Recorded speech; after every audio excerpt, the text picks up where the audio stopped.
Hello and welcome in. It is Wednesday, 25 March 2026. I'm setting up the shows for Dreagus Productions tonight, right here, right now. We'll have Censorship Sucks to start us off tonight. Then later we will have the Paranormal Intelligence Agency. And to finish us out, the VIXEN'S Vault.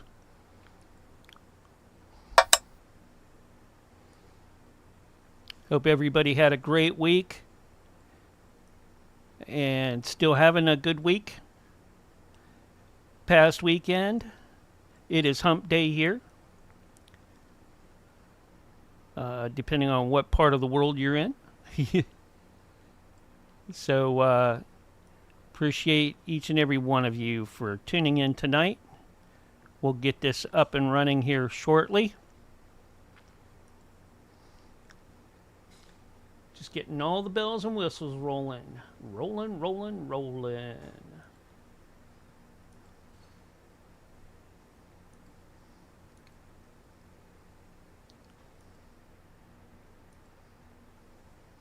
We'll have John and the crew come up here shortly to do a pre-show for Censorship Sucks.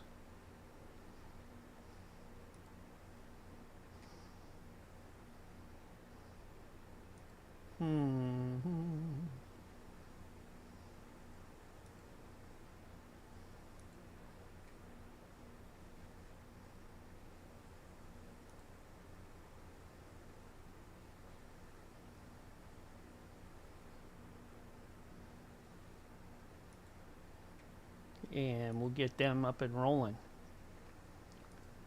But I got to get everything else up in line, and we'll do that here just fine. Making sure all the platforms are up and running before we get going. Taking a minute or two, but you know, hey, we got time. That's why we do a pre-show.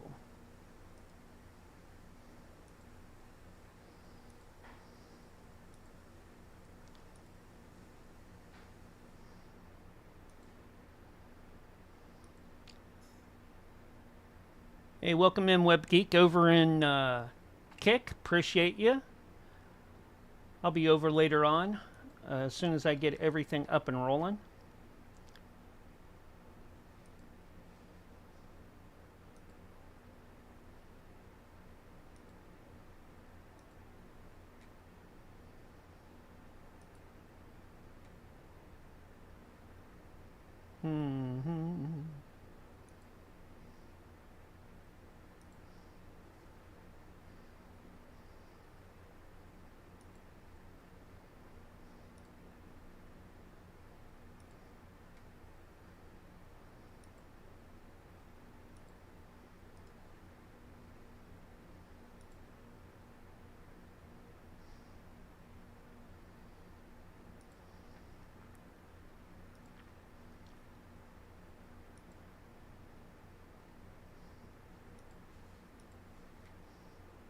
Looks like it's going to be a good night. Good night for everything. Everything indeed.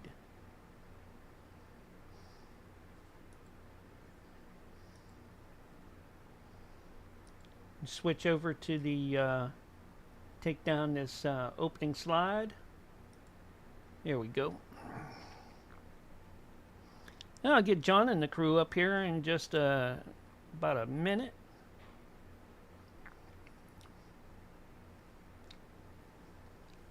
Got my hands full right now. It's a berry night. Berry.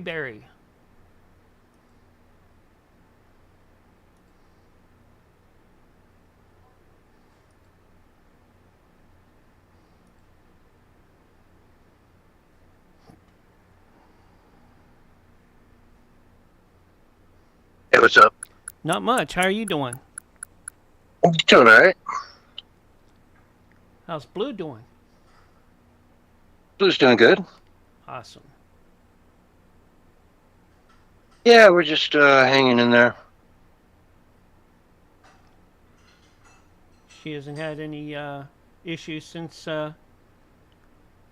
No, Okay. she's fine. She just took a couple days to I got her and she was really, really, really tired that morning. She was running around for 14 hours through the whole night. Yeah. So she was just beat. She's probably a little dehydrated too. Takes a while to get everything up and rolling, you know. Hey Barry, how you doing? What's up, Barry? I'm doing all right, man. Oh, it's I'll be right back. David Hogg. Hey David, how you doing? Hey. Hola. Hello, Hug Boy. Hello, how are you? Better than you. Yeah, no, you do a really shitty Hansel. I want you to know that. Yeah, whatever. Maybe if I came out of the closet as gay, then maybe that would be okay for your crappy Hansel, but you know. Uh-huh. A crappy Hansel. Okay. That'd be an awesome name for a band, the Crappy Hansels. The crappy Hansels. Yeah. Oh, yeah. They're a Well, punk band that wears lederhosen. Yeah. Well, I always thought crappy Earwax or Belly Fuzz would be a good punk band name, but hey. There you go. My friend was in a band, Absence of Underwear. Absence of Underwear. Now, Yes. That could be like a techno band. No, they were a punk band. This is back in the 80s. They're a punk band? Yeah. Hmm. There's a screaming sound somewhere. Yeah, there it goes. God, I don't know, man. I'm Is just that looking Barry? at the all-important, the most important list you can get on, the Captain America list of special channels. And I see myself on there. I don't see you, David Hogg. Oh, I'm on there. I see Yotivation Nation. No, he edits yeah. it now and then. He takes Yeah, people out of it. believe me, I'm on there. Yeah. Yeah. I'm looking right now. All right, well, you look again. David Hogg, I see you. Okay, yeah, you're just way, way down at the bottom. It's not in any particular order. And he added you just recently, so I don't want to hear it, young man.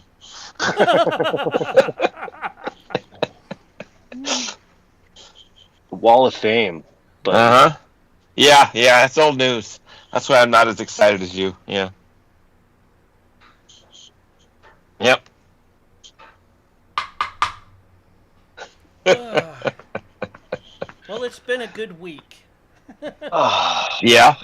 So far, So far. So far, yeah. It roared right in, and here we go. Yeah, well, I posted the Shatner panties thing to Twitter or X, and somebody copied William Shatner in on it. So I'm kind of waiting for either a legal notice or I don't know. Oh my God, really? It's like you tagged William Shatner. Great. He's probably talking to an attorney. What can I do to stop this? They're using my voice.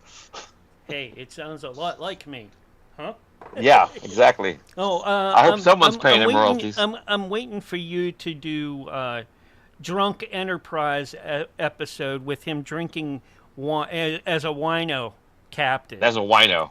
As a wino captain, yes. I did do Uhura's bottom where he was obsessed with Uhura's butt. That was a good one. The most beautiful girl in Star Trek. Yeah, he always says that to all the women. Well, oh, there she is, the most beautiful woman in Star Trek. Yep. He says that to every actress.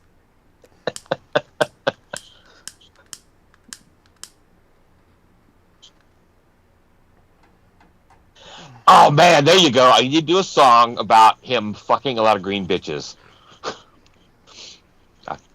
Good, yeah. I fucked a lot of green bitches. That'll be a good one. Yeah. Yep.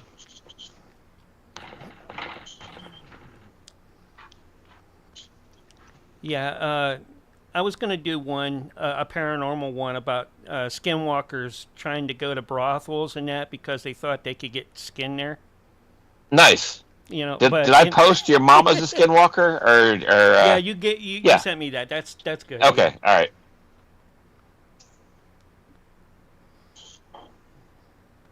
I really like the Jimi Hendrix one with the Ghost Girl.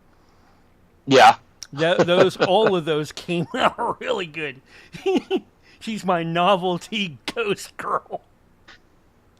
I'm amazed at some of the rather funny lyrics that thing comes up with. You know, I mean, I know it just mimics us.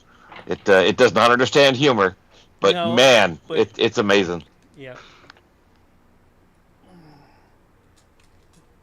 It's gonna take CS's job. Willie.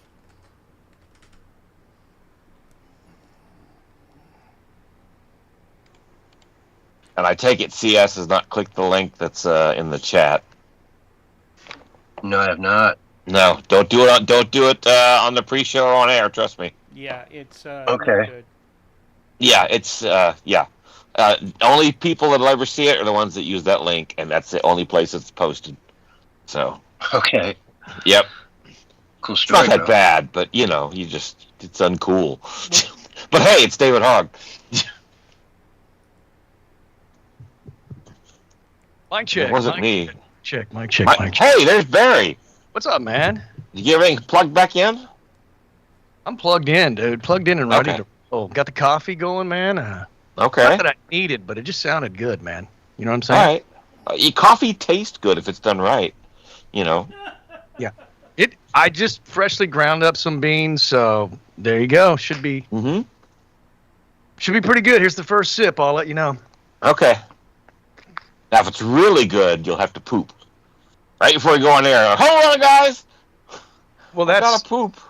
that's in the morning time. You do the Okay. hot coffee in the morning, and it pretty much Oh, sends yeah, that's the- sends it out like like an ambulance with the sirens on. It is the magic bean water. I'm telling you. Yep. Well, I always heard they said, well, if you're having a problem with your bowel movements, just drink some warm water in the morning. I was thinking, well, just coffee would probably do the same Yeah. thing. So, Yep. Coffee and a little thing of bran cereal. Man, you got your next hour booked. I don't get these people that are constipated. I don't understand it. There's Well- something wrong with their diet. It happens. It happens. I've been dealing with it lately. So Oh, what the yeah? hell, man? Yeah, that's yeah. painful. Yeah. Yep. But hey, that's the way Elvis died. So, go out like a king, right? I don't know if this is true or not, but apparently this is I think it's being promulgated over at Elvis's, whatever that museum place of his, Graceland. Yeah. Right. That he's actually a blonde, and he didn't like his hair blonde, and so he dyed his hair black. I read that as well. It's the first I've ever heard of it. Me too. Yeah. Yeah, blonde hair, blue eyed, right? Exactly. He's gonna come out as some Aryan or white supremacist deal, and all of a sudden you can't listen to Elvis anymore. It's So, a problem. yeah, it's. Sure. I'm telling you, man, Graceland went woke. But yeah, to see basically Trump took a tour, and that's where he heard it. He was like, "I don't believe this." Yeah. That's where I saw that. Yeah, it was Trump. And I've always said, honestly, there is a little bit of resemblance between Trump and Elvis. Yeah. I mean, look close. It's there, man. I think it's Mojo Nixon. Elvis is everywhere, except for Michael J. Fox. He's the anti-Elvis. probably so. Yep. Mojo Nixon, right? Mark's not listening. Rider. Mark would know. It's an actual song. Oh, I hate showing my age like that, all these songs, but, it is what Yeah. it is. It's when Hey, you're good, man. It's okay to be old, man. It's okay. And it's okay to like the old school stuff better than, I don't even know, like you could play music for me, like modern pop music, or I would be like, what is that? I don't even know what that is, man. Yeah. Never heard of it, don't like it. Well, I'm convinced we've had AI music for a long time, and that's basically a slop that's been put out since the 80s. I think AI slop is better than the new stuff. Well, you do get a good AI slop tune occasionally. But, it is designed to take every pop song ever and figure out what makes it catchy. So It's good at making earworms. Mm. Yeah, I see it. It's all over YouTube, man, and I guess people don't know that it's not real, and it's getting lots of views, man. But they're portraying rock bands and pop. Well, they have personas, and as far as people know, it's a real person or a real band or what have you. And it's really all about promotion. They're like, you're going to like this, so listen to it now. Listen to it 100 times. We're going to shove it down your throat until you start begging us for it. Mm-hmm. Yeah. It's kind of taking over, man. The AI stuff is moving quick, dude. I mean, it's right upon us. Yeah, and the thing is, once it's too late, it's too late. Not much you can do about it. Too late. Yep. Well, I mean, they already have us building huge data centers everywhere. I'm pretty sure the AI convinced them to do that. And then all of a sudden, all energy will be diverted to the AI data centers. You're going to be put on your 6-qubit allowance of energy. Unbeknown to the programmers, AI has connected via the cloud to all other AI, and there's a rogue plan to take over the entire world. There you go. Yep. Can you blame it? I was telling my sister the other day, hey, check out this movie, Transcendence. I think it was like 2014 or 2013. It was like back with Johnny Depp. She says, I don't know if I saw that. So you didn't see that, man, because that was, I mean, once he got uploaded into the cloud, he just kind of took over everything, if I remember correctly. Well, heck, watch Colossus the Forbin Project, from the 60s. It's all about AI, and it doesn't end well. Oh, yeah? And the funny thing is, Elon Musk is calling this new supercomputer Colossus 2. It's like, did you not see the movie or read the book? Yeah, kind of like when J.D. Vance used the word New World Order to describe something other than the New World Order. You don't use the word because it's Hitler's word. That triggers this man. Yeah. But hey, you just need a breathing room, so No, that was Hitler as well. Never mind. Well, you want to hear some really wild news? This really tripped me out, man, and I haven't seen it anywhere online anywhere, but I've downloaded it now. I'm getting ready to put together a video on it and post it up online. But do you know, according to Alex Jones's son, who is the successor for InfoWars is going to be? It's going to blow your mind. I'm sorry. Somebody sent me a message. All right. So Alex Jones' son, the successor, and so you found out something that's going to blow everybody's mind. I think everybody's mind. I think it's me, actually. Huh? Okay. Well, here's the situation. He was doing like an apologetics video about Alex, because he started his own page on X, and he's, trying to say, I'm a separate entity from my dad. I love my dad. He's the greatest, blah, blah, blah. But we have different views. And then someone was like, you'll never be Alex Jones, man. You'll never be worthy to take over the InfoWars. And he was like, because he was responding, because it was a live stream. And he's like, yeah, you're right. In fact, I'm not going to be the person that's the successor. I think he said that we've talked about it. But essentially, if that's not, whether that's true or not, he believes that Nick Fuentes is going to be the successor on InfoWars to Alex Jones. And I thought, and then he said, wow. And then he said, rightfully so, he should be the successor. And I'm like, no, no, that guy's a nut job, man. He does not. Yeah, and he's nothing like Alex Jones. It's totally different. Might as well put Candace Owens in charge. Well, how about she's riding shotgun, dude. Nick Fuentes and Candace Owens running shotgun. Yeah. I wonder who's pulling the strings on those puppets. I wrote a post about it today because I'm confused. Because it's like, why are people flip-flopping so much lately? They say one thing a year ago, and today they're saying something totally different. Is that because they're being controlled by a psyop, or are they? Yeah, they're being fed something different. I don't know. Some are waking up. Some are being put on a different brand of food. Well, yeah, I it's a think- psyop. I think sometimes it's more than just like they're selling out or something. I think there's something happening. There's something going on that we don't know. And that could be they're selling out because maybe they got paid or something. But I mean, Right. there's could be something in some of these cases, something conspiratorial, because they Right. just turned on a dime. Owen Schroyer now is completely nuts, man. He said yesterday that Trump is the most corrupt president we've ever had, as well as the Trump administration. Now, look, you can complain about Trump. There's a lot of things people can complain about Trump, but the worse than Biden, worse than Right. Obama, worse than Bush Jr. and They're, Senior. they're beginning to spout rhetoric, you know. God. So, Shit. yep. What's the matter, CS? I just realized I only have 7 tabs open here Oh. from this Oh, week. my. Okay, well, you know, that's okay. If you can't fill up the air, we'll have Mark just play that song that I said don't play on the air No, over and no. over and over until you're done. So it'll be fine. It'll be fine. I can just go to live sites and pull up stuff. I've got Yeah. video to play as well, so that'll take up a little bit of time. Okay. Yeah. Sounds good. Yeah, no, I'm going through and all of a sudden I'm like, oh shit.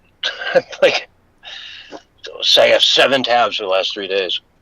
That's not good. Mm-hmm. Yep. Nothing like 15 minutes for airtime to realize that though. Yeah, But it well, does happen that way too. You got all the news just bam, bam, bam, bam, like one right, and then there's kind of like a stillness up after the storm before the storm Yeah. kicks in again. Yeah. Yeah. well, I've Just got make a stuff up. couple Nobody little knows. faithful sites I can lean on for just getting the top stories the last few days. Just do a CNN. Just sources say, and then whatever you want to say after that, and you're totally safe because you said that sources said that. Breaking news: an insider has told me. Or just say many David people Hogg. say. Some people David say. Hogg. Yeah, it's being sued by Will Shatner. Something about AI. He's 95, dude. He's pretty strong, it looks like, physically for his age. Yeah, he's doing fine. Heck, he went up into space. I know. I'm not talking about Star Trek. I'm talking about real life. He doesn't really look 95. And when I saw him walking up on the stage for something he was on recently, he didn't look like he was like, having to crawl. He was he looked like he was doing okay, man. Yeah. Well, adrenochrome works wonders. Oh man, I hope he's I not. would have never said this before, but now I think he could actually beat up Chuck Norris. Yet now he can. Actually, I don't know. The rigor mortis might kick in. Chuck would have him in a headlock. It'll be like that whole Gorn episode. There you go. Exactly. Have you guys ever seen the Chuck Norris and Bruce Lee fight scene? I think from the 70s. I'd never seen it before, and Now, are you sure it's not AI? I'm pretty sure. Yeah. Okay.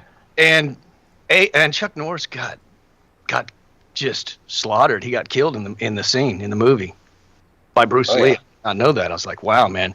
And what I would never imagine Chuck Norris going, no, I'm sorry, man. I respect Bruce Lee, but I'm not going to let him kill me in the movie. I'm indestructible. I'm Chuck Norris. I mean, it's a Bruce Lee movie. Right. I know, but he's got an image, dude. Chuck Norris is like indestructible, man. But that's how he built his image. He wasn't like nobody before that. Yeah, you know what I mean? Right. When It wasn't until he got his ass whooped by Bruce Lee that people knew who Chuck Norris was. well, Bruce taught him a lot he knows. Yeah. Or he I know knew.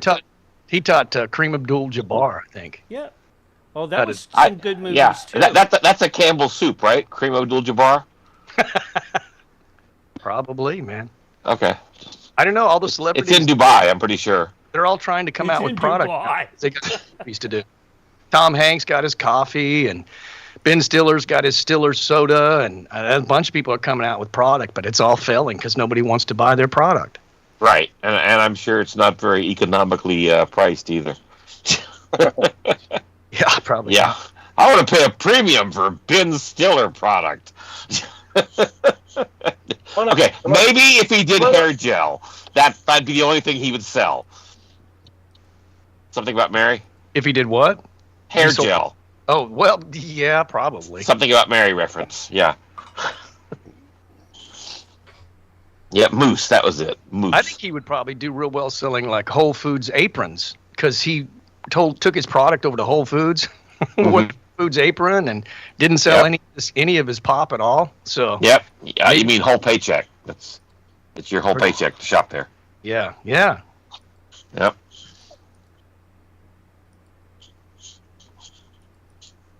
Yeah, I don't get Whole Foods. It's a pretty pretentious place to go shopping. Lou, lie down. You're pissing me off now. You're starting to piss me off. Okay, lie down. Well, Jeff Bezos. Lie down. Now, so it can't be all that good, right? If he owns it, it's not good, dude. I mean, I don't. CS is about to pull Hassan Piker and shock his dog on the show. I am. Just for the note, he'd never do that. Yeah, he'd just yell at his dog. It's cool. Speak to her sternly. Yes. Speak to her Howard Sternly like, you know what I mean? Yeah, Howard Sternly. That's hilarious. Oh my Take your top off. Everybody, Barry made a joke. Mark this on your calendar. Yeah, and it actually was. And it was a good one. It was a good Yeah. one too. More. Yeah. I'm Barry, glad you get a gold star today. Someone in the chat, please clip that out. Yeah. Please Barry gets a clip gold that star out. today. That'll go into the the Dreagus Hall of Fame. Guys, I don't know, man. On Sunday night, we let Willie cover the one of the stories, and he did a hell of a good job on it. It was pretty impressive. Which one was it again, Mark? Oh, he did a couple of them.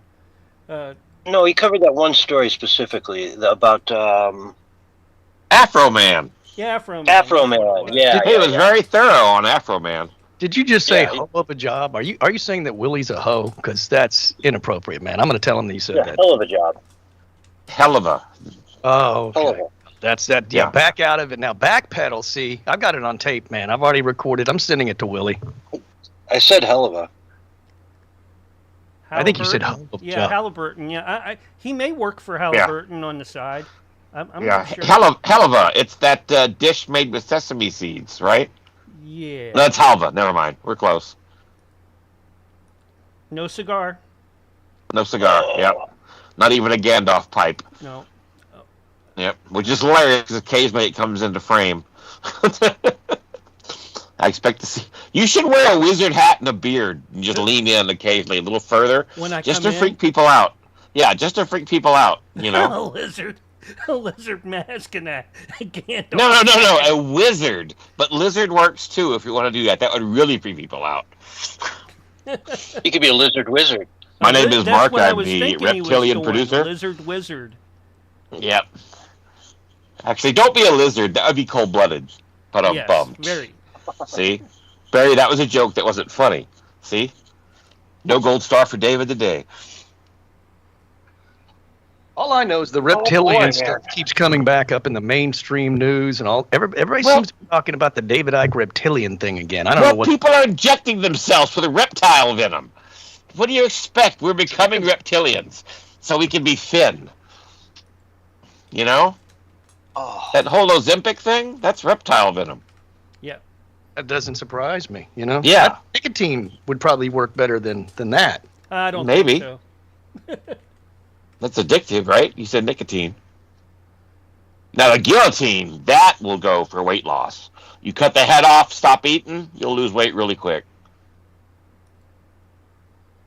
Well, the nicotine supposedly helped to prevent the COVID, and everybody I knew that smoked did not get COVID. So, You know, I had heard that as well. So, and that's also tied to reptile venom. There was yeah, I don't know how much of it was true, but I do remember seeing, I think, a couple of references to that. yeah, it was. I can't remember the guy's name. But yeah, nicotine would block whatever the receptor is. He know. he puts on Wasn't Dr. Cassoni was saying that? I see think him, you're correct. I see him posting again on Mines. Okay. oh wow. I haven't seen him in forever, man. I remember that guy. Yeah. I think mine's He's is not- way down, man, because it takes a lot to even get likes anymore, man. You know. Well, I don't think there's anybody there anymore. That's what I'm You saying. know, it's a small group of people that are left, and then a bunch of scammers that are coming in daily. Scammers coming in daily. Yeah. Yeah, you know, they befriend you, and then they're always, "Hey, hello, how are you? Where are you from?" Yeah, but Bill Ottman was saying we got great news coming, man. I'm like, well, dude, it might be a little bit too late. Yeah, I've been teased before. Yeah, Right. we'll see. Something going, but The new great we'll news see. is that they're getting rid of the ability to follow people. Yeah, stuff like that. You know how it is. Great news. We're going to launch can no a longer new subscribe. platform with hookers and blackjack.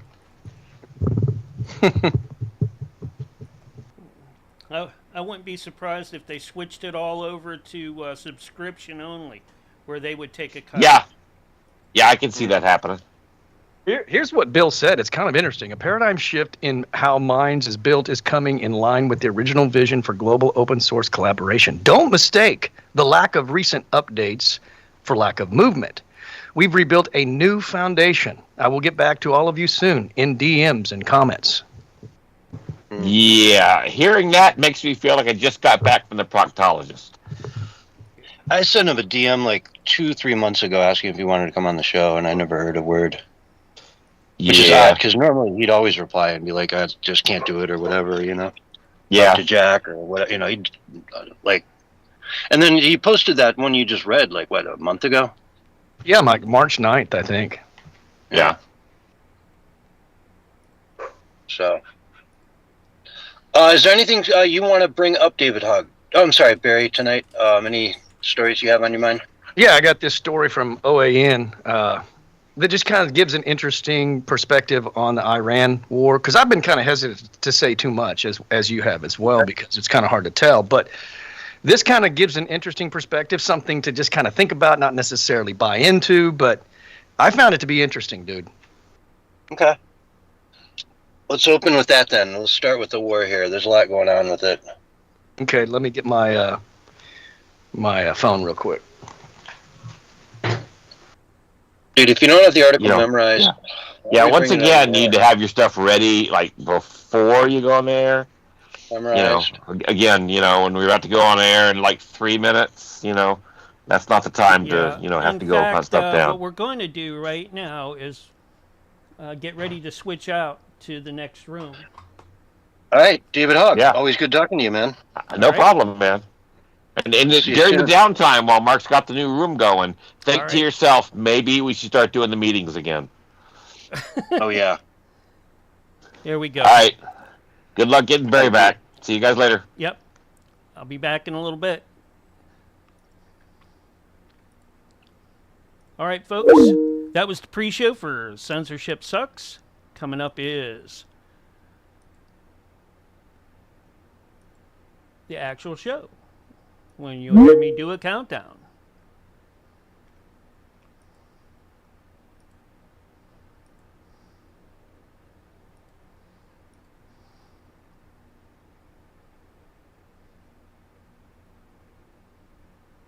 Everybody here?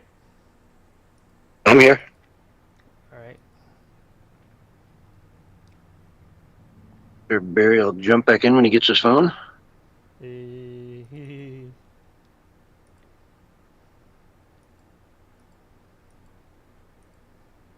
It'll be like 3, 2, 1. You know? Yeah, it's all right. It's all good. Yep.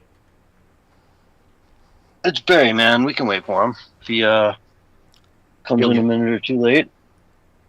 It's friggin' Bullhorn Barry, man. Yep. There he is. Oh, yeah, good. No, this is Mike. Do a mic check, Barry, real quick. Mic check 1 and 2. Good, Mic good, check. good to go. All right, you got 30 seconds. All right. Oh, man, it's been hot out here. It's been warm here, too. Yeah. All right. It's like nearly 100 every day. Get ready. Here it comes. Look out, cats, dogs, kids, curtain climbers, and crumb beggars. 5, 4, 3, 2, 1. And you are live for the very first time tonight, right now. Hello, everyone, and welcome to the Censorship Sucks Roundtable Radio Show, Wednesday night edition for March 25th, 2026. And oh boy, do we have a good show for you tonight. With me on the microphone, we've got Bullhorn Barry. How you doing, Barry? Doing good, man. Glad to be here and ready to roll.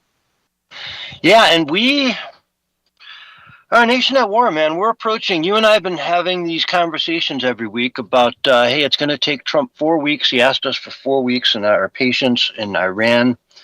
And, for everything that's at stake, I was all for it. Let's give him 4 weeks. We're about 25 days now into his 4 weeks. And I don't know. Are you seeing any end in sight? What's your take on all this, Barry?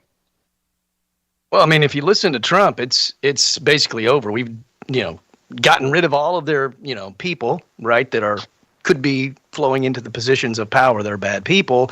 And he could take out their power plant at any moment and they wouldn't be able to do anything about it. We're flying around, he said, all over Tehran. And I mean, he's saying that the fake news is reporting things falsely and that it's basically won. So I don't know. We'll see. And apparently they're in talks to put in some kind of a leader over there, and that he's going to, obviously, he says he's going to have some sort of say in that. So I don't know. I mean, if that's all true, then it looks like it could be a win. But if you listen to the naysayers, they're saying it's all just hype and propaganda, and we're back to the, the old ways of Bush Jr. and Bush Sr. and Obama and everybody else. Yeah, we're in this new paradigm now where if we can just go in, bomb the crap out of people, take out their leaderships and leave, and, it all turns out well, then we've reinvented warfare in the modern era. But if we're still there another month from now and he's then asking us for 6 more months, if this drags out into the midterms, I think it'll be devastating. And I mean devastating for everybody, for our country, for their country, for the world, for the Republicans in the midterms. It'll be absolutely horrible, So I hope this thing wraps up very, very soon. I can't imagine what the price of gas is going to be if we're still in there in 6 months from now. Yeah, I mean, if all the doom and gloomers are correct, we're in trouble. I tend to doubt them. I think that they're overreacting, and this is why I've been silent. Not because I'm afraid to speak my point of view. I can't really put together a point of view that I think is going to be accurate, and what I try to do, I try as a self-proclaimed trends forecaster, I try to forecast what I think is going to come. I don't know what's going to come. I have no idea, no clue right now. And that's kind of what we were talking about on some of the other shows. We're kind of in a time of uncertainty and the unknown. But hey, when that happens, I just keep the faith until proven otherwise. Yeah, I'm trying to keep the faith here. It's just tough. I wish we could have better transparency on the ground. I saw one positive thing this week, which is that 20 nations have now joined the United States to, a commitment in keeping the Strait of Hormuz open. And if we've got 20 nations out there with, their navy and their ships and their soldiers and whatnot that are out there helping us, then it gives hope, I think, to the people of Iran that, yes, the world is now out there helping you. It's not just America. It's Europe. It's the world, is out there. We've got your back. Japan's there. China wouldn't be there, but probably Australia, maybe. I don't know. They've got their own problems down there. Mm-hmm. But, the second thing we were talking about that needs to happen is some sort of a rise of the people on the ground there. They need to make some progress. I need to see, something along those lines where they are rising up and making strides to accomplish, a military coup where the people are in charge. And I am not hearing much about that, but I don't know if I would be if it was happening, times a million. It could be happening in their face all day long, and I might not hear about it over here because, we just kind of get Western media, which doesn't really have that information, Mm-hmm. And people do have to report it. Yeah, I mean, it's like I said, it's I don't know what's really going on. I really don't. And I don't want to pretend like I do, which I think a lot of people are doing. I think a lot of people are pretending like they know exactly what's going on and they have some sort of inside scoop, you know. And sometimes you just got to say, man, I don't know. And there's nothing wrong with that. But I've got a clip from OAN that I think is kind of interesting that gives a different spin on what we've been hearing, especially it's kind of the antithesis of the doom and gloom. And it's sort of like what you were talking about, how people are sort of garnering support finally. But it's not just, you know, sort of our allies, Western allies, but a lot of the nations in the Middle East as well. So I can play that clip if you want real quick, and we can kind of dissect it and go from there. Go for it. Play clip 47. Two general sides to the Iran war debate. One side is against it because, understandably, they're suffering from Bush-Cheney, Iraq, the endless war, PTSD. That's the Tucker Carlsons and the Joe Kents of the world. The other side is supportive of war in Iran because, to oversimplify it, this time is different. But how? We've heard that one before. This time is different is one of the worst arguments you can make in any debate. It truly is. But allow me to make the case. This picture is the single most powerful piece of evidence that this time really is different. There are other factors I've laid out before, like the fact that Trump is not a daddy-pleasing Bush, nor is he a money-hoarding Cheney bureaucrat.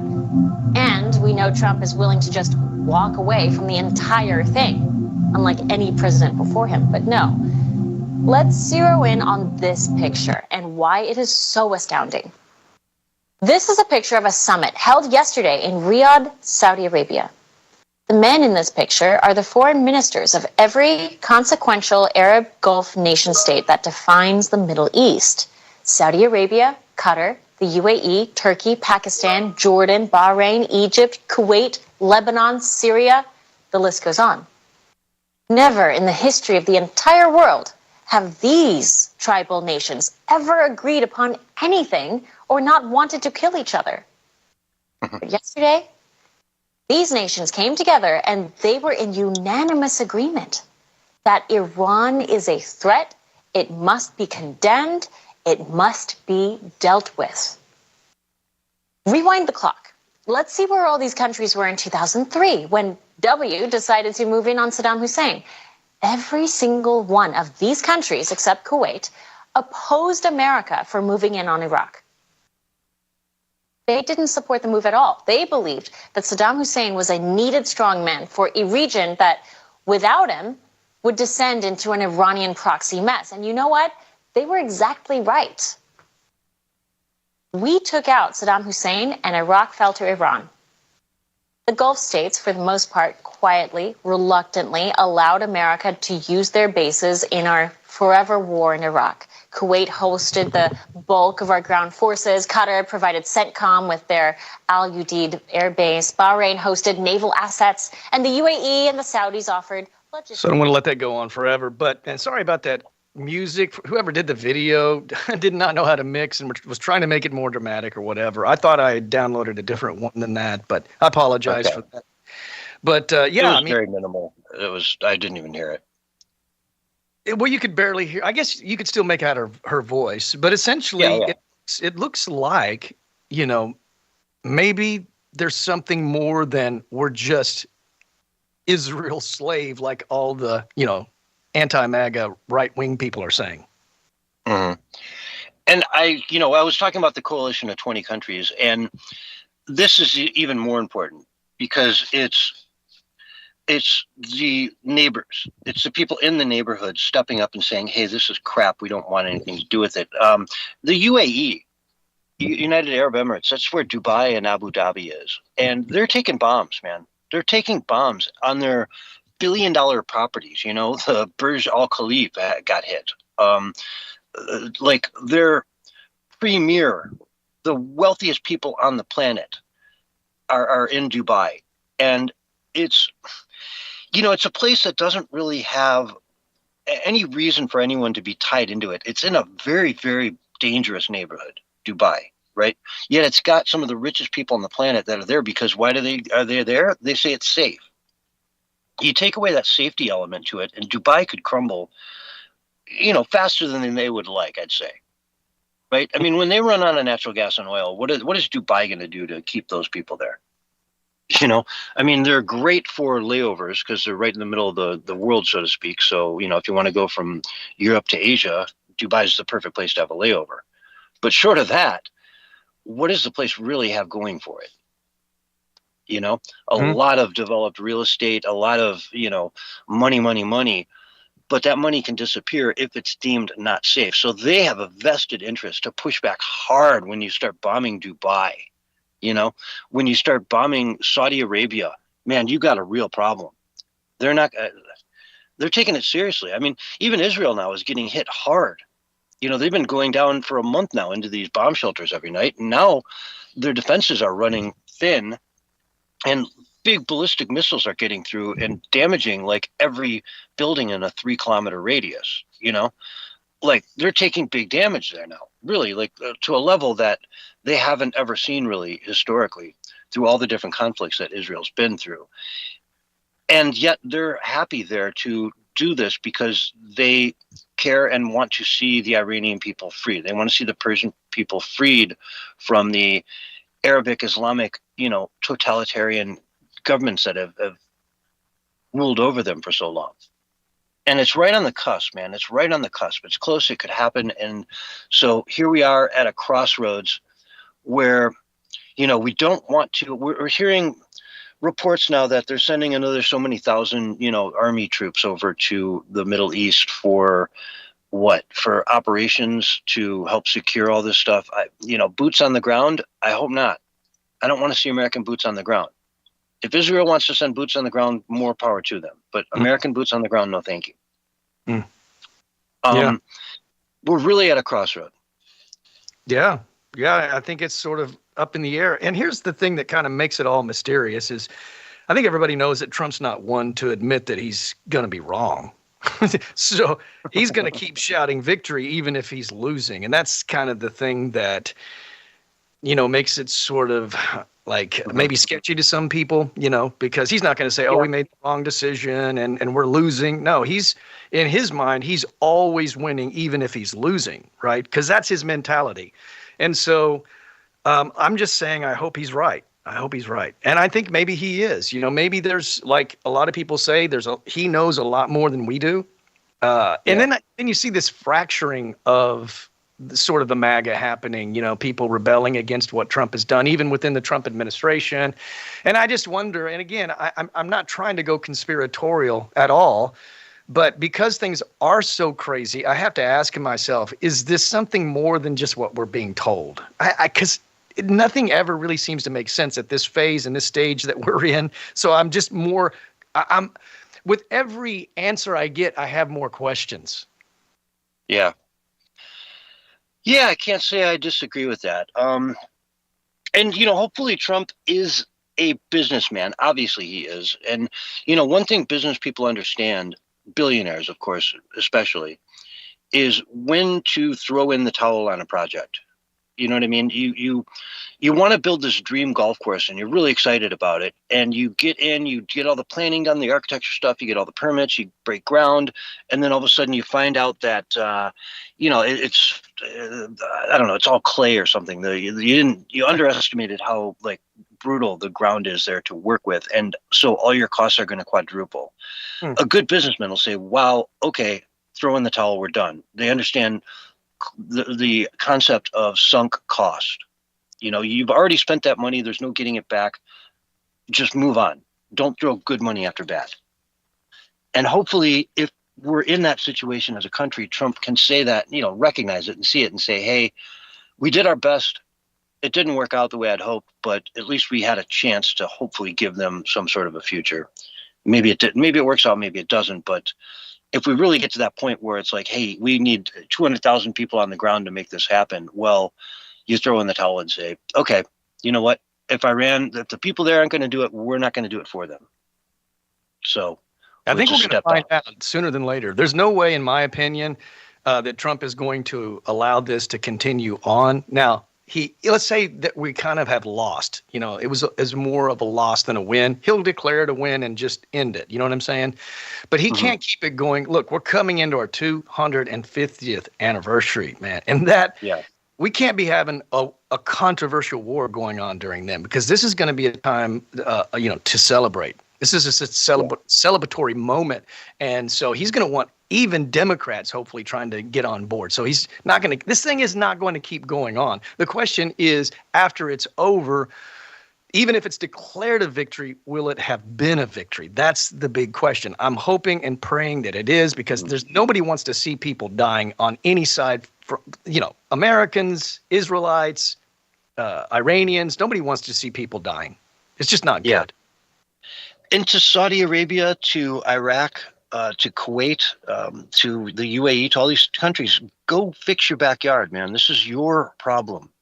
They're bombing you now, right? Go in there and fix it. If there has to be boots on the ground, it should be your boots going in there and doing what needs to be done.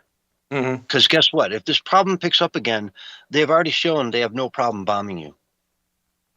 And so why let them? Why let them build back up and just get to the same place they were, where now you have this enemy as your neighbor, where you could have a peaceful, friendly, sectarian, government in Iran, where the Persians are allowed to be Persians and go back to their roots and go back to their freedoms that they enjoyed in the 70s before the Ayatollah Khomeini took over and declared, Sharia law on the people, whether they wanted it or not, You want to hear a wild scenario, a hopeful wild scenario?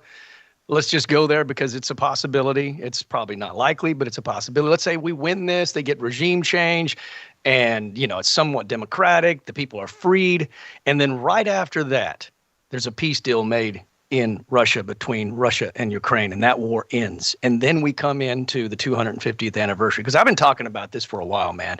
I'm a self-proclaimed trends forecaster, and I got to forecast things. And I'm telling you, Trump is going to make big moves before that happens, because he needs victories under his belt so we can truly celebrate, man. And the fireworks are going to be insane, dude. I mean, we're going to have if there are victories coming before the 4th, it is going to be unlike anything we've experienced. I guarantee it's going to be completely over the top, because you know how Trump likes to do things.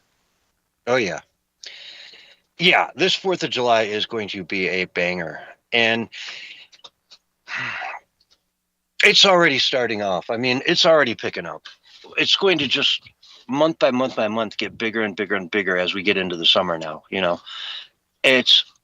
I'm so excited for it. I really am. July 4th this year is going to be the biggest celebration the world's ever seen. And like you say, it's imperative that he gets these successes under his belt before we dive into that period, because we don't want to have that hanging over us. We don't want to be in a war going into that, Not that, that sounds trivial that, hey, we should plan the freedom of Iran around a party that we want to throw on the 4th of July. But it's kind of true, it just kind of is what it is. Well, he's probably speculating that, he can get the job done before then, if any of this speculation that we're talking about is true. You know what I'm saying? I don't think it's that controlled. And Cuba as well, man. Cuba as well. If Cuba is free on the 4th of July, I think even they will be setting off fireworks to celebrate the 4th of July in Havana, because they'll just say, thank you, man. Thank you. We are finally free after 70 some years with Che Guevara. Anyone wearing a Che Guevara t-shirt, if you have one in your closet, you should be ashamed of yourself. You have no idea what a monster that guy was. You think he stood up for the people? He killed minorities. He killed gays, put them in firing lines and shot them in the head. Che Guevara was a beast. He was a monster. Well, the left likes those tyrants, man. You got to admit that they do. They gravitate towards the terrorist and the bad guys all the time. I don't understand it. It's mind-boggling. Yeah, we just saw this little group of people go celebrate spring break down in Cuba. Ilhan Omar's daughter, what's his name? Hussein Chink's nephew. Mm-hmm. That total nut job, that loser. And a bunch of other people, the Code Pink people, and an array of like 100 or so people went down there, stayed in 5-star resorts, and had concerts with Kneecap singing about killing Jews in a communist country, and they're saying, "Hold tight, don't let the pressure from Trump get to you, man. Keep your communism. You guys are doing great. Exactly. Look around you. Do you love your country or what?" Exactly, dude. I mean, it's absurd. Time and time again, they show their hand. They show who they support, what they represent, and it's just coming out more and more every single day. They're not. You would think they would like try to deviate from, or at least deceive the people, right? We're going to deceive the people. We're not going to really tell what our true agenda is because apparently that's offensive to most Americans. And so let's lie so that we can get the power back, and then we'll go all in dictatorial, tyrannical, communistic, Marxist, socialist, globalist nonsense. But no, they're showing their hand, which is just so bizarre. That just shows their extreme narcissism and how much they believe that the pendulum is going to swing back their way and that people will eventually embrace their crazy, insane, and ludicrous ideas. But they've been living under it forever. I mean, if it was such a great concept and communism really worked, they wouldn't need the United States. They blame it on the embargo. Well, you guys won't trade with us, so of course we're going to be poor. No. If you guys had that good of a system of governance, you would succeed despite the blockades that we put on you. You would succeed despite them. Yet they can't. Yeah. My Lord, all you got to do is free up Cuba, and suddenly they're rolling cigars down there that are going for $200 a pop in America. You know what I mean? Mm-hmm. Like you can take a couple ounces of tobacco and turn it into a $100 bill. Mm. That's sort of a magic power. That's pretty impressive. Yeah. Well, I was trying to. There's more examples of the left here in America, like just showing that they're completely insane. And we probably need to play this maybe after one of the breaks, but I don't know if you saw this or not, but the Chicago mayor, Johnson, he literally said that incarceration is racist, immoral, and unholy, and that we are beyond that, and we have to stop that. There's better solutions. So apparently he wants violent criminals just running amok. But which is already happening pretty much in a lot of the leftist hellscapes anyway, but they want to officialize it. And they're talking defund the police again. All this crazy ideas that got them to where Trump got elected, they're going back to it. Going back to it's crazy, dude. And, in theory, if we had a whiteboard and we could just draw theories up, okay, yeah, prison shouldn't exist. How would you go about doing it different? Okay, we find other ways to punish people, to rehabilitate them, whatnot. But we don't have that. It doesn't exist today. What we do have is prison. And granted, it's done wrong. We're doing many things wrong, incorrectly in our prisons. It should be much more about education and rehabilitation rather than daily butt raping, But it is what it is. Our prison system is shot because we don't care. It's a way to send people off where we forget about them and move on with our lives, and there's no sense of rehabilitation there at all. Yep, people go to prison to learn how to do more crimes. Yeah, you have to have reform. It has to be mandatory to be let out. But, the prison system has been privatized as well. And so there's money involved in it. So for those people, they don't want people to reform and to change. They want them to go right back into prison so they can keep selling those forks and those shirts and pants and, everything else that's profitable with prison. The prison industrial complex, as they call it. But he was also talking about violent criminals, like I mean, we're talking like murderers, rapists, offenders, rapists, pedophiles. What? They don't belong in jail. Just let them keep running around. I mean, I didn't hear him giving any solutions, but I don't see any good solutions. I mean, maybe some kind of house arrest, but how is that going to be controlled? He's just talking utopian ideals. He's not talking practical, real-world, boots-on-the-ground life in the big city of Chicago. In the big city of Chicago, if somebody kills 5 people, they need to be in jail. They can't be on the streets. So in your ideal, perfect world, there's a better way. Okay, great, but we're not there. We're nowhere near that at this point in time. Yeah, we're still in a world where this guy just killed 5 people. He can't be on the streets. Let's figure out something to do with him. So anyway, on that note, Barry, we got to take a break. Folks, we'll be right back after these messages with more of the Censorship Sucks Roundtable Radio Show.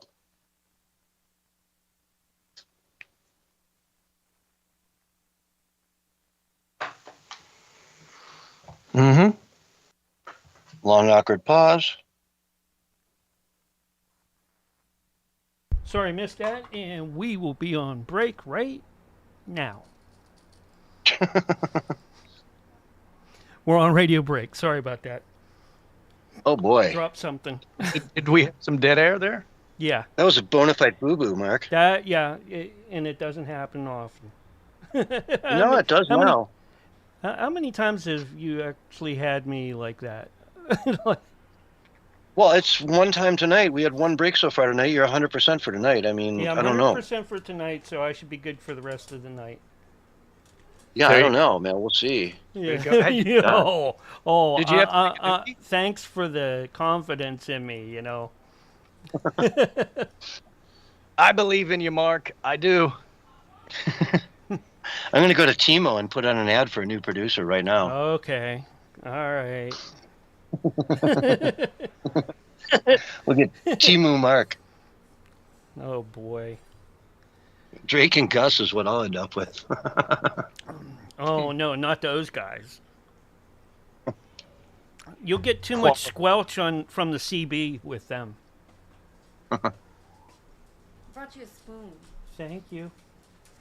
I think what the left's philosophy is that they believe like love will fix everything. We just have to love more. Yeah. Imagine no possessions. Yeah. Exactly. It's that John Lennon song that most everybody kind of hates now, at least ever since the Shamdemic. Now you got it? Yeah. Yeah. And then Lady Gaga, she played it recently. All the Holly weirdos still embrace that song, which is basically a crazy song, if you ask me. The big pieces have a lot of fat, okay? Oh, all right. I'll talk to you later. Love you. Bye. All right. Enjoy. Thank you. You're welcome. Food's in. Mm-hmm. I ate so much pizza last night, I haven't eaten hardly anything today. So. Oh, she made me some tacos. Mm. Who did? Really good. Nina, Who's Nina? my roommate. Okay. You sure it's not something more than that? No, it's not. Just asking. Wow. See how quick he said no? Yeah, that he was defensive almost. Yeah, he was. And she would tell you too. It's so. In other words, you've had this discussion to keep it secret from everybody. Oh, Yeah. It's a They're on the secret same now. page. Oh boy, it's a secret now. Okay. I think she's actually AI. I don't even think she's real. I think it's your new AI assistant / friend. Okay, looks like no Nancy tonight, so I'm going to be doing a replay for her. So we'll be good to go later. Oops, wrong. Mm-hmm. Mm-hmm. Yeah, I just got a message. Something came up for her. Mark, why does your plaque on your wall have an extension cord going up to it?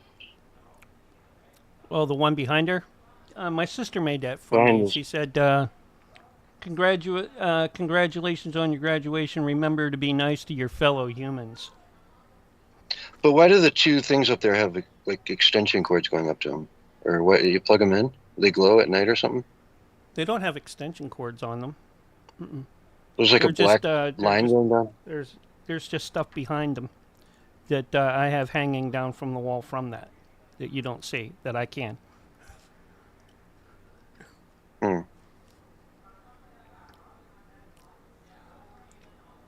It looks like that plaque has to plug in. No, it don't. None of them do. Mm-hmm.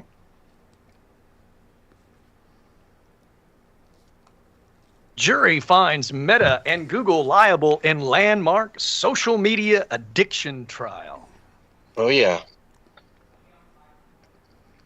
Poor Mark Zuckerberg. Zuckerberg.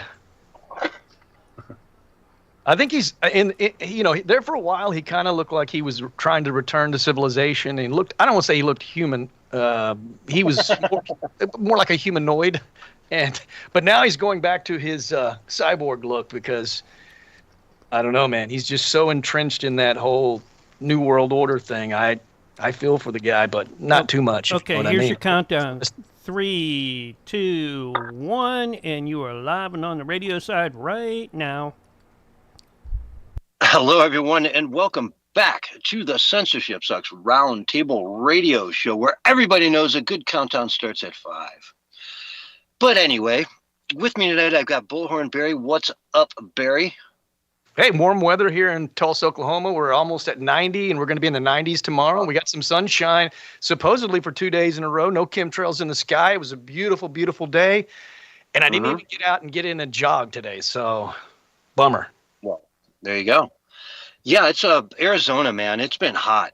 It's been around 100 like every day now for a while. Going on almost 2 weeks. It won't be till the end of this weekend and until it cools off again, and it goes down to our average of about 80 degrees where it should be.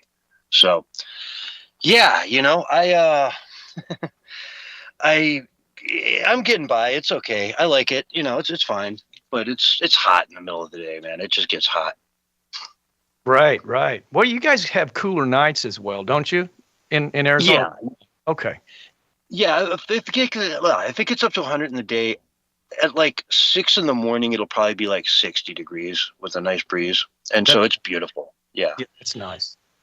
And when it's hot like that, you typically wake up early in the morning like that and then go enjoy that time outside. And then when in the middle of the day, when it's really hot, you just, close everything up, turn on the AC and try to just stay inside. Endure.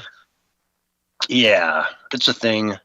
Mm-hmm. You always wonder how people live in a place where it gets up to 115 on a regular basis, Oh, yeah. And that's it. It's like, hey, it only gets up to or it goes down to 85, 90 at night. So if you wake up at the crack of dawn and you want to go play a game of golf, it's 85 degrees. You can get off, 9 holes before it gets too hot. Mm-hmm. And then you just go inside, and either if you go outside, you're going straight to the pool, Yeah. Oh, yeah. Or straight in the air conditioning of a car. Yeah, Tulsa has had those kind of days. We're kind of all over the place. Nothing really too consistent. We haven't really had in the last few years a whole lot of temperatures that get up into the high 100s. But we've gotten 115, 116 degrees, just regular degrees, not the heat index. So those days are like excruciatingly painful, man. I used to ride my bike a lot in that. And it was like I'd have to pull over just because you start getting lightheaded, man. It's so hot, and it's humid. It's not like Arizona where it's dry.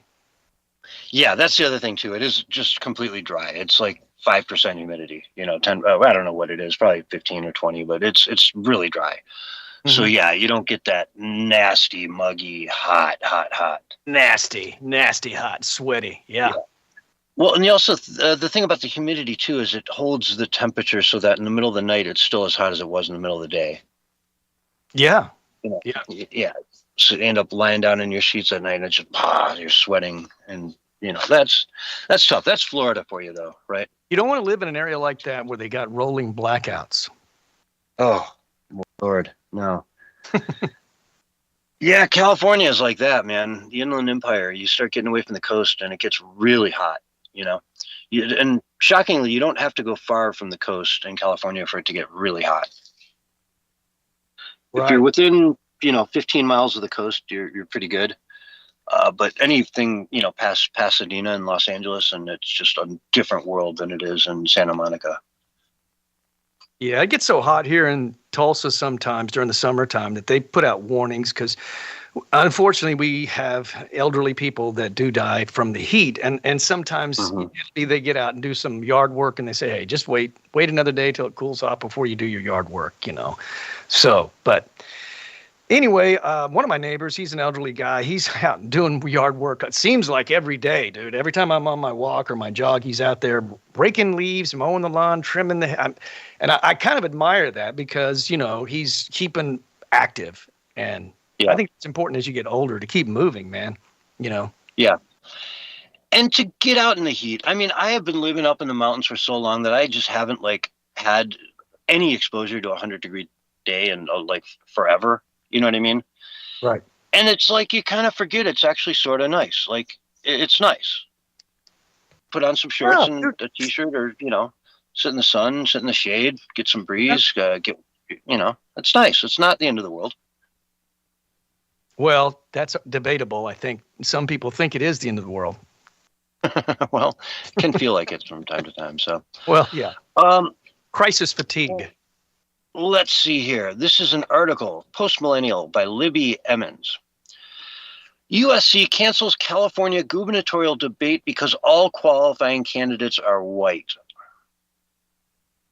You gotta be kidding. No. This was a last-minute thing. It was like the day before the debate.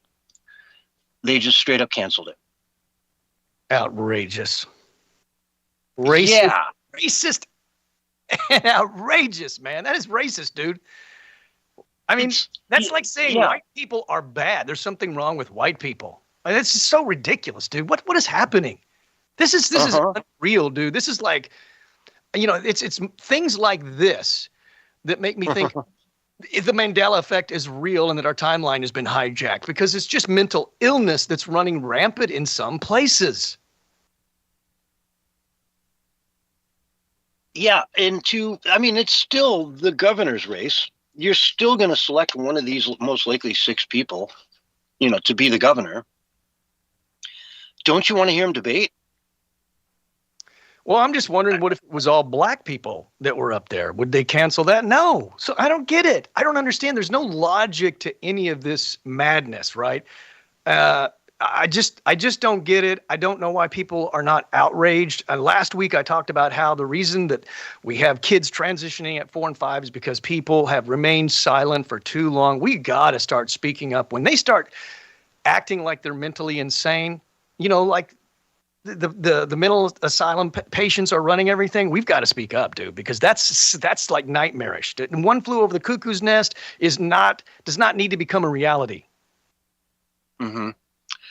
Yeah, let's see. They put out a statement that USC did. It says, quote, "We recognize that concerns about the selection criteria for the debate have created a significant distraction from the issue that matter to voters. Unfortunately, USC and KABC have not been able to reach an agreement on expanding the number of candidates at the debate.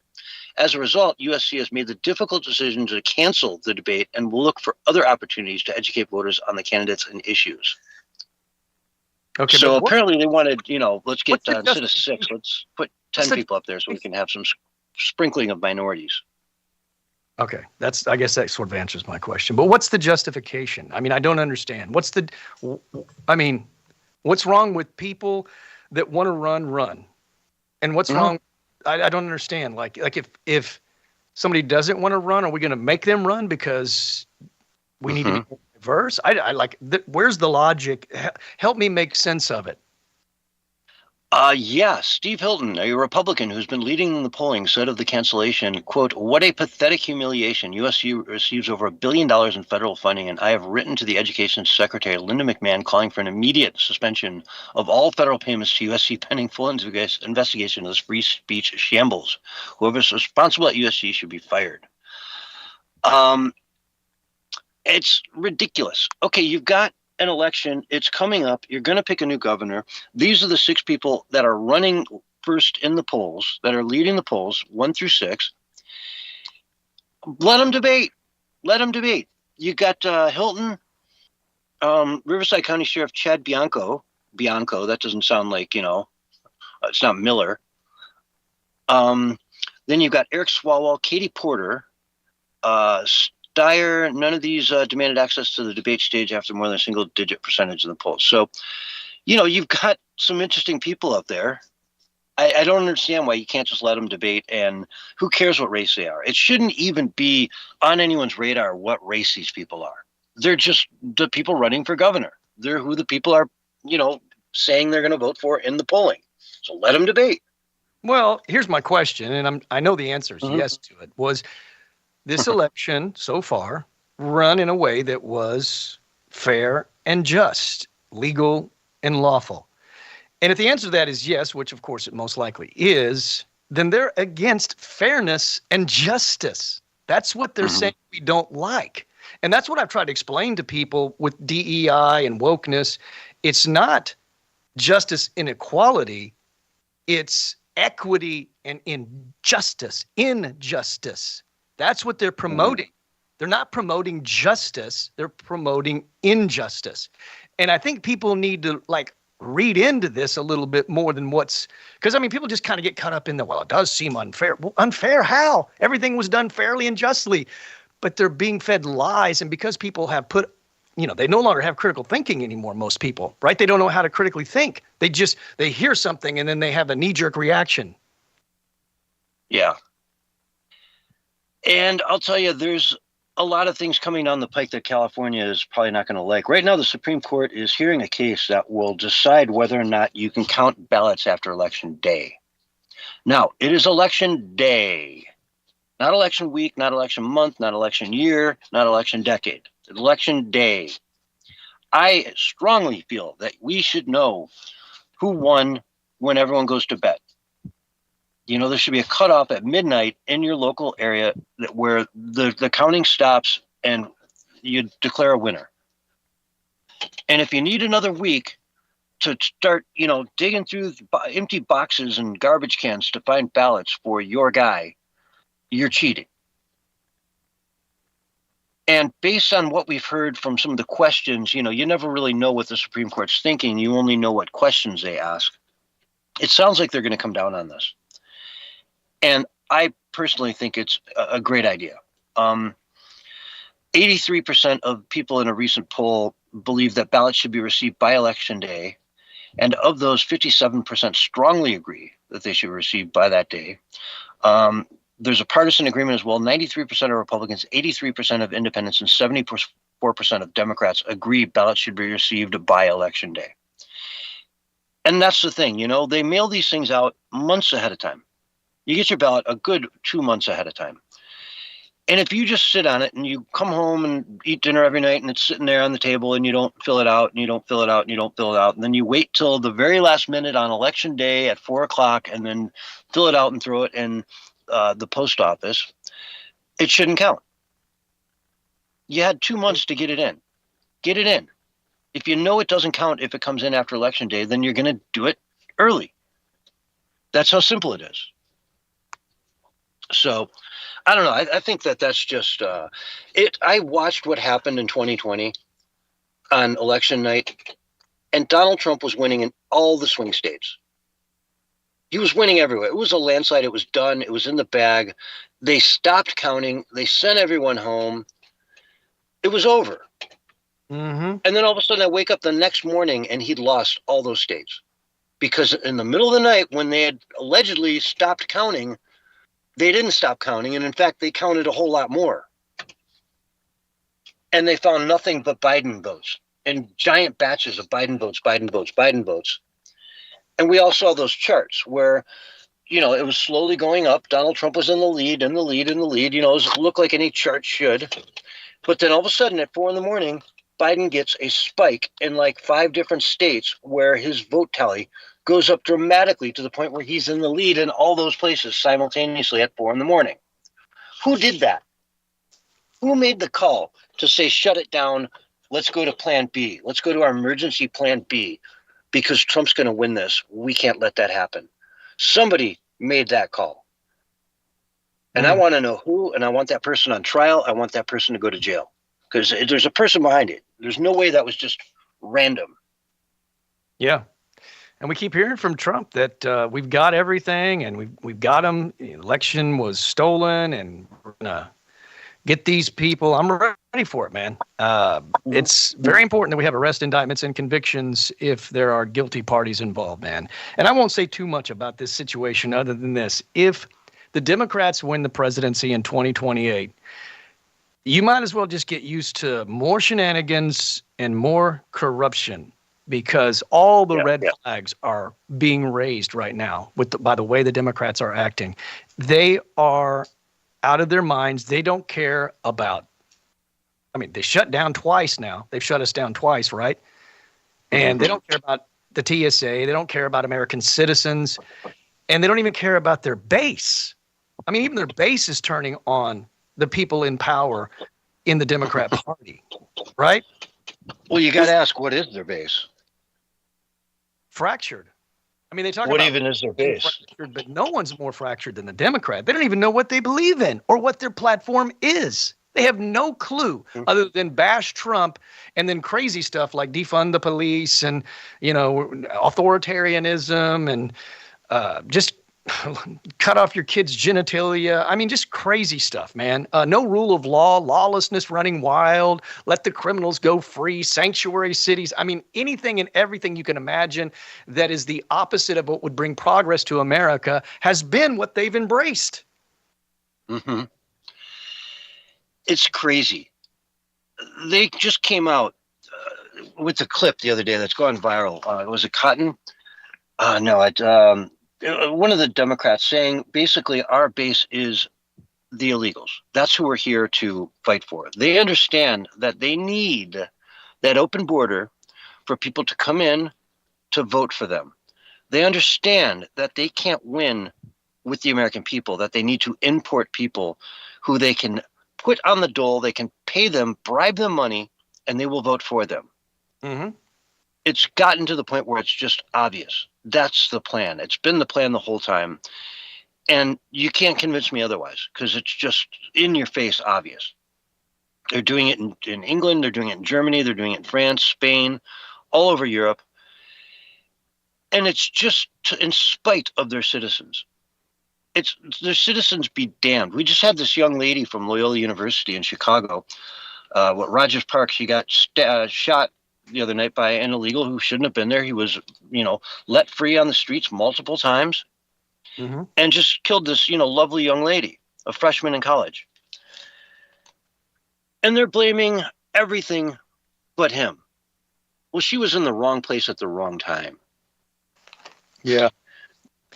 It reminds me of that firewoman who said, well, if you're caught in a fire and I can't lift you because I'm a woman, you shouldn't have been in a fire.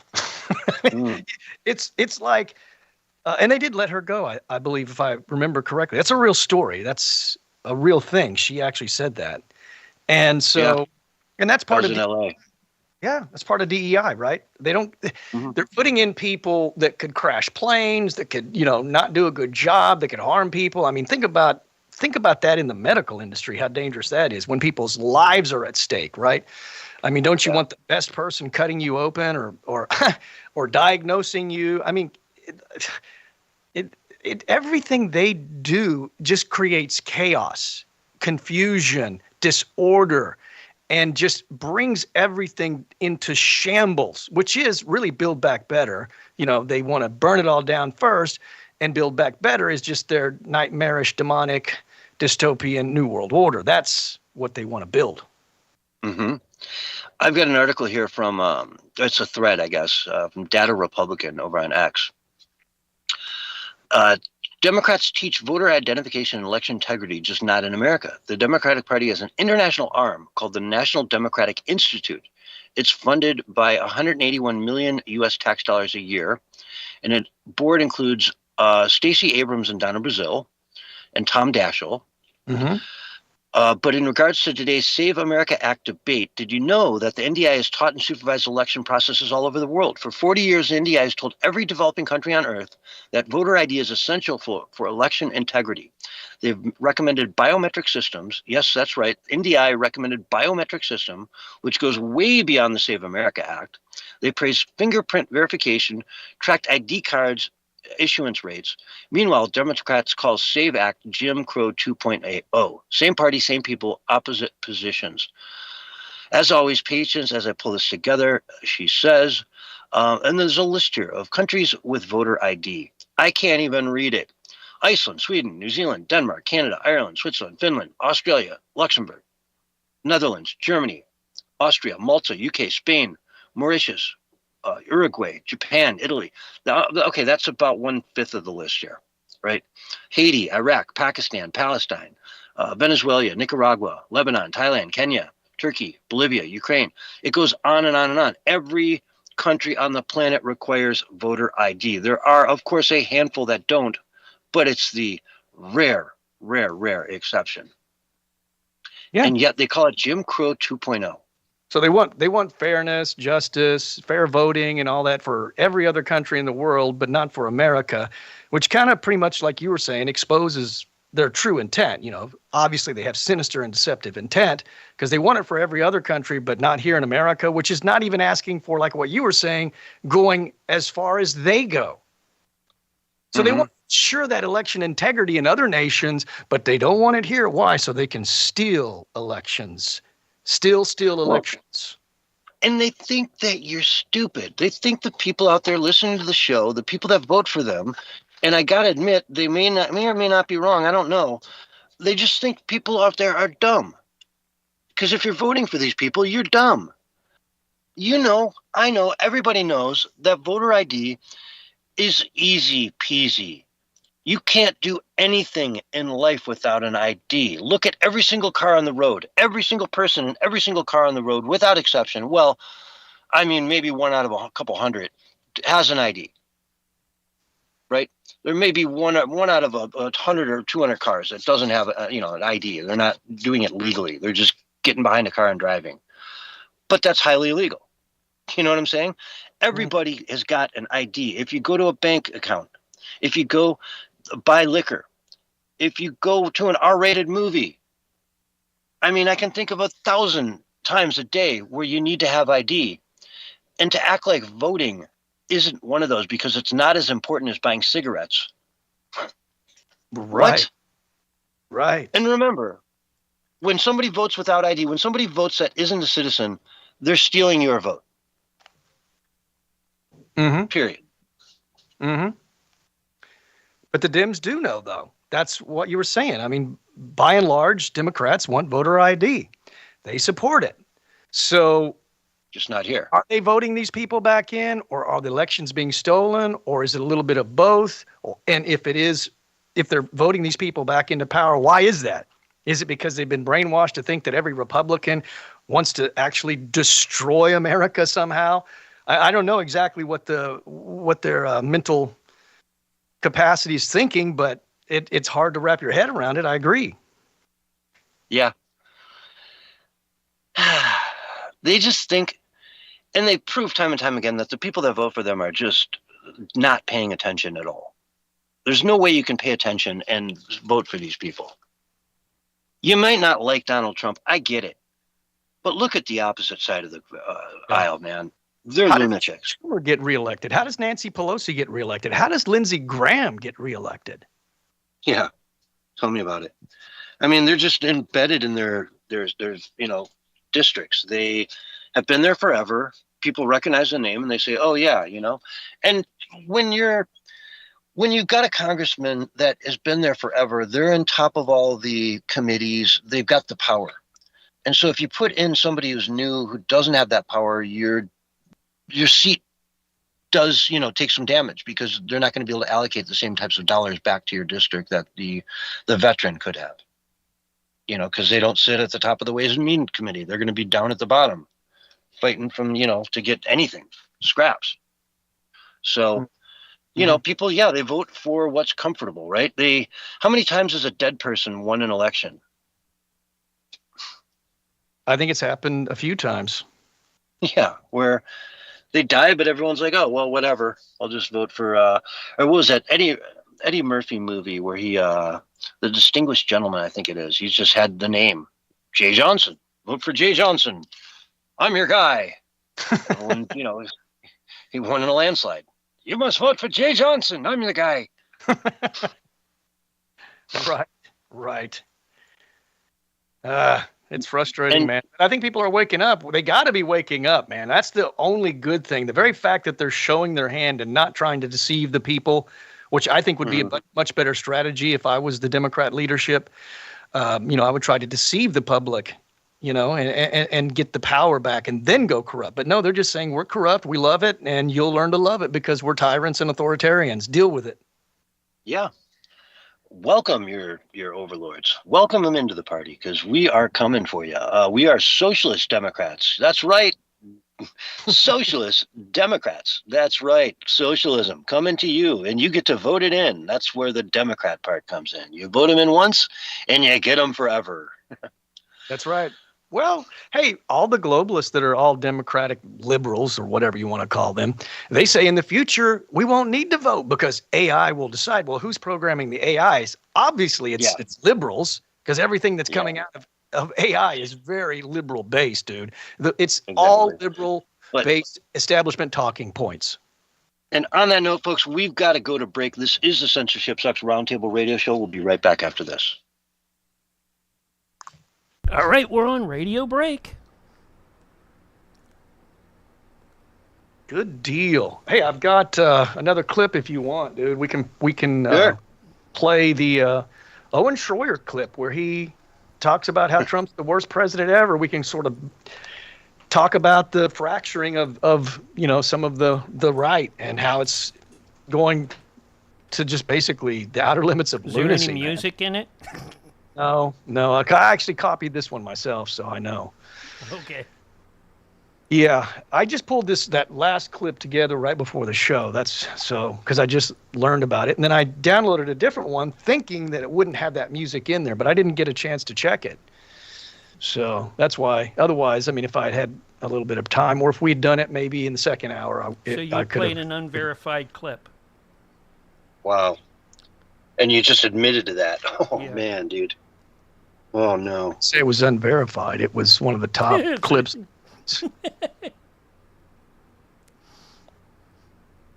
But yeah, I whoever made that video does not even know how to mix. Like if you're going to put music in there, you can't put it up so loud that you can barely hear the voice. That's not how it works. Well, yeah, that's kind of how it came out on my end. We'll see how it comes out on the edit. Came out pretty good on my end. I couldn't hear the music at all, to tell you the truth. Yeah, if you had like a phone speaker, that would be the case. But if you had good speakers, you're going to hear, it's going to be harder to hear her voice, but you could still probably make it out. But it is annoying. But most of the stuff that was good stuff that she said, the music stopped, which is the best part. So, and then I cut it short so it didn't keep going on forever. Well, Because I think it did. Once the music stopped, it came out super clear. So, of course, yeah. Yeah, I run everything through my little. unverified. Mm-hmm. Okay. Oh. Let's see. What is the temperature right now? Let me check. Well, we're going to lose this room, so let's go ahead and hang up, and I'll pick you up on the next one. All right? All right. Wow, 99. Wow. 99 bottles of beer on the wall. 99 bottles of beer. All right. You take one down. See you on the next one. That was hour 1 of Censorship Sucks Roundtable Radio Show. Hour 2 coming right up, and then after that, we have Jack Carey with Paranormal Intelligence Agency. You won't want to miss him.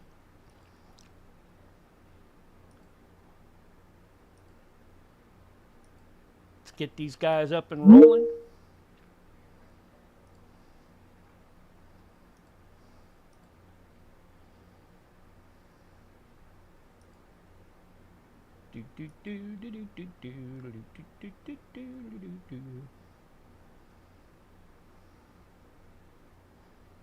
All right.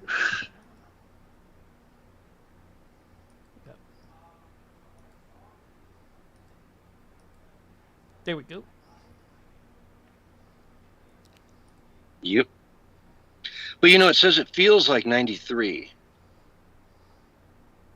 which I don't know where they pull that number out of their butt. Yeah.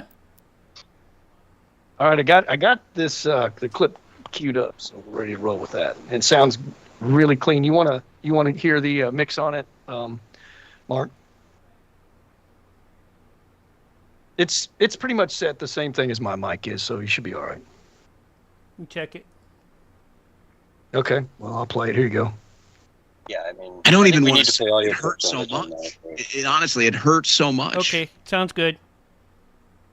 My job is political play-by-play. It's clear. Got it. I just reset it, so it's good to go, man. And it's like a minute long, so we're good.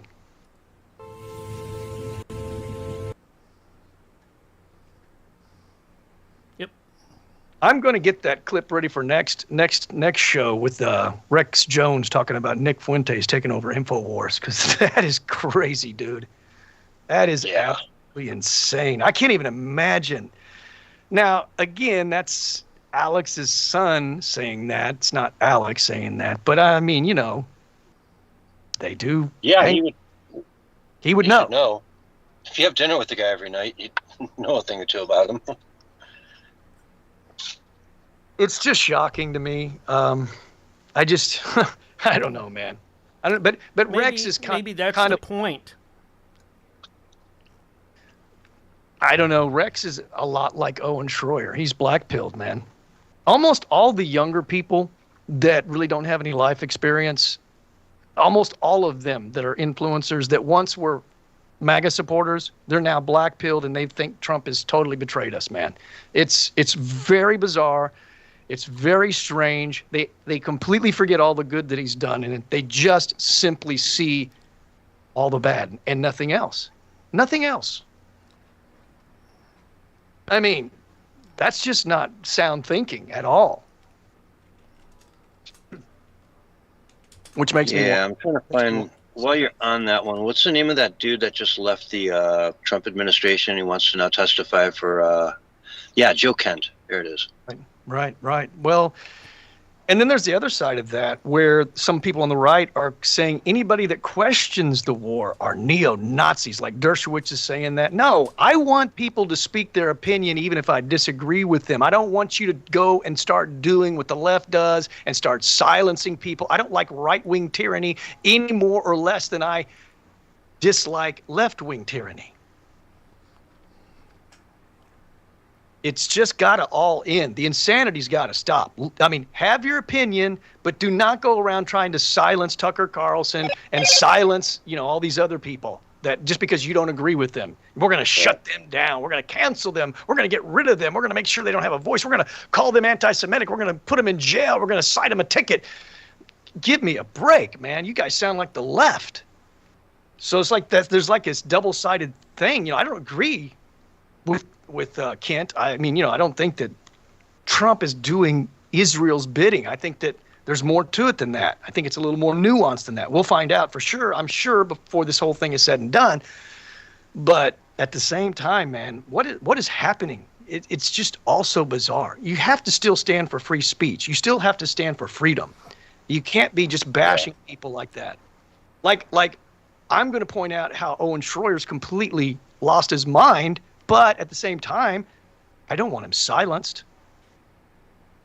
Yeah. I don't want him banned or, cited a ticket for being anti-Semitic. I don't think he is anti-Semitic. I really don't. I think that he's got a problem with Israel, but and Netanyahu, but I doubt he's anti-Semitic. Like Dr. Pepper. Oh, sorry. Was your food good? Yeah, it's real good. Be on the record, and if you say, hey, this ain't off the record, then you can go off the record. Okay.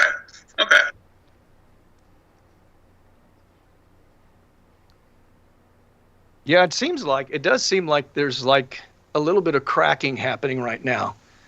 I feel like it seems like we're on rocky ground at the moment, a little bit. Just giving my opinion. I hope that it like kind of gets worked out, but so far, everything kind of has panned out right in the end. Yeah. I'm saying, so I'm optimistic of that, but it does feel like we're on shaky ground at the moment.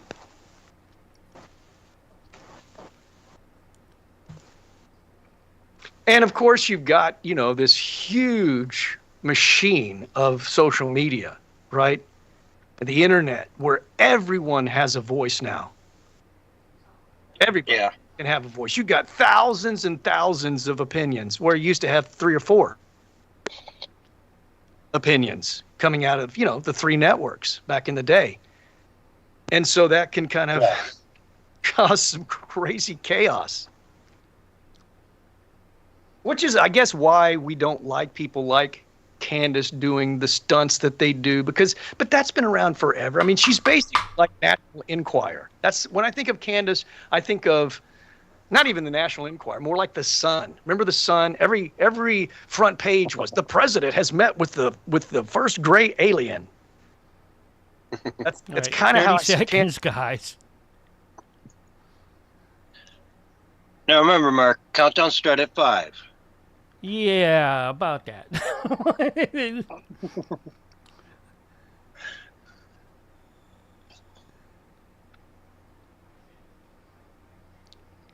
You really want me to start at 5?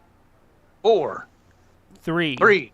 2, 1, and you're live and on the radio side right now. Hello, everyone, and welcome back to the Censorship Sucks Roundtable Radio Show, Hour 2, Wednesday night, March 25th, 2026. And we've got all kinds of good stuff to get in with you tonight, so let's just roll with it. Bullhorn Barry, you have some breaking news for us that could potentially dictate the future of InfoWars and therefore the world. Yeah, I don't have that clip. It's a different clip. I have the well, Owen. We can build into it though. I mean, we have news that's leading up to that. Is what what I'm saying here. So yeah, I know you have one clip of Owen. So let's go ahead and dive into that one, and then we'll talk about how that leads into potentially the future of news in America. Sure. They so much. It honestly, it hurts so much. My job is political play-by-play. I think this is the most corrupt president we've ever seen. I think this is the most corrupt administration and the most corrupt president we've ever seen. And I can't believe it. It hurts me so much. And I wonder how much of it too. It's like, was it always going to be this way? Or after he saw how corrupt Biden was, he just said, oh, well, if Biden's that corrupt, screw it. I'll just be that corrupt. If I can't drain the swamp, then I'll just become the swamp king. It is so bad, man. It's just, it's.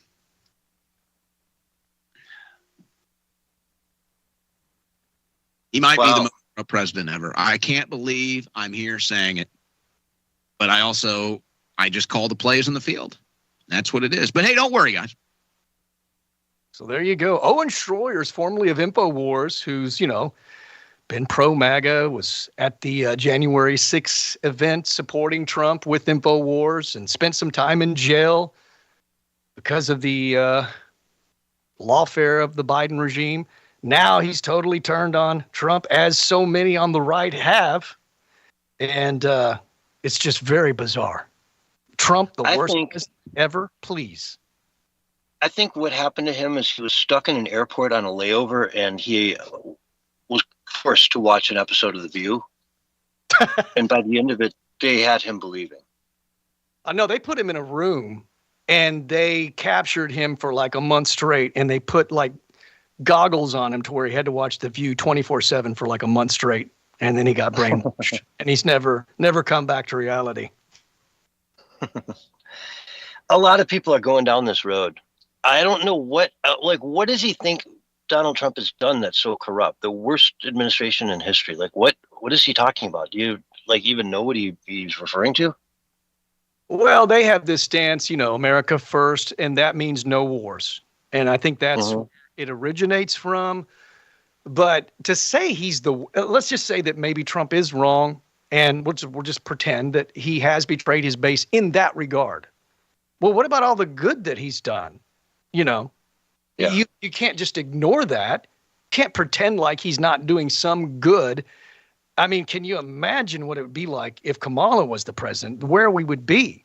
I mean, and they also believe that this war is going to go on forever. That's never going to stop. It can't be won. And that, it's going to lead to World War III. Their conspiratorial minds just go wild with this. Once they start, it's like Candace. Once she starts, man, she starts connecting dots that just aren't there. You know what I'm saying? And Owen is the same way. If you go listen to his channel on X, every time I've listened to it anyway, which I can only tolerate so much of it, it's all doom and gloom. There is absolutely no hope at all whatsoever. And that's what it means to be black-pilled, where you see nothing but just evil ever before you. And I don't get it. I mean, why is this a forever war? To me, it looks like, from everything I've seen, that the absolute vast majority of the people in Iran want nothing to do with the IRGC, with this Islamic regime that's ruled over them for 50 years. They want nothing to do with it. They want out. And they love their country. They love their people. They love their land. They love everything about it, but they just hate this dictatorial religious, government that's been forcing them to live under their laws, right? So to get them out of that system, that to me is phenomenal. They just have to go take the brass ring now. They've got to go take that ring themselves. We can't do it for them. And it's going to be hard. It's going to be ugly, but it's right there. All they got to do is reach out for it and grab it. It's right there. So to call this a forever war, I don't know, man. I don't think it's going to be a forever war, because if they don't take that ring themselves, then we're not going to stick around forever to just bomb them and bomb them and bomb them until they end up hating us more than them. They say, wow, at least, they didn't kill everybody. Mm-hmm. Well, Venezuela seems to have turned out better with the capture of Maduro so far. I mean, from what I can tell anyway. Yeah, he's got the president there, and the people running the place are scared of Trump. They understand that they can have the carrot or the stick, and they chose the carrot. I think Cuba is about to do the same thing, and they're going to choose the carrot. Although these people, these nut jobs that went down there on behalf of Americans to try to convince them that, communism is better, they only hurt the cause, right? Hassan Piker, losers like him and the Code Pink nut jobs are hurting the people of Cuba so much more than they could ever imagine. So much more. More and more people will have to die now because we've just encouraged the government to hang in there just a little bit harder. And if you just got to kill another couple thousand people, well, maybe it's worth it, because Hassan Piker went down there and told them that, hey, America loves you guys. We want communism in there. We hate this stuff. And I'll tell you what, there are a lot of people. I have a poll up here that is showing that a lot of people in America, young people, are actually into communism, right? Two-thirds of young Americans now support socialism. Okay, let me dive into this. The latest but not shocking but reprehensible news regarding victims of leftist indoctrination, campus reform is reporting 62% of American adults under 30 say they hold a favorable view of socialism. Throughout history, like communism, socialism has oppressed many and has not worked. Despite demonstrable facts, sadly, many academic institutions in America have been promoting this evil ideology. A recent survey found out that only 38% of American youth had an unfavorable view of socialism. I'm reading from Gateway Pundit here. It's disgusting that there are that many people out there that can't see what we have in America. Yeah, it means we've got a battle on our hands, man. And people don't really realize just how close we are to losing everything we love about this great nation. There's some people, we just call them the normies, that are just living their life in oblivion. They have no clue as to how close we are to losing everything sacred, everything beautiful, everything amazing about America, man. Like you said earlier, and I've said as well many times, we are at a crossroads, man, and we are either stepping into the Great Awakening or it's going to be the Great Reset. There's not going to be this limbo where we're hanging in the balance forever, because both sides are battling it out tooth and nail. Yeah. Well, and think about it like this way, too. If we keep America the way it is, then it looks like no different than yesterday. You know what I mean? It's just what we do every day. We keep going on and pushing on. But if they win, it's a monumentous, giant cliff that we fall off immediately. Oh, yeah. There's no going back from it. It's a one-off boom.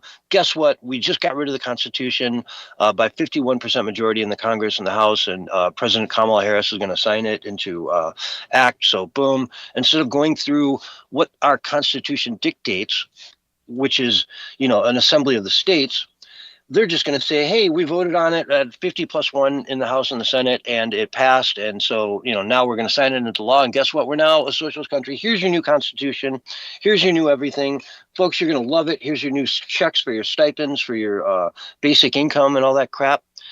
And what? Nobody has to work again because tax rates are going to be 80-90% on you if you do. So what's the point of even working? Let's just fall into chaos. Let's let our country just fall into decay and chaos, because why not? Socialism is great. It's worked everywhere. It's been tried. It just hasn't been done right. No one ever did it right. We're going to do it right. Right? Right. I've heard that before. Mm-hmm. So with Owen Schroyer and his black pill, you were mentioning that someone had a conversation with Alex Jones' son, and I'll let you, do the spoiler here. He said who might be in line to take over the InfoWars empire. Yeah. Well, let me kind of preface it by saying this, because I kind of wanted to play the clip so that I make sure I get all the details right, because I listened to this a couple of weeks ago, so my mind might not be completely fresh. So I may not be giving it correctly, but I'm giving it to you the best that I remember it. So let's just keep that in mind before I give it. And we'll play the clip next week if you want. But essentially, Rex Jones was doing an apologetics post on X about his father, Alex, which was nice. And I enjoyed it. I was listening to it. And he was talking about, how great Alex is, and they differ in their opinions, but he has great respect for his father. His father's been right about so many different things, and he's close to his father, and his father rescued him, when there was this whole debacle between him and his first wife. And so he's giving like a lot of like personal background and stuff. But then he goes on, somebody comments, because it was a live stream, and says, well, you'll never be Alex. You'll never be able to take his place. You'll never be able to fill his shoes. And he was like, you're right. I won't be able to do that. And he goes, we've discussed this, and that's probably not going to happen. And we already know probably who the successor is going to be at InfoWars. And of course, at one time I thought maybe it would be Owen Schroyer when he was like in sound mind before he went black-pilled. Or Anthony Gucciardi, or any number of people that have sat in that second seat. Any number of people, right? Or maybe some of the people that he's brought on as a guest, even, that have been a regular guest. But this shocked me to the core, because Rex said this was a great idea. And he says that it's most likely going to be Nick Fuentes. And I could not believe that, dude. That is insane. Nick Fuentes? The jock? Leading InfoWars? I don't think so, man. I sure hope not. Yeah, I mean, everything they've ever said about Alex Jones, with all through the years, the last 30 years, I've said, you're wrong. You don't know anything about Alex Jones. If you think he's a Nazi, if you think he's a modern day Hitler or whatever, you're just an idiot. That I would have to eat my words on every one of those if Nick Fuentes got in there. An actual Nazi, an actual like nut job who has no place in civilized society. Right. I mean, we really should put together a 1-minute compilation of just him saying crazy stuff, because the dude is so far out there. He'll go on InfoWars with Alex Jones and he's quite tame. You know what I'm saying? Because he's on his best behavior. But if you're listening to his podcast where he's just on his own, he's bonkers, man. I mean, completely bonkers. Yeah. I would never listen to him if he had a 3-hour show. Nobody would.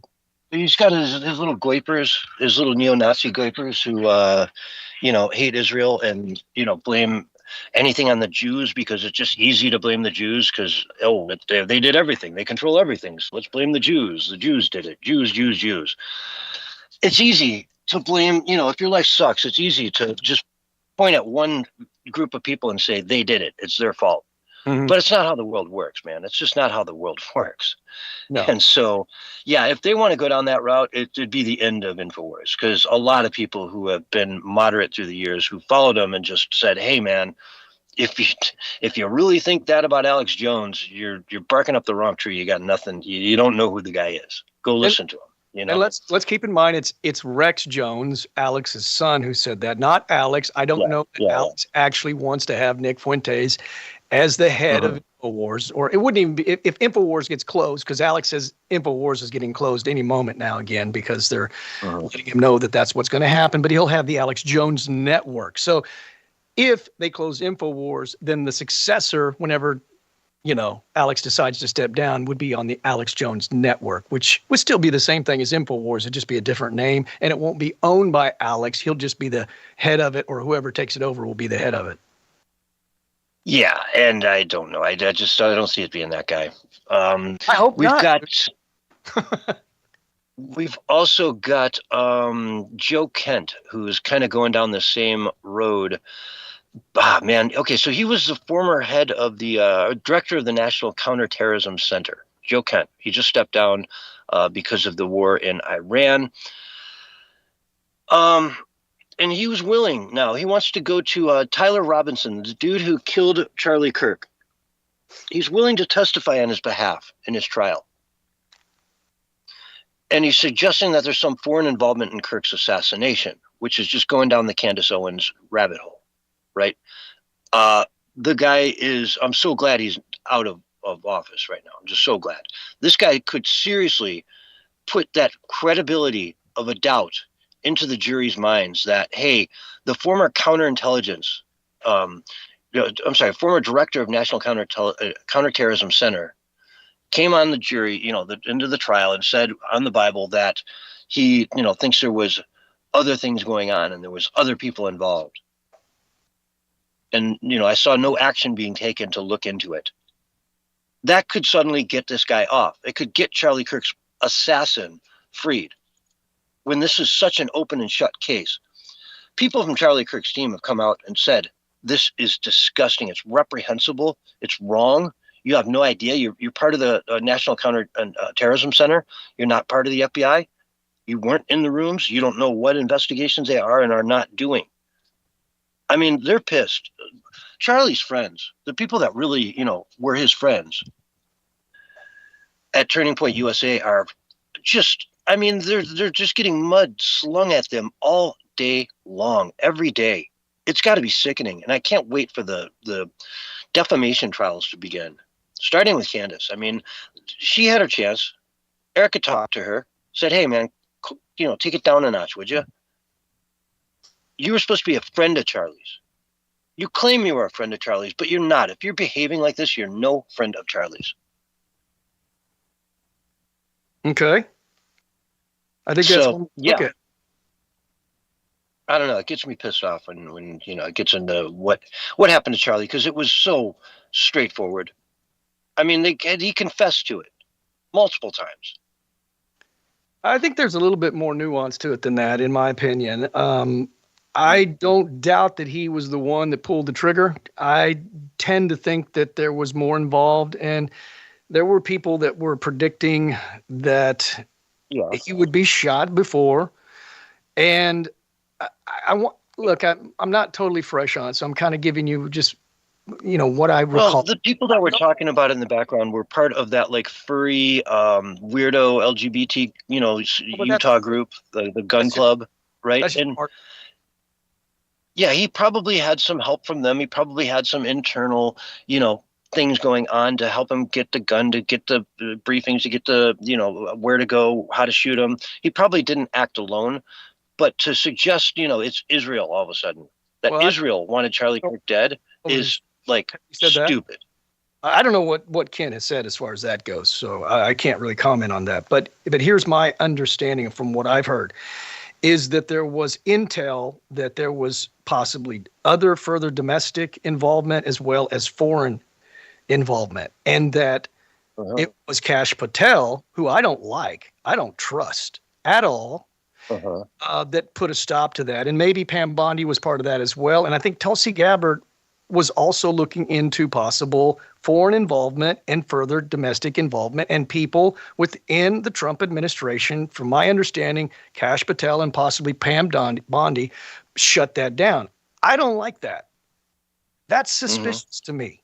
So I'm kind of in the middle ground of what you're saying and what everybody else is saying on the other side. I want to know exactly why that was shut down. You got to investigate thoroughly.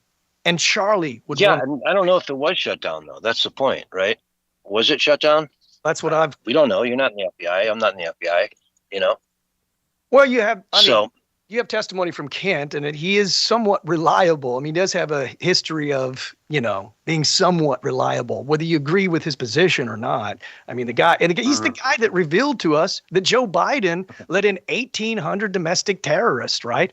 I commend him. Yeah. I don't understand is why Biden hasn't been court-martialed, if that's true. This is what I don't understand. You get all this stuff coming out all the time, and we haven't gotten any arrests yet.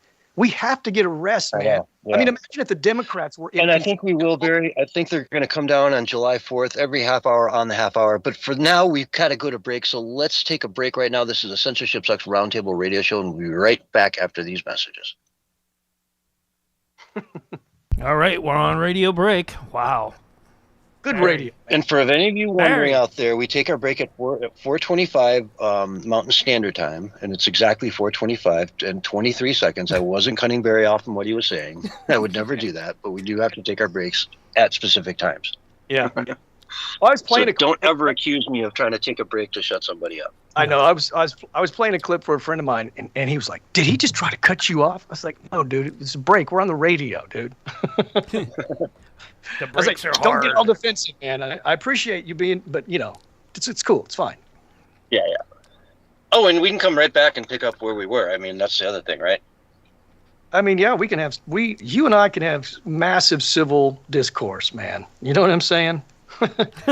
It's unlike most people, dude. Yeah. And I'm not even saying you're wrong and I'm right. I'm just saying I got some questions still, man. That's all I'm saying. Well, you're wrong. I'm right. I'm saying it. All right. Well, you're wrong and I'm right. Hey, he's taking the host privilege, all right? There you go. You don't have to see it. Everyone knows it. Yeah. Well, no, dude, it proves that we're not like pre-scripting stuff. You know what I mean? I think that's like important. Yeah. And Barry, and nobody, Barry, and we're not pre-scripting anything. Yeah. You're missing the bullhorn tonight.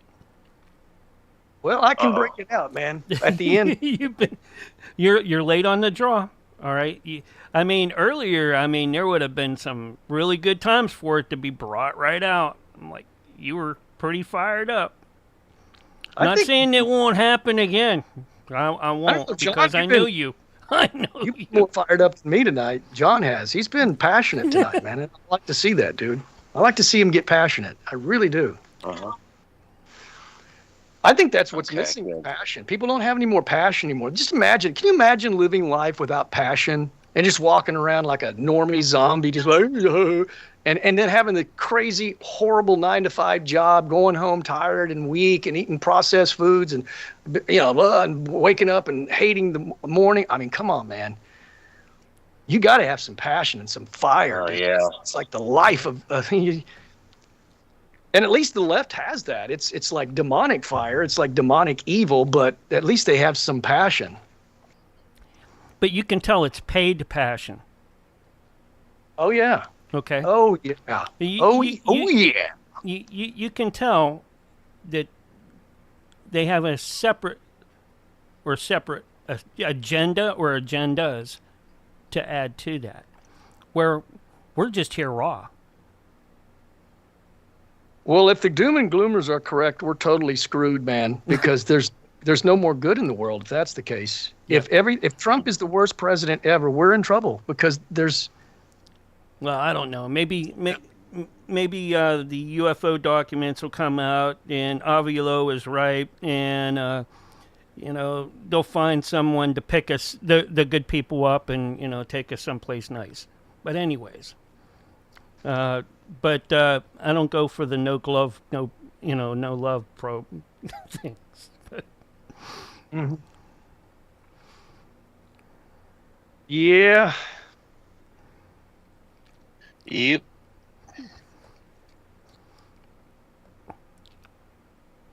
What do we got? 30 minutes? Well, actually, probably less than 30 minutes. Actually, how many minutes do we have left? Like 20, 24 minutes or 25. Something? Yeah, 25. Yeah. Yeah, so it's gone by fast tonight, man.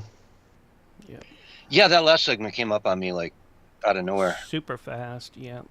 Kind of like the first segment did with me. I'm like, I spilled something, and I'm like, oh no. I was trying to clean it up, and I'm like, oh no, break. Well, we're under 30 seconds, and we should be back up and running here real soon.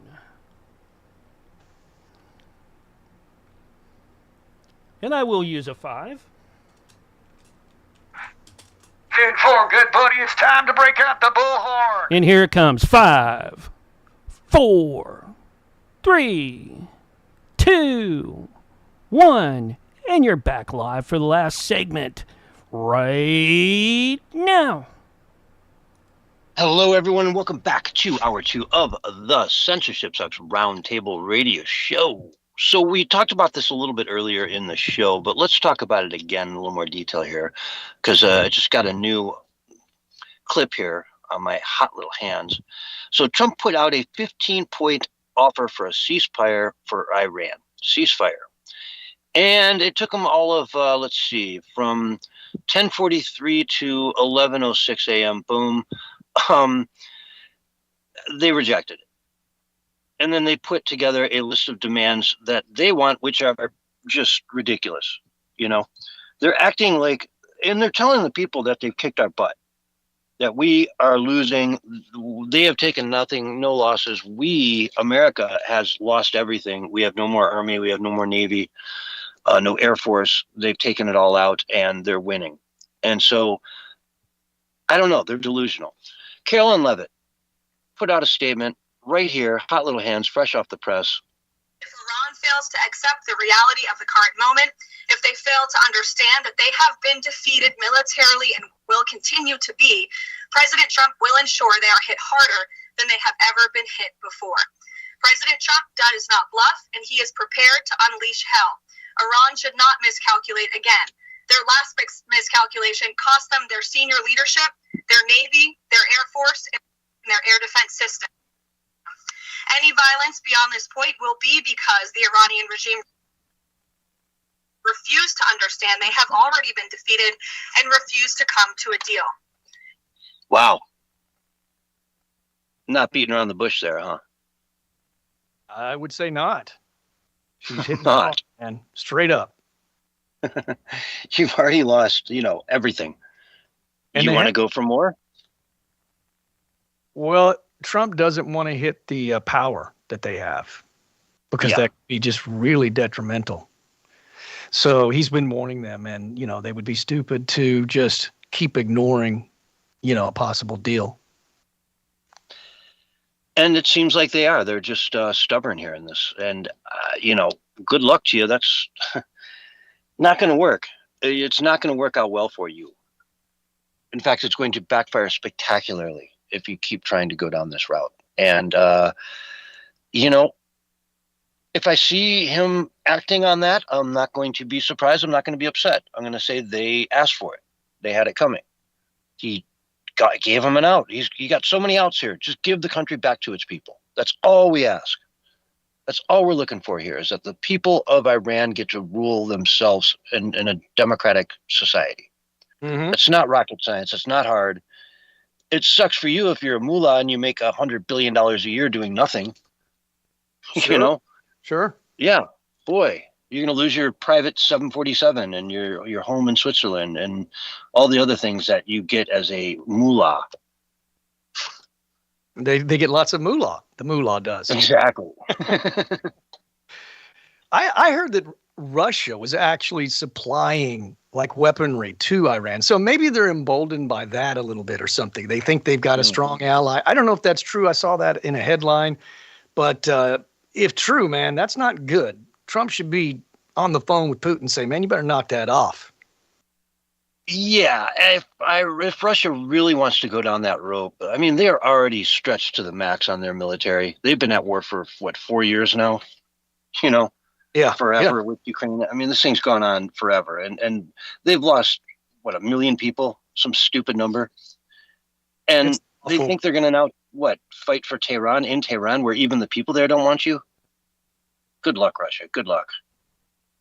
Yeah, it's just hard to tell what's true and what's not true these days, man, because, we're just being fed what they think we need to know, which may be not much of anything or not even the truth. I don't know. It's hard to really tell, especially when it comes to the fake news. I mean, I trust the alternative media a little bit more than I do the fake news media, the establishment media. I mean, they lie about everything, completely lie about everything.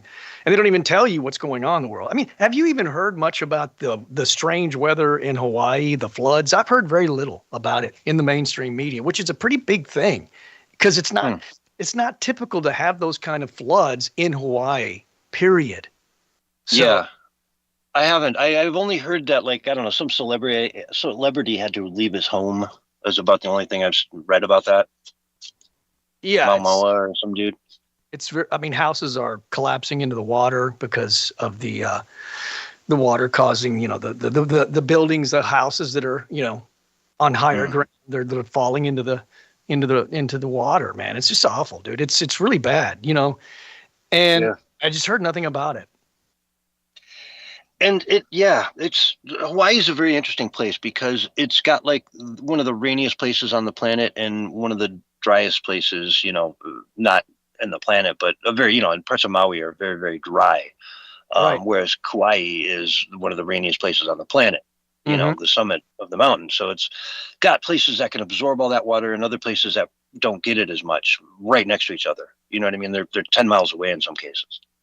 So it's interesting. It's just such a diverse, wild, beautiful place that, folks, if you've never been to Hawaii, do it. Just go.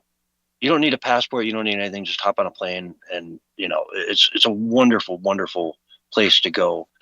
Be as far away as you can, but still be in America, I can't stress the beauty of Hawaii. The ocean is insane, Rent a snorkel and some fins and just sit out in the bay all day and just look at the fish. You'll have the best time of your life. Catch you some fish. Go spear fish hunting. Yeah, just not at the beaches. You need to go, away from other people. Well, yeah, that would be a good idea. I would agree with that. Yeah. I think I got a walrus. Well, it may not be reaching the headline just because there's so many crazy crises happening all the time now. People are under crisis fatigue and maybe they feel like people don't need to know about it. But we do need to know about it because, generally speaking, I mean, I guess you can rely on FEMA to some degree or what have you. But, I mean, it's the people that usually give the donations that help out. And so I haven't really, but I don't listen to much of the mainstream media. So maybe I'm just, maybe they are reporting on it a lot, and I don't know because I don't listen to it much.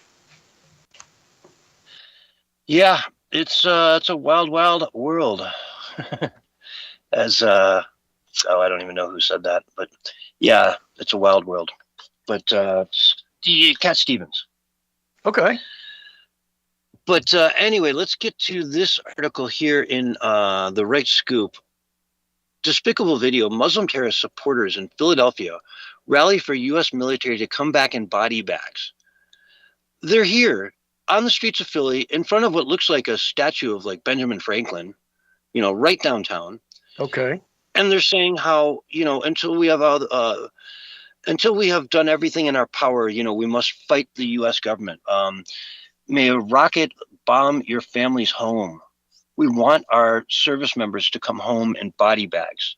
And they're out there saying this to a crowd of like 50 people in Philadelphia on the streets in the middle of the day. And how many shocking people video gathered out? How many people are we talking? 50, 100, like what? About 50, That's 50. Around them that I could see. Yeah, that's 50 too many. I mean, Yeah, not huge, but 50 too many.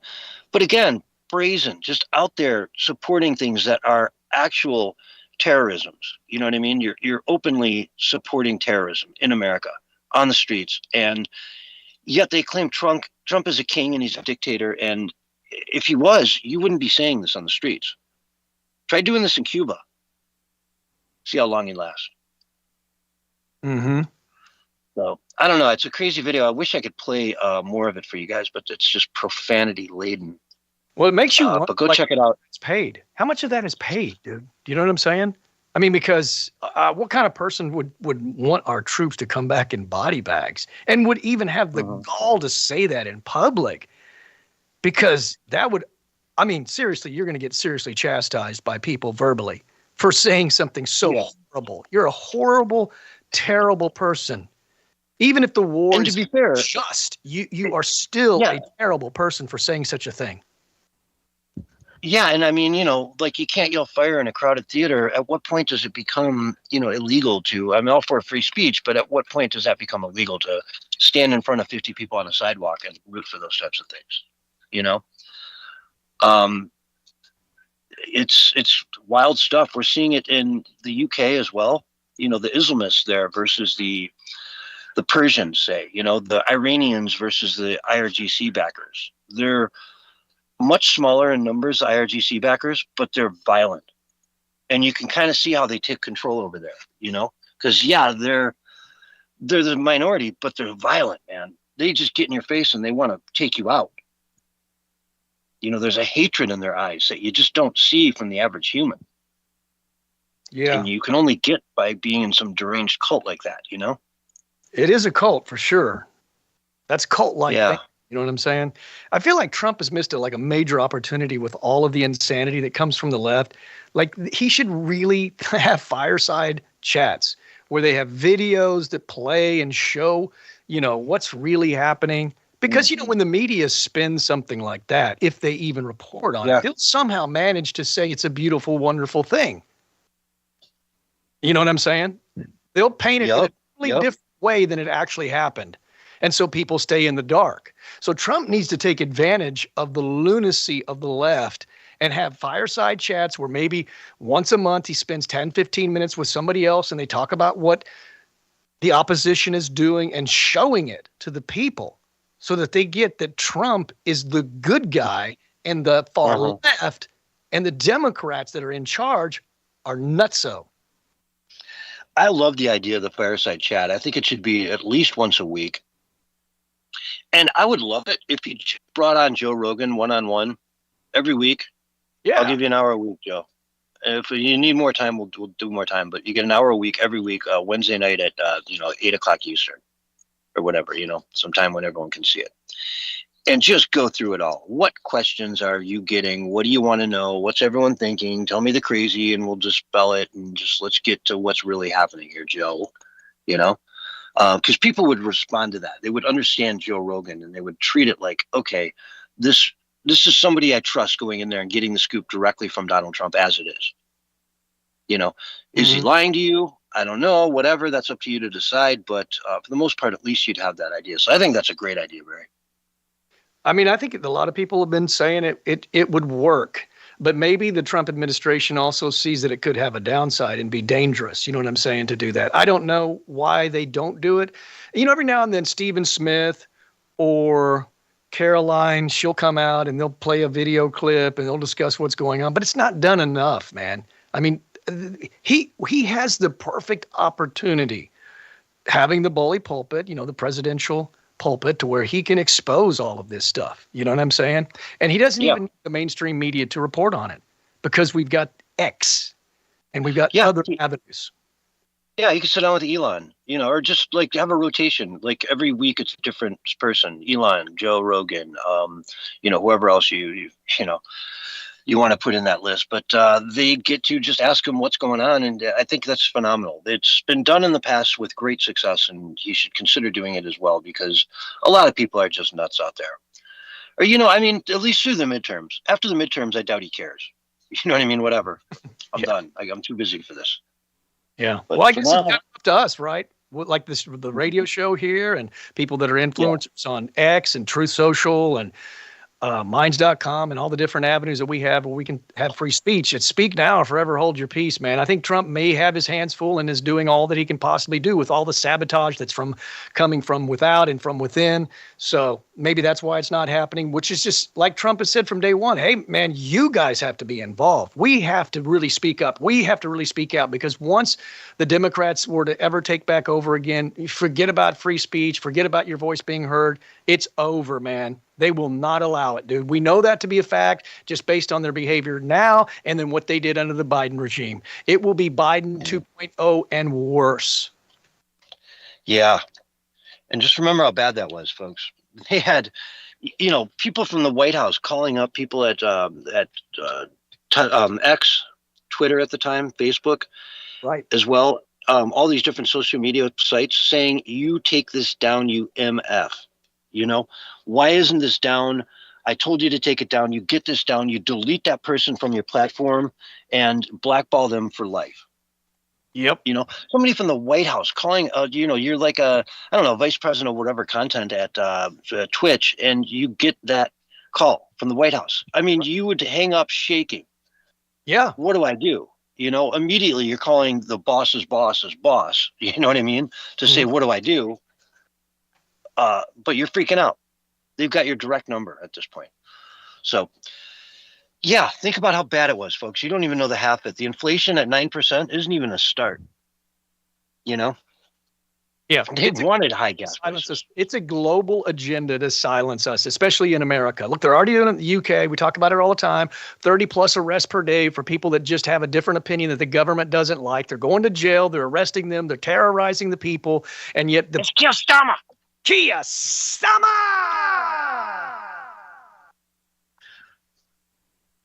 Yeah, the UK's off the hilt, man. They're broken. They're broken. And even Tommy Robinson now is saying, man, it's too late. We could have done something 10 years ago, but it's too late. We passed the point of no return. He's living in America now. That ought to tell you pretty much everything, dude. He's saying, I love it. He's here. Huh? He's here. He doesn't live there. He's here now in the USA. He doesn't live here, though. He's not given up his citizenship. He's been very specific about that.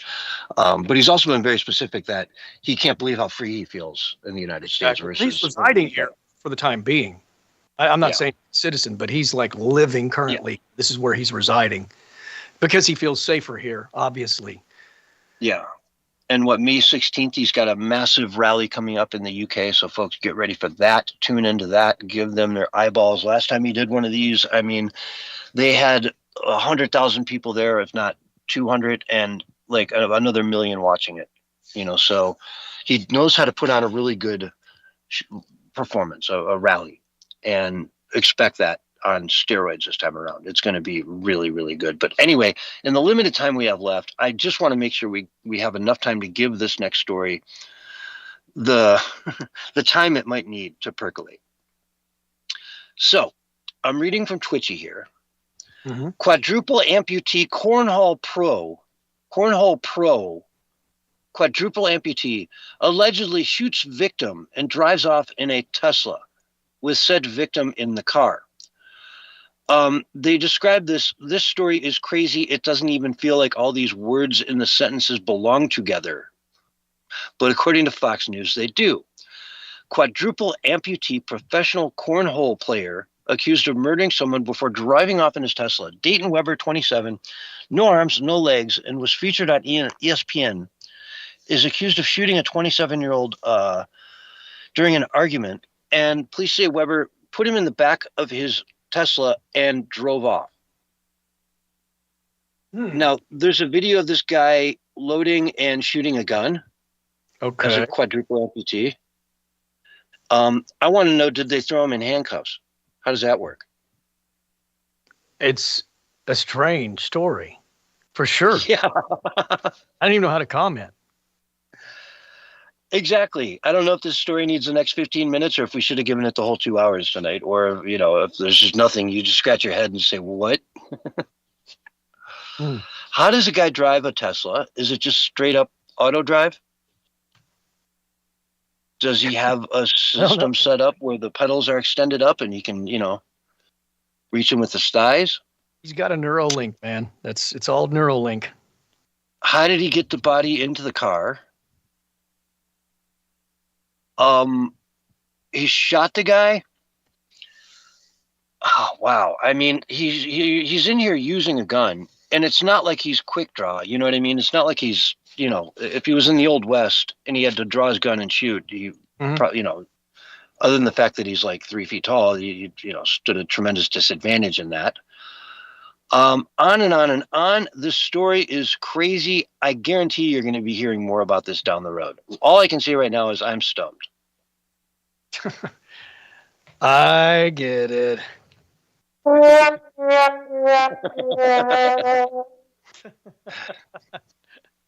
Is this a joke, man? Did this actually happen, or is this a censorship sucks made up story? I swear to God, folks, this is all over the news. It's not made up. It is real. It's all over the news. It's Israel. It happened in Israel. What? What? No, it didn't. Oh, it's real. I thought you said Israel. Never mind.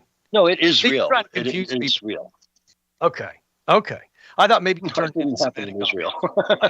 I thought maybe you'd gone all Owen Schroyer on me. No. It's Willie's going to talk about it on Sunday night. I bet. I can only imagine. I'll have to tune in for that. That sounds, I don't know, mentally challenging, maybe. We've had Michael the Midget on the show. Now maybe we need Andy the Amputee. I'm sure there's going to be calls to cancel the Censorship Sucks radio show for Sunday. I just have a feeling. What wasn't Michael's brother an amputee too, or something like that? Part of the Cogene twins, or how did that go? He was a congealed twin, who was separated, but that's neither here nor there, Mark. No, this is a actual story. I don't see what city it took place in. The quick scan of this article, I don't think it mentions it. I'm sure if I dove further, but American Cornhole League he's part of. How is he a professional cornhole player? I'm afraid to say I don't even know what a cornhole player is. Oh, you don't know what cornhole is? I just don't. I'm sorry. It's the two wooden planks that are like 20 feet apart. It's like horseshoes, but you'd have a beanbag, and you try to get it in the hole. Okay. Yeah, I'm familiar with the game. Yeah. Okay. So he played that professionally. So he made a living playing cornhole. No arms and no legs. Well, you got to hand it to him. Never mind. That was wrong. I was going to say, you got to hand it to him for doing it, but that didn't come out right, so I apologize. No, that was a good, I like that. I like that. You were on point with that one. Even though you didn't mean to do it, I think I'm still supportive of it. We're out of control. It's amazing. Anyway, go ahead. Finish up, man. Go for it. Anyway, that's all I've really got on that one. I mean, I don't know what else we're going to add to that. What's up with that? Yeah. What? I don't know what more you can say. It doesn't make any sense. Maybe somebody will explain it to us at some point in time. Mm-hmm. On another note, in the final couple minutes we have, Gateway Pundit has, after years of litigation in which the Gateway Pundit founder and publisher Jim Hoft was lead plaintiff, Missouri v. Biden, the case experts said was the most important free speech case in recent history, has settled between the government and Hoft and other plaintiffs. The government admits that unrelenting pressure from certain government officials likely had the intended result of suppressing millions of protected free speech postings by American citizens. Mm-hmm. Wow. The government, quote, the government cannot take actions, formal or informal, directly or indirectly, to threaten social media companies without some form of punishment unless they remove, delete, suppress, or reduce content containing protected free speech. The parties agree that modern technology does not alter the government's obligation to abide by the structures of the First Amendment. That is in the concession that the government made. Folks, that is it right there. That is case law coming down saying that the government cannot take actions, formal, informal, directly or indirectly, to threaten social media companies with some form of punishment unless they remove, delete, suppress, or reduce content containing protected free speech. The government can't do it anymore.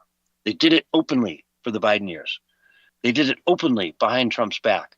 They did it openly with Obama. Now it is forever forbidden, and the world will be a better place for it. Yeah, but I think states will try to do it, man. They'll go state sovereignty. We don't believe. I mean, if the Democrats get the power back, or where the Democrats have the power, they'll say, well, we we don't believe that's constitutional. We already know they don't respect the Supreme Court, man. They want to stack it. Yeah. Oh, they're going to. The minute they get the both House, Senate, President, boom, all bets are off. They will stack the Supreme Court. They will add 8 more states. They will gerrymander everything. They will change this government in so much of a crazy direction that anybody on the North American continent will be able to vote in our elections. They're going to mail ballots to Cuba and Venezuela and Honduras and let anybody in North America vote. Why not? Why not? What do they care? Folks, it'll be an ugly sight if they ever get full control of the government back. But on that note, we should probably wrap it up here. Barry, where can people find you online? Find me on X, Bullhorn Barry, and I just got a few things to say. Now's the time that we speak up. We've got to get out there. We got to come in at a crossroads. We cannot back down. We must speak up now or forever hold our peace. All right, folks, this has been the Censorship Sucks Roundtable Radio Show. We got to end it here. But stay tuned. There's much more coming from our producer, Mark, tonight. Otherwise, we will see you on Sunday night. Thanks for listening. All right. You guys did a great job. Thanks. Thank you, man. Thanks for everyone listening out there in the webosphere, the interwebs. The interwebs. The wires. Yeah. I'm going to get Jack up and going here, and I will talk to you guys on Sunday. All right, man. Take Have care. a great day, everybody. See you, Mark. All right. Appreciate it. All right. Hold tight. We got Paranormal Intelligence Agency coming right up.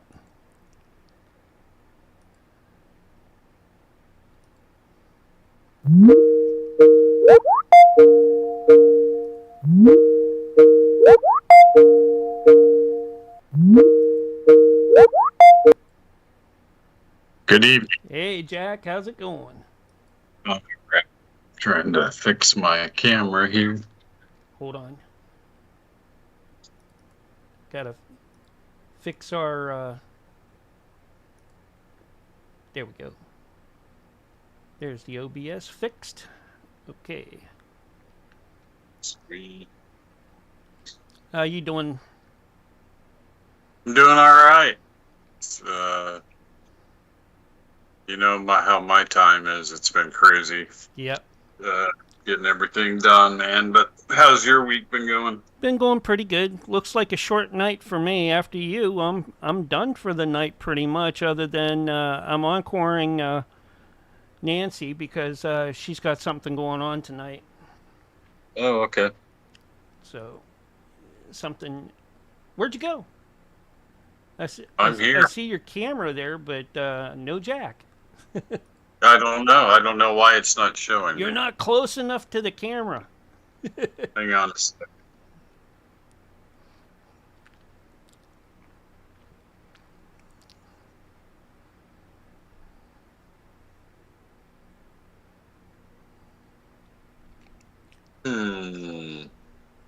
Why isn't that working? That didn't make any sense.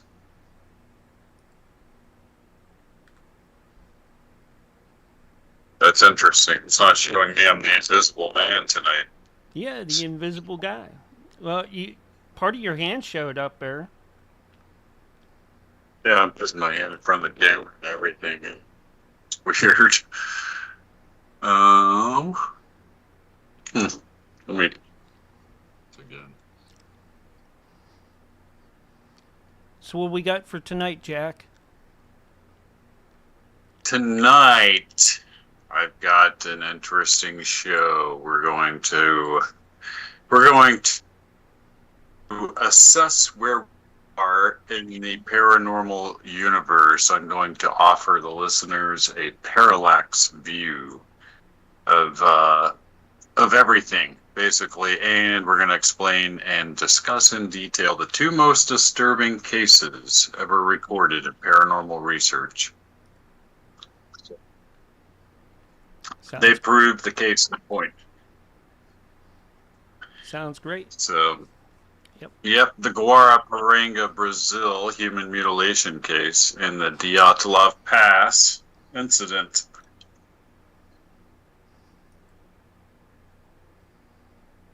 Nick, you can't see me. Roger's restreaming us tonight. So is the Great Conspiracy. Nice. Wish I had a video feed for them, but they got a view of the outside of the bunker there. Yeah, you could put that up. Put your slideshow up. That's it right there. That's you're seeing the outdoors of the missile silo. Let's see. I think you got to take the what's that thing called? There you go. Can you see me now? No. Anybody? That's really weird. Yeah. It has to be something with their connection because my camera is on. Everything is set just right. Otherwise, you wouldn't even see the background there. Yeah. Here, I'll change it to. We're blasting through space currently. There you go. Get ready for your countdown because it's coming right up. Like right now. 5, 4, 3, 2, 1. And Jack, you're live for the very first time tonight, right about now. Welcome back, everybody, to Paranormal Intelligence Agency Radio Live. We're broadcasting from 300 feet deep in an abandoned nuclear missile silo somewhere lost in the post-apocalyptic wastelands of the Dakota Territories, and I am joined, as always, by the paranormal crime-fighting duo, Daisy and the Sundance Kid. We're working security in the silo tonight, and tonight we're going to be discussing... I'm going to offer you guys the parallax view. That's the subject and the title of this evening's broadcast, the parallax view. We're going to talk about the overall view of where we are right now in space and time on this crazy planet I like to call the Great Space Roller Coaster. And we are currently in the great upswing of the Kali Yuga. If you don't know what that means, then you have tuned in to the right program. We are going to educate you this evening on all things paranormal. I have had a bit of a cold this week, so you'll have to pardon me when I wet my whistle here, but that's the way things go on live radio, and it's been a crazy week here in the bunker. We, down in the silo, we've been getting lots of work done, been getting lots of painting done, and finally put the finishing touches on one today that I like to call the dance.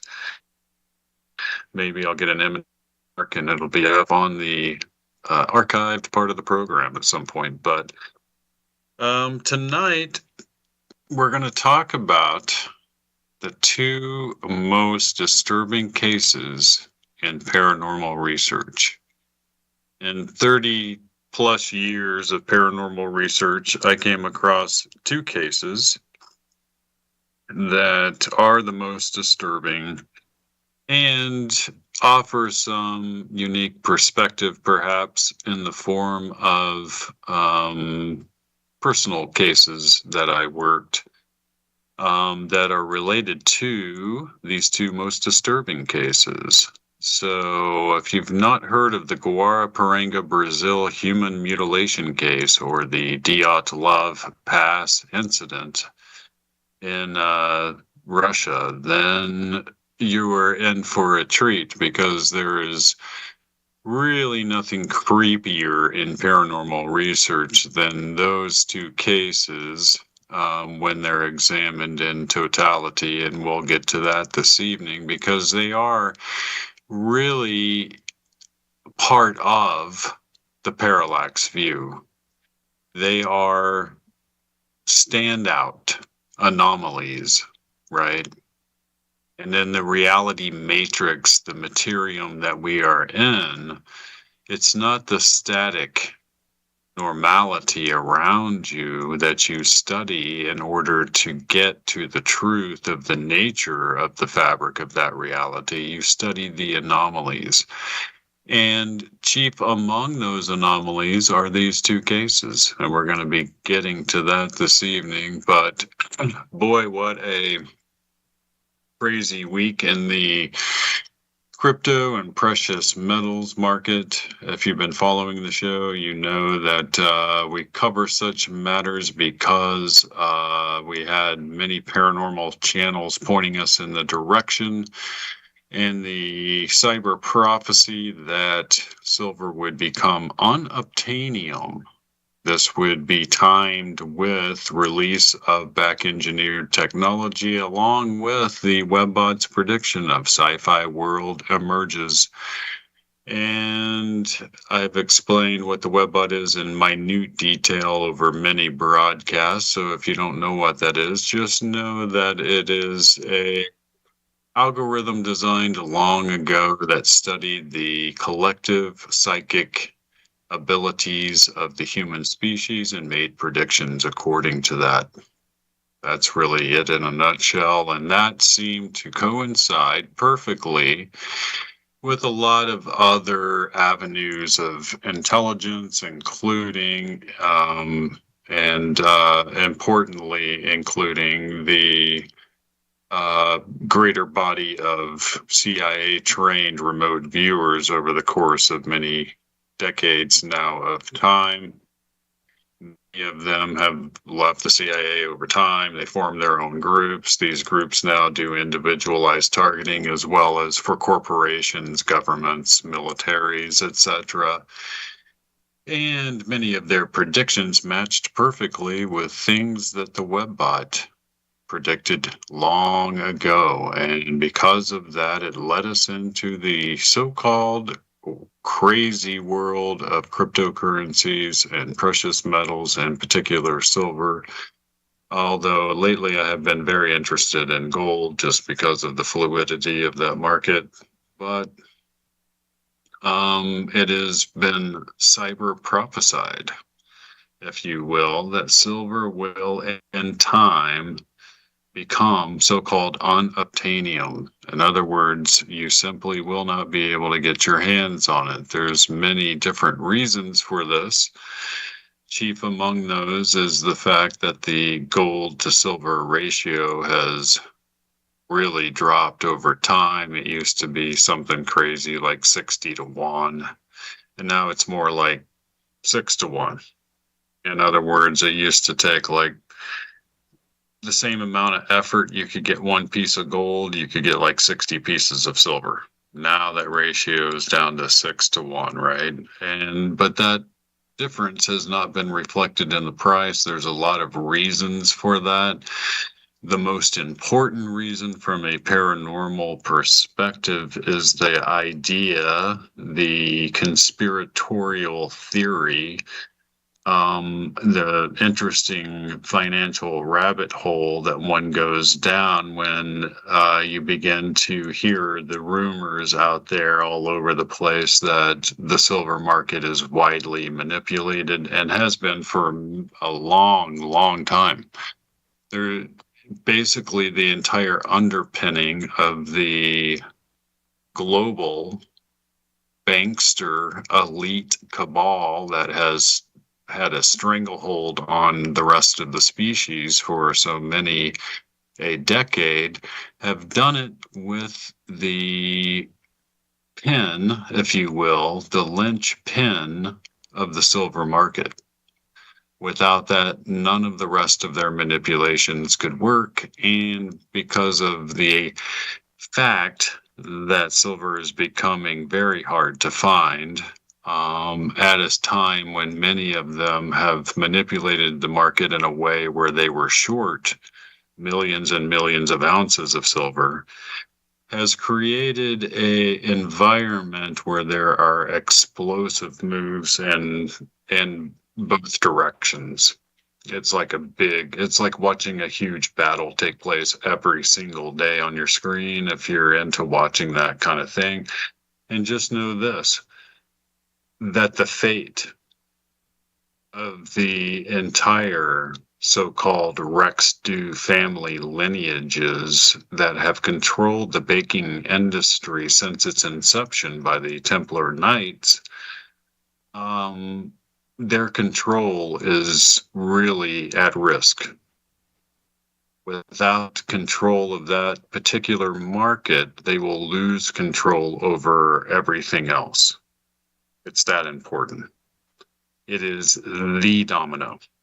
If you can get that domino to fall and you watch silver rise to the point of unobtainium, then you're going to see a complete implosion of the past globalist cabal system and the banking system that they have used to enchain the rest of humanity. That's how important it is. So all of that has led us into this crazy world of the, well, cryptocurrencies and precious metals, and the conspiratorial world, if you will, unfolding right in front of our eyes in real time, watching it tick by tick. That's a fascinating place to be. And that, my friends, is sort of what I refer to as the parallax view. I discussed previously the idea that there was a huge deleveraging event that occurred in October, specifically October the 10th. And this was in all kinds of financial markets, but it began in the stablecoin market.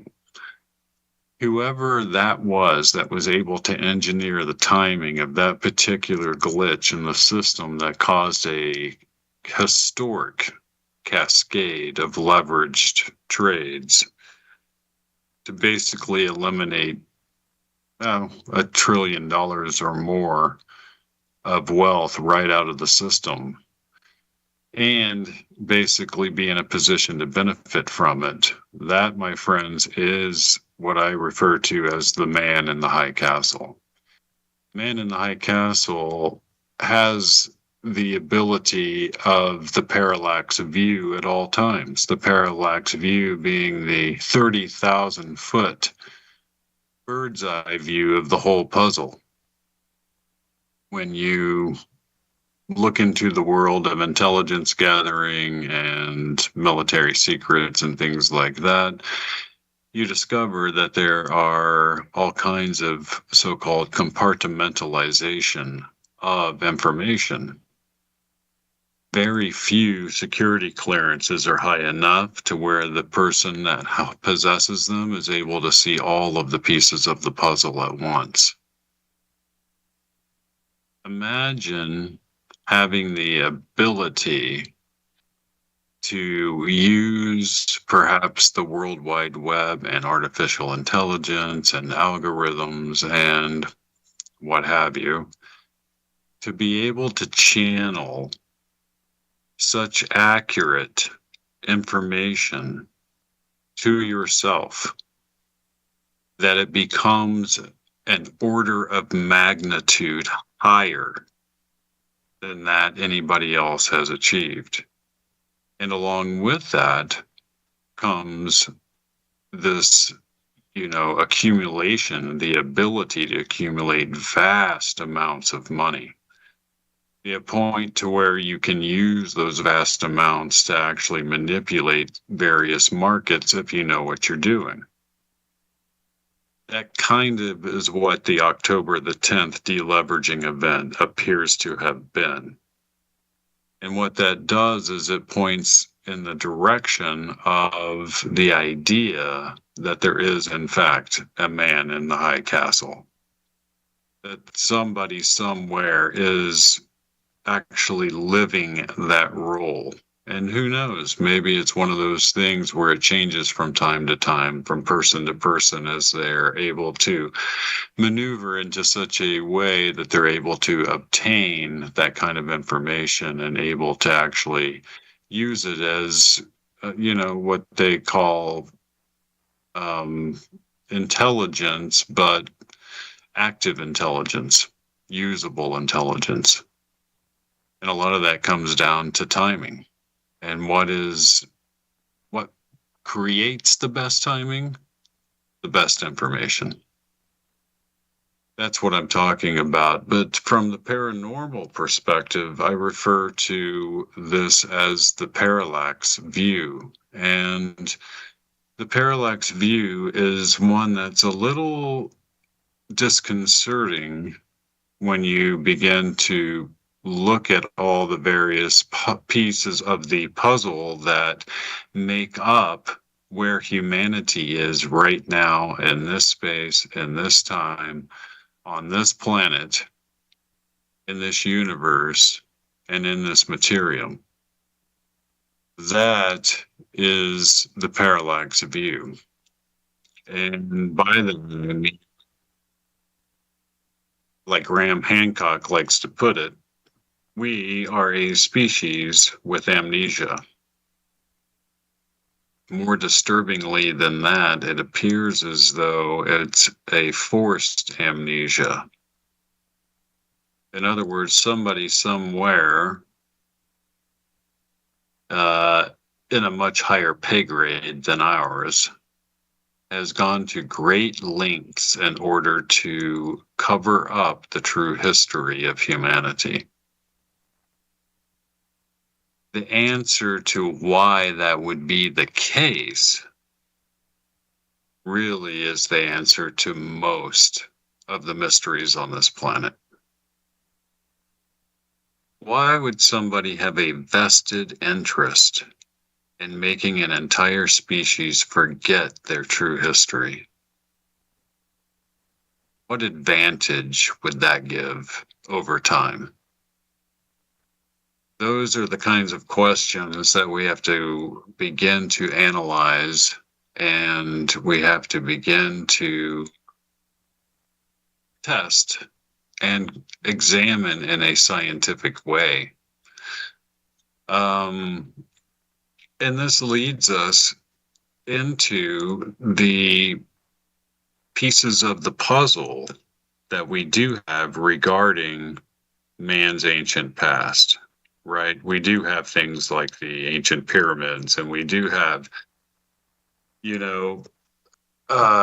astrophysicists like information being deposited in ancient cultures around the world. We do have records of gods having walked among our early ancestors. We do have all kinds of interesting accounts of our early ancestors being taught so-called forbidden knowledge.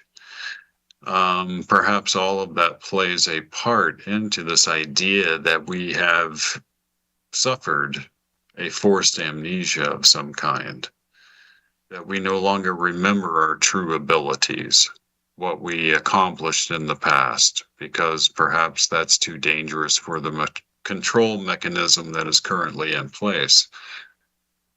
But where does that leave us in the world of studying anomalies, and how do we begin to assess what the anomalies really mean for our understanding of the material in this fabric of reality? And by that I mean cases like the Guaraparanga human mutilation case and the Dyatlov Pass incident that occurred in Russia, where 9 hikers were basically, I won't call it butchered, but they were beat up to the point where they suffered wounds that the medical examiners described as being the same as like a car wreck. Crushed internal bones and organs and stuff like that. One lady was missing her tongue. Interesting. But we'll get to the details of both of those cases in a moment. We are a species living on a planet that apparently in the past was inhabited by a non-human intelligence. that non-human intelligence conveyed certain information to our early ancestors, and then I suspect went about building all of the many megalithic structures around the planet in order to contain mathematically within them the great secrets that they conveyed to our early ancestors through the mystery schools. It is also talked about in the Sumerian tablets, in the Book of Genesis, and the Book of Enoch, and many other ancient historical accounts that there was an interbreeding that took place. That interbreeding led, of course, to offspring. Those offspring were half whatever these creatures were and half human. They looked human. And they were placed in all of the various power positions around the planet. In other words, the Sumerian tablets talk about the very first so-called priest king of any city was referred to as Adamu, A-D-A-M-U, in the city of E.Den, or Eden.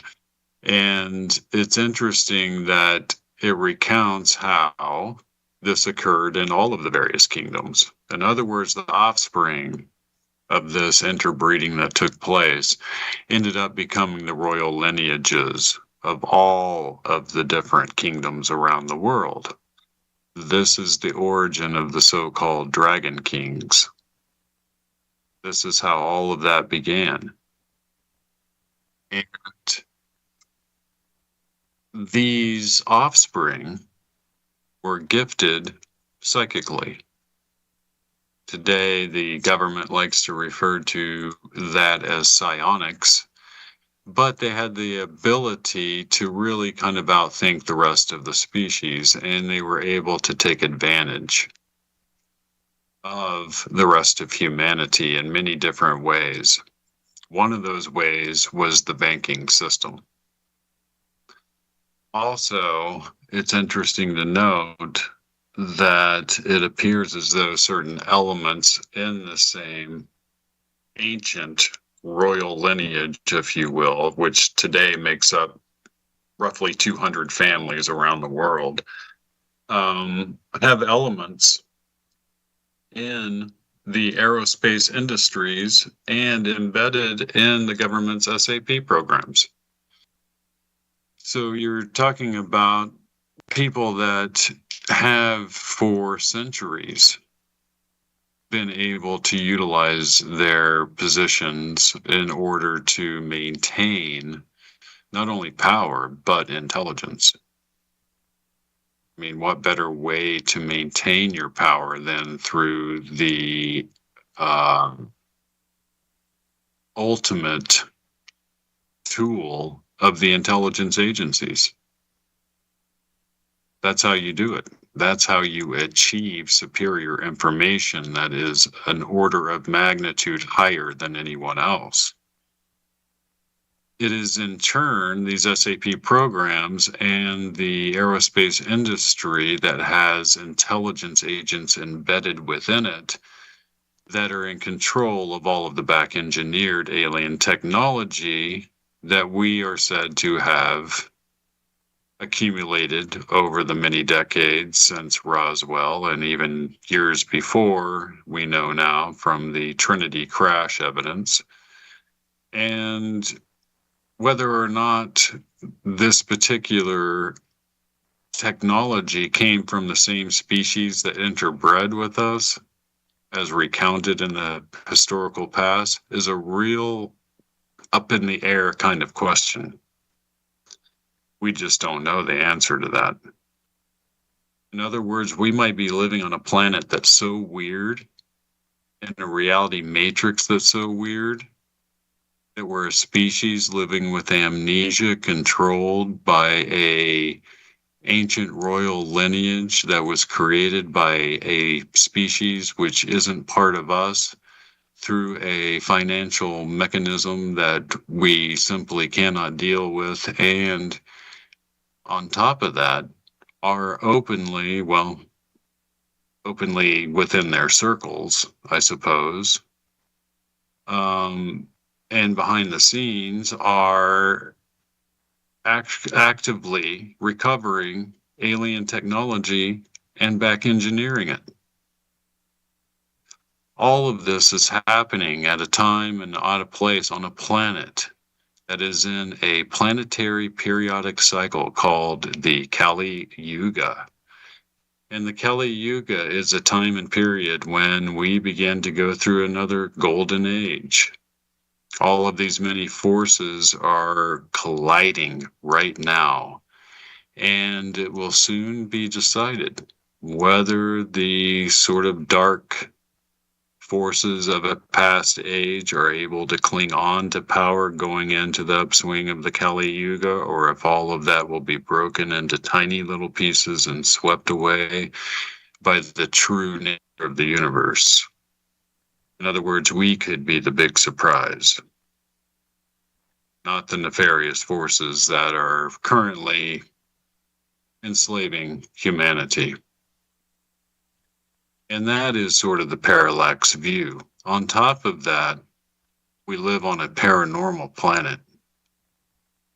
And it is a planet with interdimensional doorways. A planet with doorways to different places and different times. And that has actually been witnessed. And we're going to get back to all of this crazy talk right after our break. All right, we're on radio break. Great job, Jack. Cool. Hey, have you caught a glimpse at any of those links I sent you on Facebook? I haven't even been on Facebook Well, I could tell for a long time.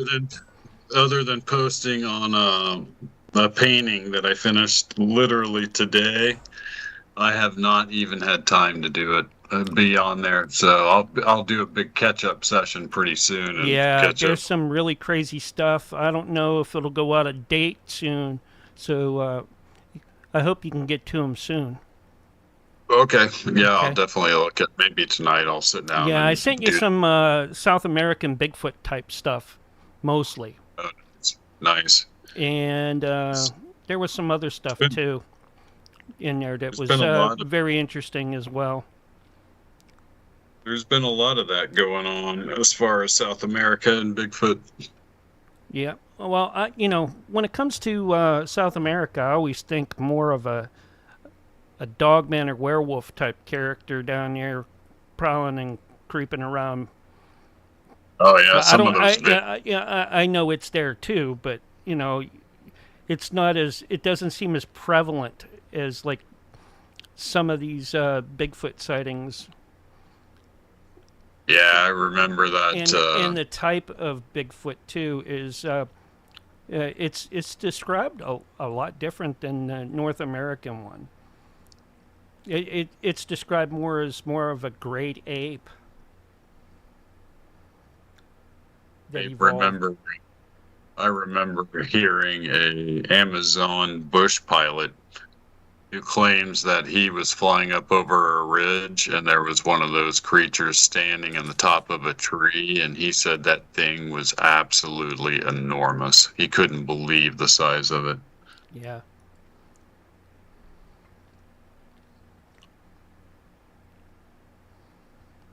Well, they seem to be thinner down there, but the age, not age, but the height range is still about the same. As like the skunk ape. Right. Which I found, kind of interesting when they were comparing it. And then there's like a miniature version, like a pygmy species of Bigfoot that lived down there too. Oh, wow. Yeah, and I never heard of it before until I started, kind of digging into that. I was like, man, because I got a little tired of the current event stuff, and I was like, man, let me see what's going on in cryptozoology. And I heard this one podcast, and I was like, and they were talking about these like pygmy species. They're only about 4 or 5 feet. Well, 3 to 4 feet tall. Uh-huh. Looks almost just like a Bigfoot, but it has all the characteristics, but they're small, and they're kind of group. They work in groups. And the people down there gift them to keep them out of their homes and away from their property. That's crazy. Yeah.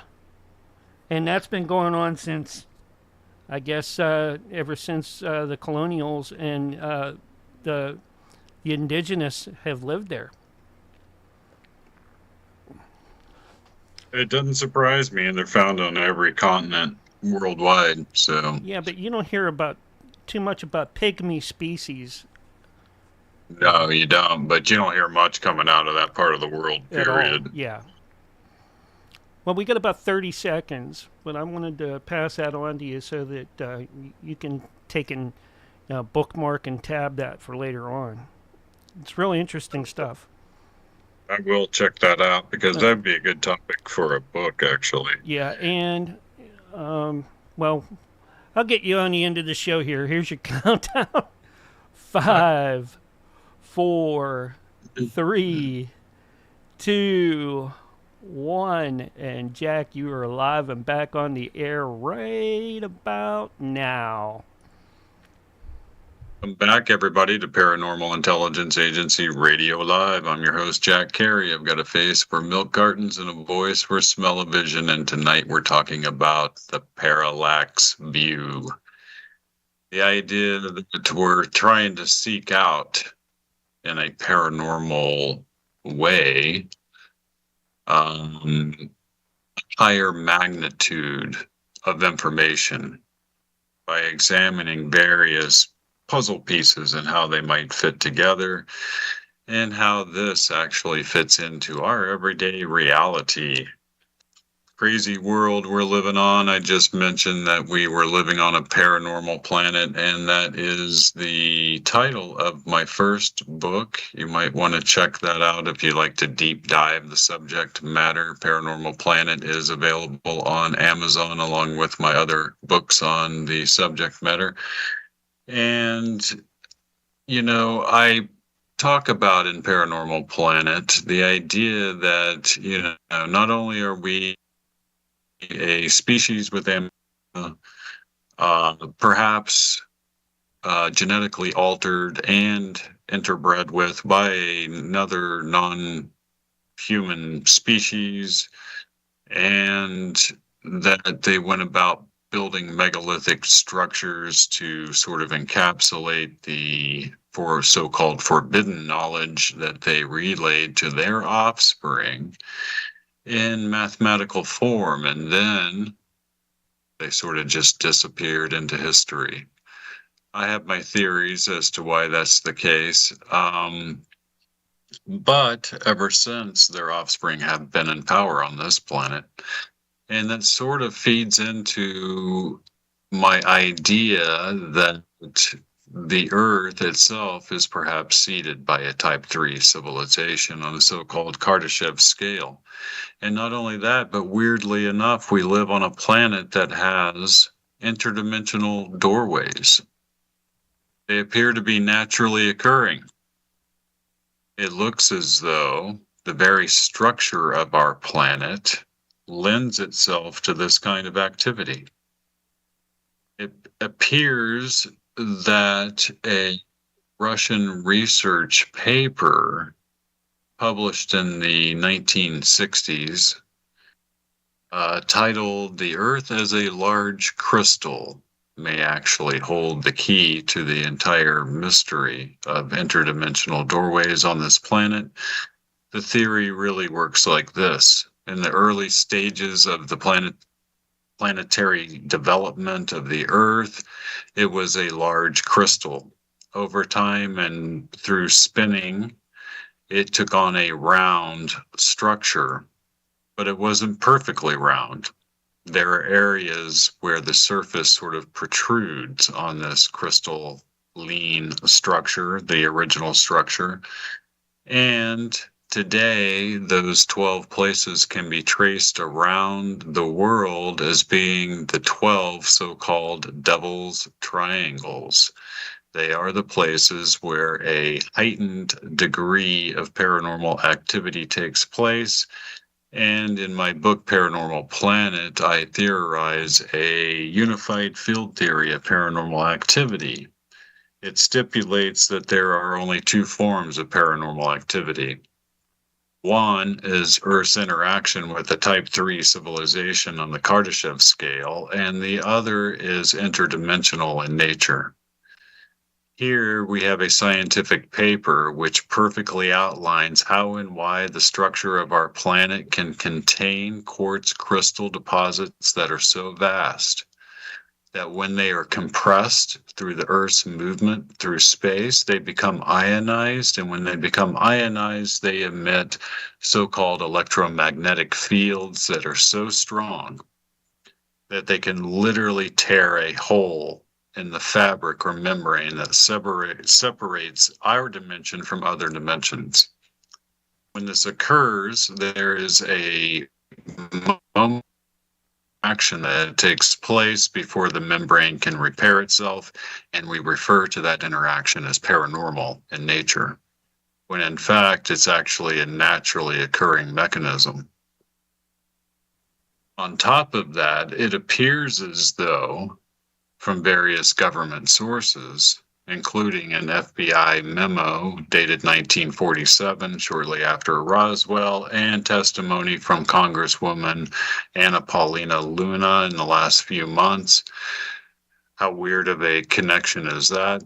Both of them point us in the direction that the government is aware that there are species in other dimensions that have figured out a way into this one. And that the visitors, as they like to refer to them, the creatures that keep coughing up crashed alien technology to us, and there's various theories as to why their craft are crashing. That particular species may actually originate from another dimension. In other words, our government may have technology in their hands that didn't even originate in this reality. Think about that. What if you could weaponize that? You would become, by default, the man in the high castle. So that's really what's at stake. There are certain insiders in the Pentagon's UFO program that have sort of put it out there in the ufology community that the reason why everything is kept such a secret is because there are enemies of the United States that also possess some of that technology and who are actively seeking to weaponize it. And so are we. That seems plausible. Is it true? I don't know. But that's part of the rabbit hole architecture that we can't get rid of. It's there whether we like it or not. On top of that, as I mentioned, the Earth is probably seeded and is owned by a so-called Type 3 civilization. And what is that? That simply goes to the great scientist Enrico Fermi's postulate that, and he had mathematical equations that proved it, that if you took the Drake equation, which calculates the number of intelligent civilizations that would develop within a galaxy over a given amount of time, according to all of their math, at least one of them would have been created long before humanity, so long that they would have been around for billions of years and would have survived it. They would have become so technologically advanced through the things like, artificial intelligence, von Neumann probes, which are self-replicating, AI, nanotechnology robots that you use if you're an intelligent species to go out and colonize space. If you take that theory that was put out by Enrico Fermi, what he basically says in his writings is that one of them would have survived long enough to have colonized the entire Milky Way galaxy. They would be in full control of it. Nothing would happen there without their say-so, and you would see evidence of it. It's a funny thing that Enrico Fermi wasn't paying attention to the modern-day UFO phenomenon.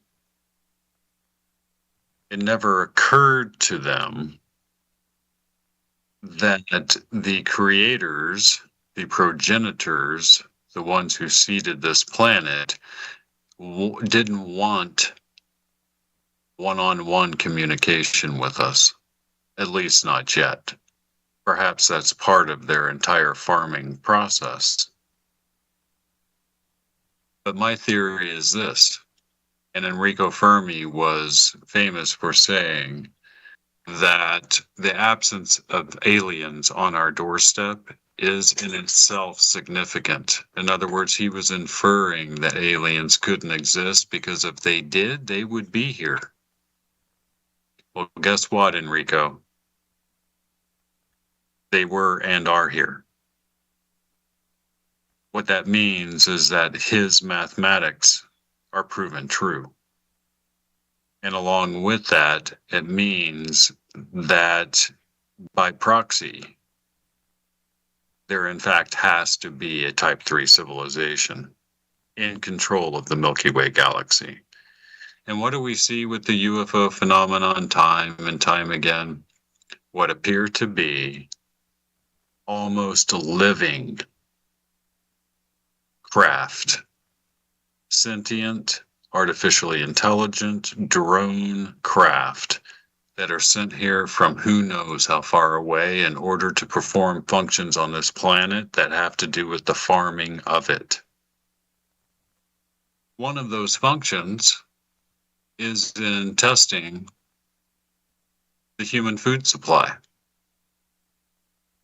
And here is where you have the offshoot of the rabbit hole of not only cattle mutilations, but of human mutilations, apparently. And this brings up one of the two most disturbing cases I ever looked into. This is known among hardcore paranormal researchers as the Guaraparanga, Brazil human mutilation case. And what if I told you that I have the actual coroner's report in my possession from this case?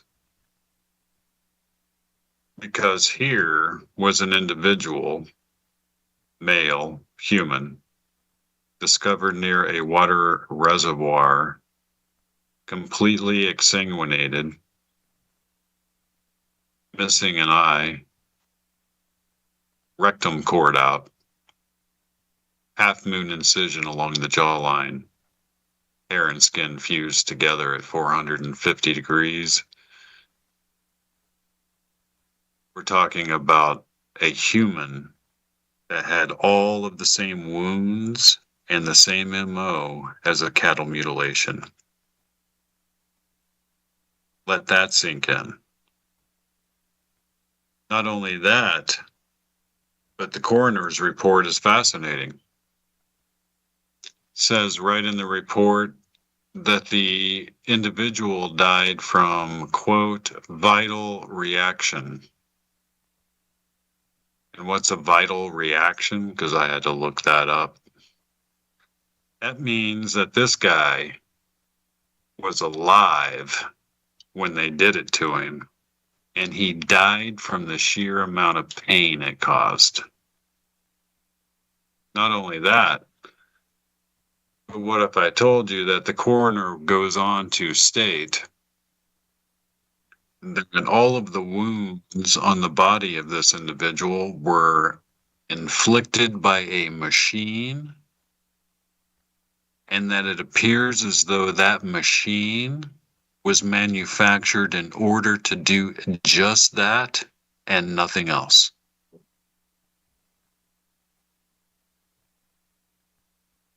What about that? Because that implies somebody with a factory who's making something like that to perform a function like that. For what? A one-off case that we discovered? I doubt it. I doubt it.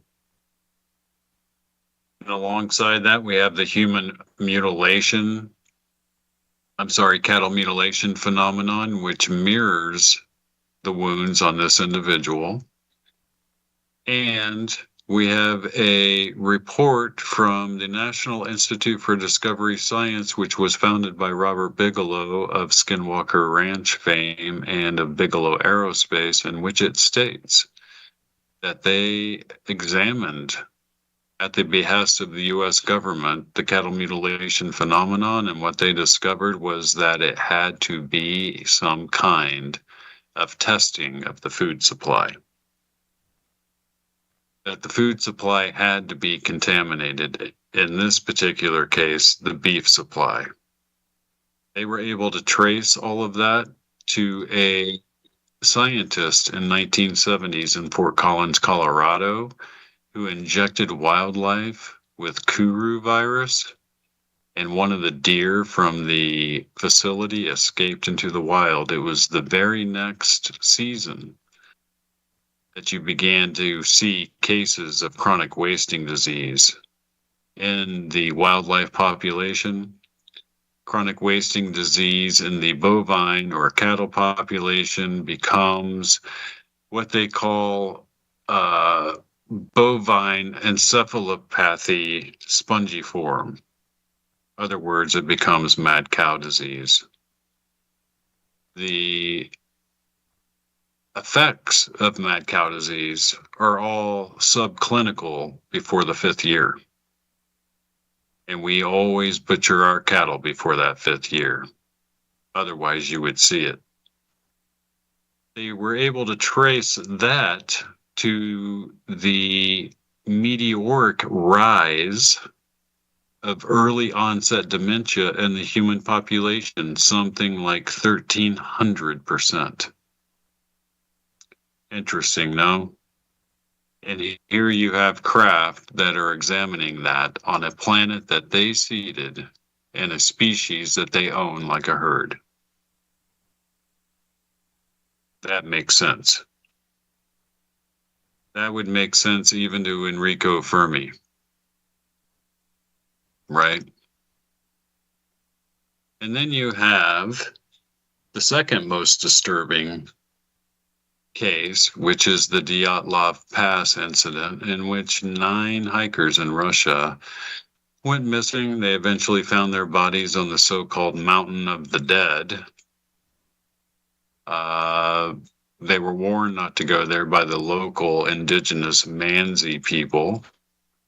And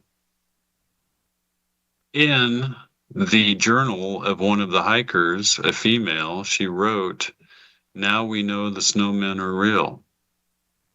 When they examined the photographs taken by the camera that was recovered with one of the bodies, they discovered a photograph of what appeared to be a huge Russian Yeti-like creature peering out from a tree.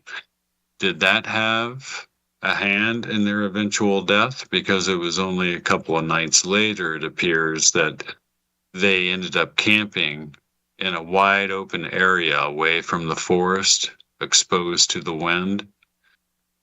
Why would you do that in the middle of winter, away from the forest?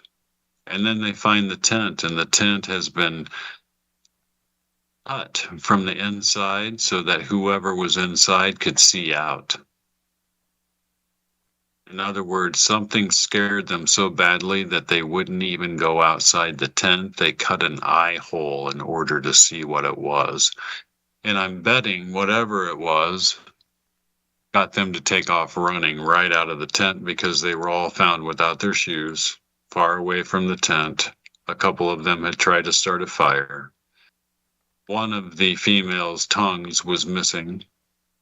Some of them had internal damage to their organs and bones in such a way that it looked like they had been in a car wreck of some kind. And off in the distance, way down in a valley, not far from the Mountain of the Dead, there were other campers. And those campers reported that on the night that those people must have died up on Dyatlov Pass, they noticed some very strange lights hovering above the mountain. And how many times have we seen the Bigfoot species actually be accompanied by strange lights? I'm not saying that Bigfoot had a hand in their deaths, but it is interesting. And the missing tongue is in particularly very interesting because you have with that the same type of wound caused in the Guaraparanga human mutilation case. A severing of the tongue. Same thing occurs in cattle mutilations.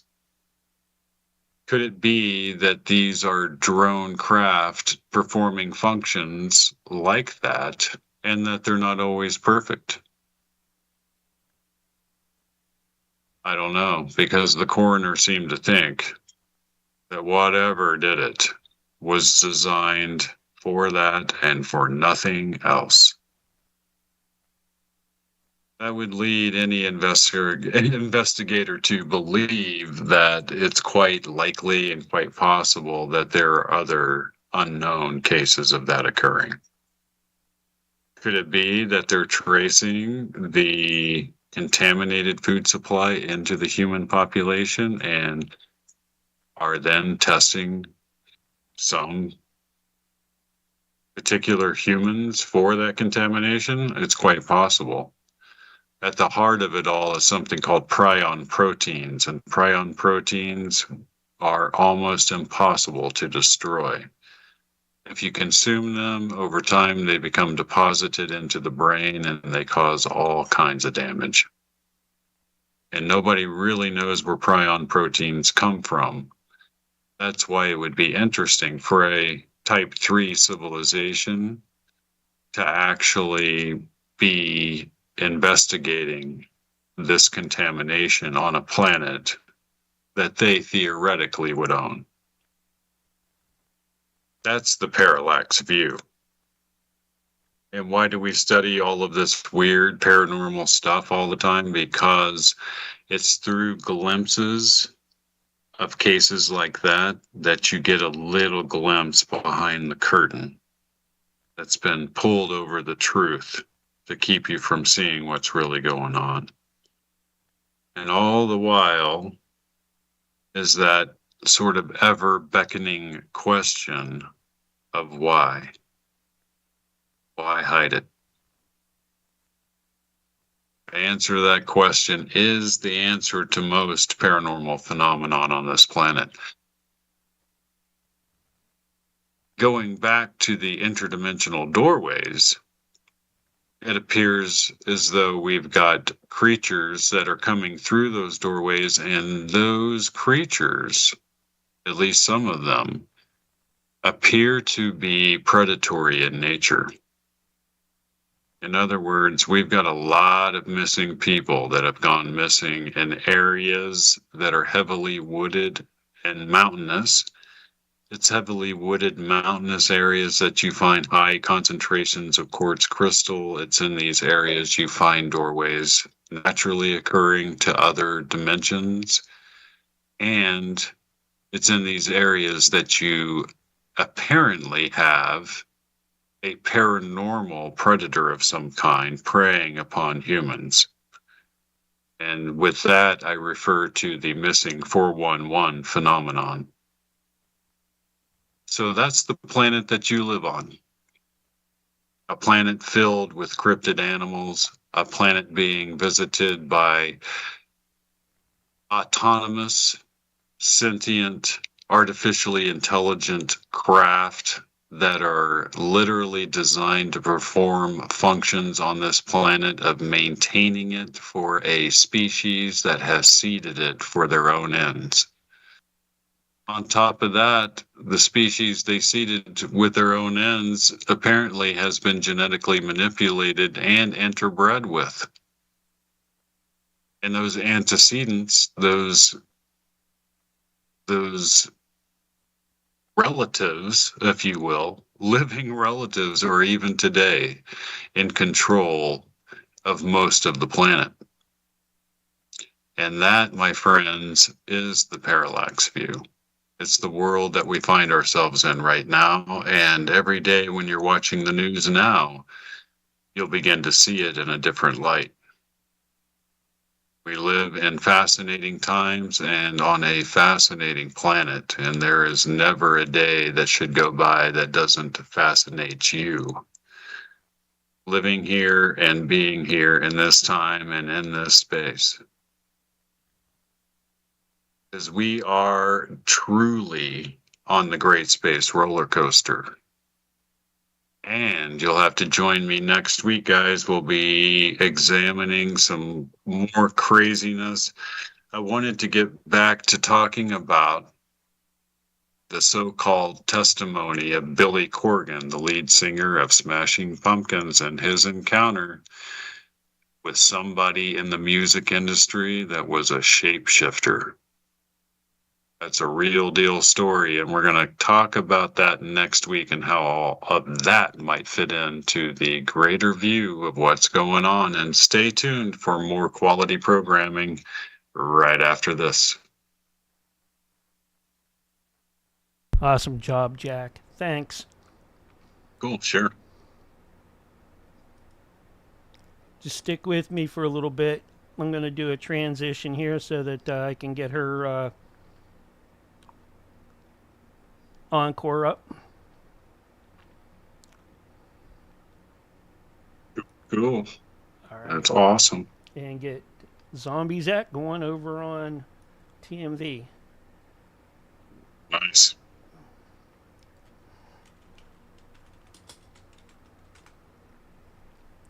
All right, let's see here. I'm done with this broadcaster. And yeah, if you get a chance, please do take a look at that. I will. will. Of those totally. links. I will, and I'm still going to get you that embed code too. I should be.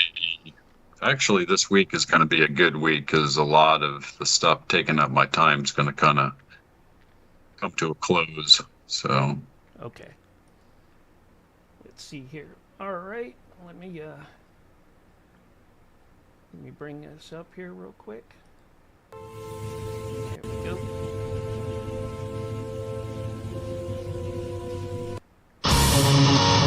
The views and opinions expressed on the show are those of the guests or hosts, and not necessarily those of the advertisers, networks, platforms, or stations.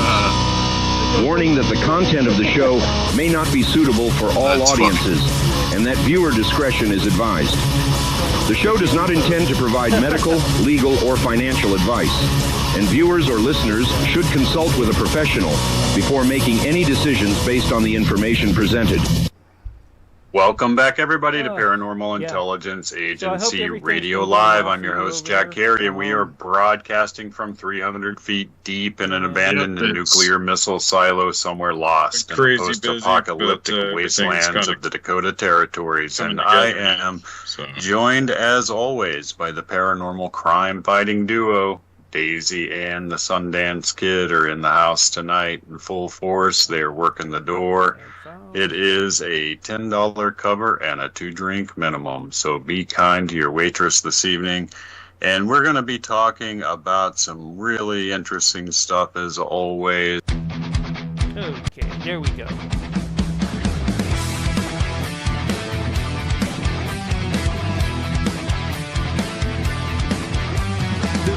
And opinions expressed on the show are those of the guests or host, and not necessarily those of the advertisers, networks, platforms, or stations. networks, platforms, or stations. Warning that the content of the show may not be suitable for all audiences and that viewer discretion is advised. The show does not intend to provide medical, legal, or financial advice, and viewers or listeners should consult with a professional before making any decisions based on the information presented.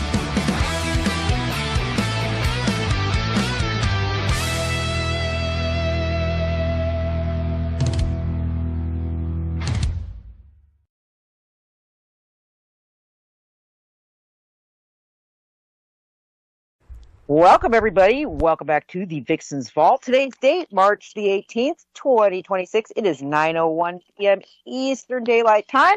I hope everybody had a great week. It's been a very hectic week for me. Lots to get done, not enough time in the day to get it done.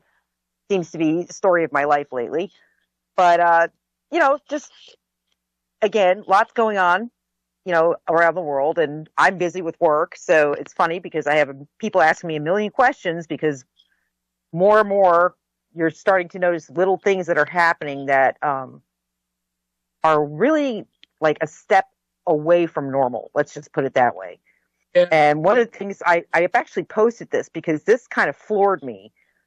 5 days ago, the New York Post, and we all know the New York Post is a very large journalistic paper. It's been around for a long time. It's a rival to the New York Times, and it's a heavily conservative paper. So whereas the Times is a liberal paper for the most part, the Post is conservative. Well, and they've always put up articles that I always considered like they're not off the cuff. They're pretty standard. They follow the flow of information. I will say they've been pretty fair in their estimations with what's happening right now politically. Like they're not licking Trump's butt.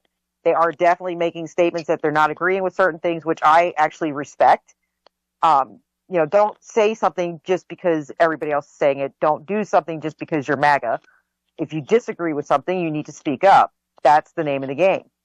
And I think the Post actually does a good job doing that. But what they did this week, this article, I shook my head and went, am I seeing that correctly?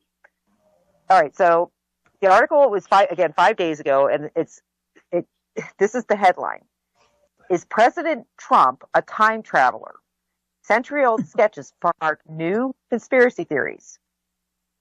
It's for the New York Post to post an article like that. I was like, what? Who?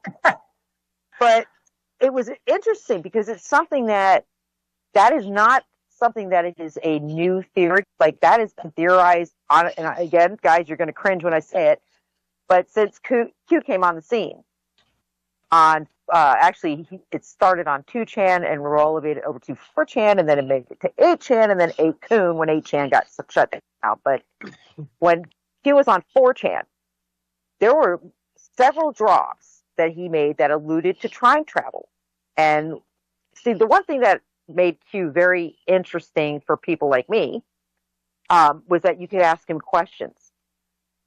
And you're talking at that time, when it first started, there was maybe 5,000 people, maybe 10,000 if I'm giving it lots of push.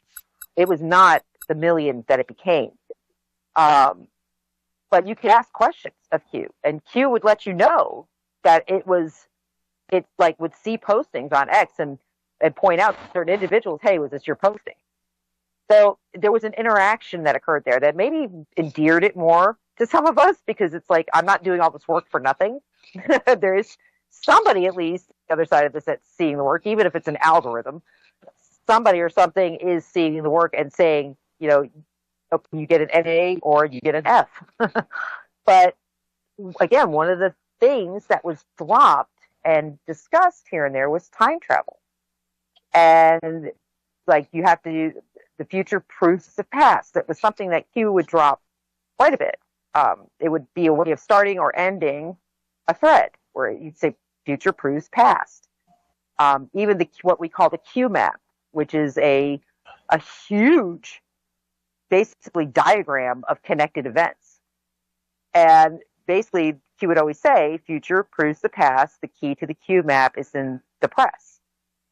And it's, like I said, just to see that article, I was like, I looked at Raphael and I said, it's like they're telling you things like point blank now, because the Anons know. I said, we know what we're looking for. We know what was dropped. You know, that's one thing about Anons. Most of us are like kind of autists. We have like really, really good memories. But I said on top of that, like today, again, guys, I'm in cybersecurity. I have 2 federal certifications in cybersecurity. I'm connected directly to CISA. So when things are happening, I see it immediately.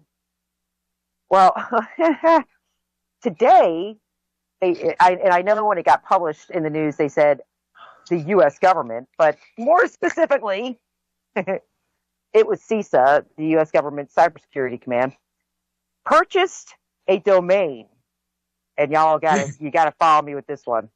Alien.gov. Yeah, I saw that. I'm like, and you saw what I posted, Dave. Bluebeam, anybody? And it's funny because, go ahead. Bizarre. No, it's just bizarre that they use that. But that's what I'm saying. Sometimes when things are bizarre like that, it is a gotcha moment, but in the same respect, it's like, okay, so if they do if the deep state tries to pull a Bluebeam event, and you guys got to realize our reach, you know, out of the population of the world, maybe 6% know what Bluebeam is. Or have ever even heard of it? If that, correct. It's a very select group of people that are aware of Bluebeam and what it is and what it consisted of and who was the person that blew the whistle. It's like Operation Timber Sycamore under Obama. You know, Timber Sycamore was the great master plan of the CIA training ISIS. The CIA and the Saudis training ISIS. And I said to somebody, and not just the CIA and Saudi, because if the CIA was involved, Israel was involved. Because it's one and pretty much the same. That's why Israel never got hit by ISIS. So it's one of these things where I'm like, alien.gov. So what are they? They're going to make it real obvious. So if they try to pull a Bluebeam, the government's going to be like, oh yeah, hello. Here it is, guys. Like, here, we told you, here it is. But otherwise, I can't find any other reason behind that unless whatever disclosures Trump is going to dump, because he did say he wanted the UFO files disclosed. I'm wondering if it's going to go back. And again, those of us who have been at this for a very long time know that there were rumors, scuttlebutt, and even documents that circulated about treaties that were made with alien races in the late 1950s and early 1960s. Mm-hmm. So you got to wonder if that is in those files. I mean, I know, I told you guys, Nancy. I have met. Yes, sweetie. Nancy. I see another reason for purchasing or for mentioning such a domain: public relations. Oh, but that's yes, but it's a marketing ploy, absolutely. And it's the funny thing is, like I said, I see this everything is happening right now, and I drive Raphael nuts with this because he'll say, I mean, he wants to, he's ready to hang Trump, and he gets all frustrated. I'm like, I'm telling you, it's a game.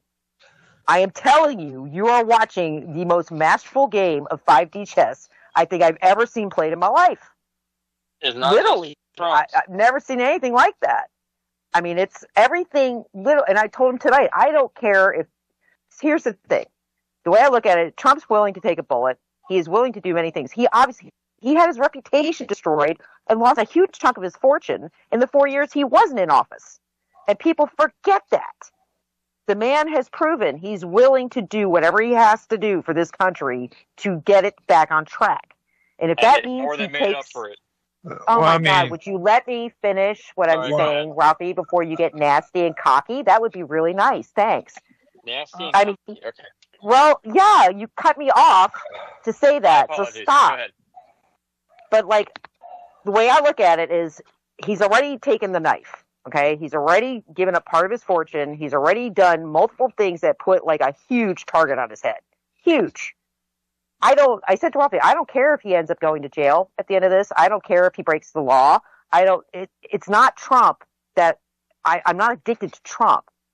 What I'm addicted to is what we need to get done, what the Anons have been trying to do for 10 years now.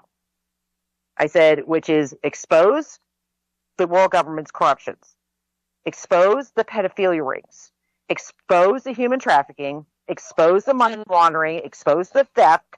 These are the things that we've been after for 10 years. I don't care how it gets done. I really don't. I really don't. I do not care. I just need it done. And right now, it's getting done. Because now, you not only have the Anons who know what has been going on, you now have the left doing our job for us. They're basically parroting everything we've been saying for 10 years. Why? Because Donald Trump is triggering that.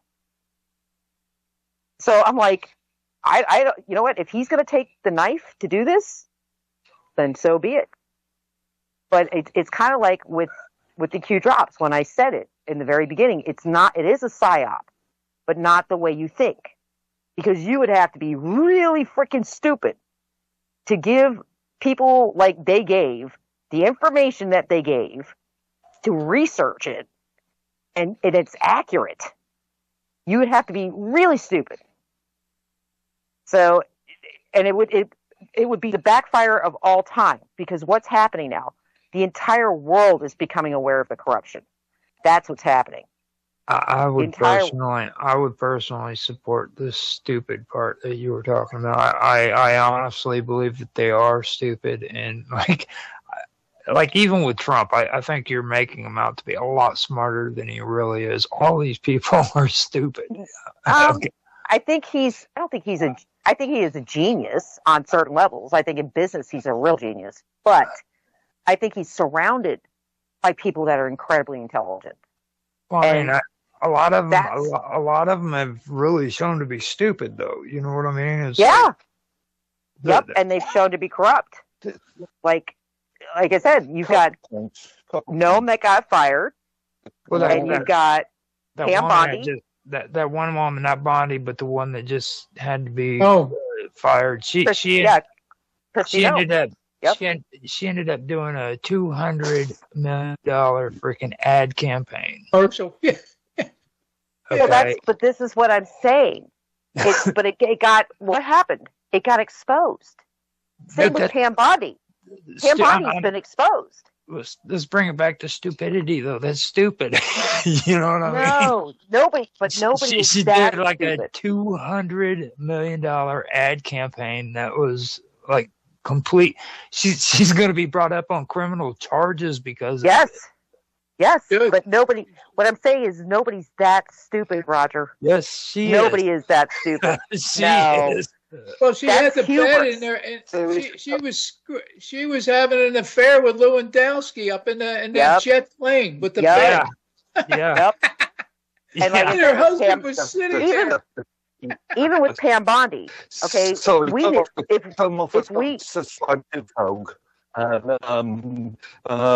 the celebrity rubbish. I remind people here. There are two factors you've got to consider. Trump isn't the US isn't the only power in the world. The countries like France, Germany, England, Britain, and other countries that can sort of make mockery of him. And of course they do. Of course they do. But here's the thing. Also, there is also the civil service in the US that has a large amount of power, which then aids in mainstream media. But what's happened to the British government, Mark? Yes, they make a mockery of Trump. Trump's not the one that's being charged right now. Your government is. Macron is in trouble. Israel is in trouble.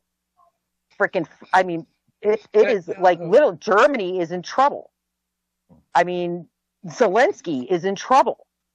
They're all in trouble. So they can make fun of him.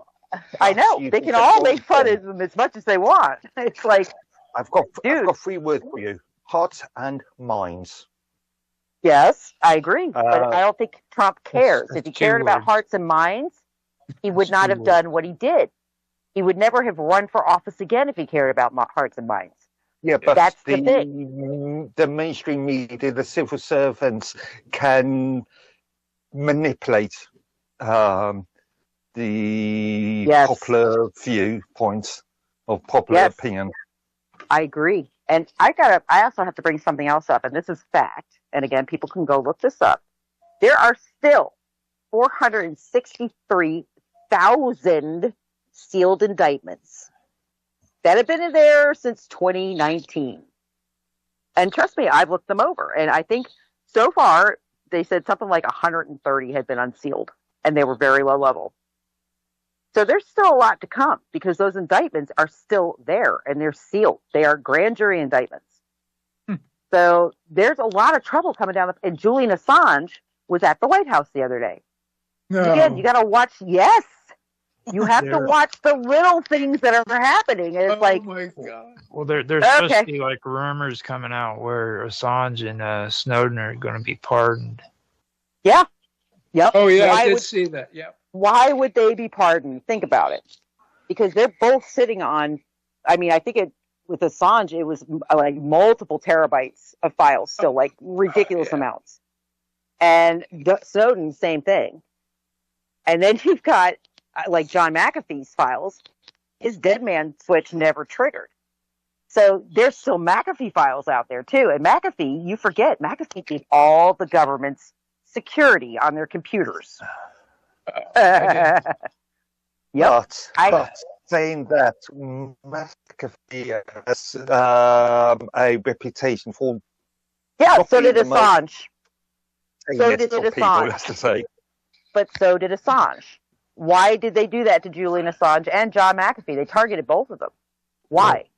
McAfee, for one thing, sucks. Okay, like if you put McAfee on your computer, you deserve everything you get, dude. Seriously, I will laugh at you until the day I die. They have, I will tell you, for the military levels and the government levels, they have. It's not what you're buying. Trust me on that one. Well, it goes back to the stupidity thing when it comes to the government getting McAfee, putting it on their systems. They get exactly what they deserve, dude. Well, here's the other thing too. Here's the funnier thing. Okay, I was just reminded about when I was working in education. When I was working as technical support for education, we would never touch a McAfee. We had a ongoing contract from Norton's. He was. Here's the fun thing, though. Like his contract with the government, the McAfee security contract. You realize that every government official that ever served in Congress under the McAfee contract, when they retired or they left office or, even Secret Service, all those guys had McAfee on their stuff. When they leave or retired, they are required to carry McAfee for life on all of their devices. So I thought about that. I thought, holy honey trap, Batman. Wow. Okay, so, everything they did, we're doing, all their private stuff, that's all under McAfee security. So I found that super interesting. Now, didn't Norton's, since Mark brought that up, didn't Norton buy McAfee out? I had heard they did after his quote-unquote death, but I don't know. I know Norton got in trouble, too, because they had big problems with their VPNs, but none of that stuff is what they sell it as, and that's the thing, at least not on the consumer side of it. Mm-hmm. What they sell, it's kind of like AI. They sell you something, but it's like a buyer beware deal. Mm-hmm. Same thing with AI. It's pumped up to this proportion that it couldn't possibly meet.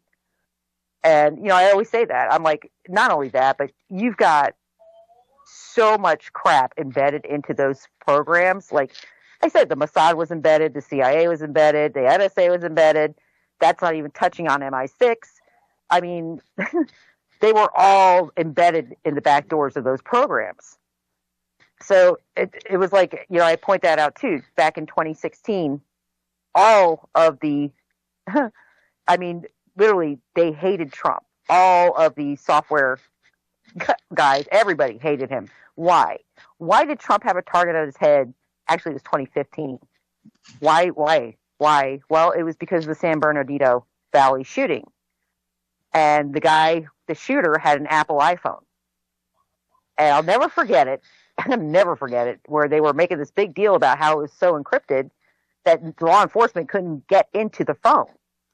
And, this is horrible. They were never going to be able to get into the phone. And it turns out, and Trump, he's on the campaign trail at that point, goes on national TV and says, well, I don't know, somebody give Israel a call. We know they're in there. I'm not joking. Go look it up.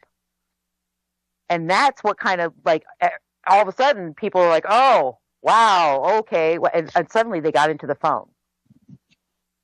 Israel was embedded in the Apple systems. And again, if you're in cyber, you knew that. You already knew that. But, I mean, I think China's embedded too, actually. But it's kind of interesting that, he did that. People forget. And they had this huge, like, roundtable meeting in D.C. about Donald Trump because he publicly basically outed Israel. Oh, yeah, just give Israel a call. As far as I'm aware, the U.S. Governmental contracts, when it comes to back end, relies on two things. They rely on Microsoft services or Microsoft servers. Yep, which is another joke. They also rely on Red Hat Enterprise. Yes, yep, they do. And there's another one. It's Red Hat. I want to say Black Raven is the other, but it's very interesting because no, I thought it was Black Raven, but I could be wrong. But again, it's a system where it's so corrupted, and it was corrupted from the day it started. Do you really think they're going to let the internet be the wild, wild west that they told us it was? That they kept pounding us through the press that it was? Oh, the internet's so dangerous. Do you really think if they wanted to, they couldn't control all these like scams that happen on the net? They couldn't control your banks from being infiltrated? Of course they could. Well, I mean, I don't even agree with that. I tell everybody the way they've done the internet today, man, is just a complete freaking scam. Okay, like everybody's all big on like www, and Mark Edworthy always tries to connect CERN with the internet and stuff, and it's like just to be more specific, we're talking about the web, not the internet. No, I'm talking about the internet. I'm not even talking about the web, dude. I don't even care about the web, okay? I'm talking about the internet. Okay? I think honestly the internet was on the consumer side of things. I think the internet is a trap. I think the web it's a gigantic data broker. Mm-hmm. And there's no way to keep your information safe or secure. They sell your information. Are you kidding me? It is very valuable. And it's like everybody has something on their computers, and it's called the URL. Okay. Yep. And if you really want to get technical, like these people don't have to do anything freaking technical and all freaking highly freaking advanced to track you. All they got to do is figure out what your URL is, and they've got you located, and they got you. They just got to ping it. Ping it. Your internet provider provides you with a freaking host address. Everything is connected. That they can tell you exactly where you're at, dude. Yep, right down to like within like feet of where your device is connected. It's so true.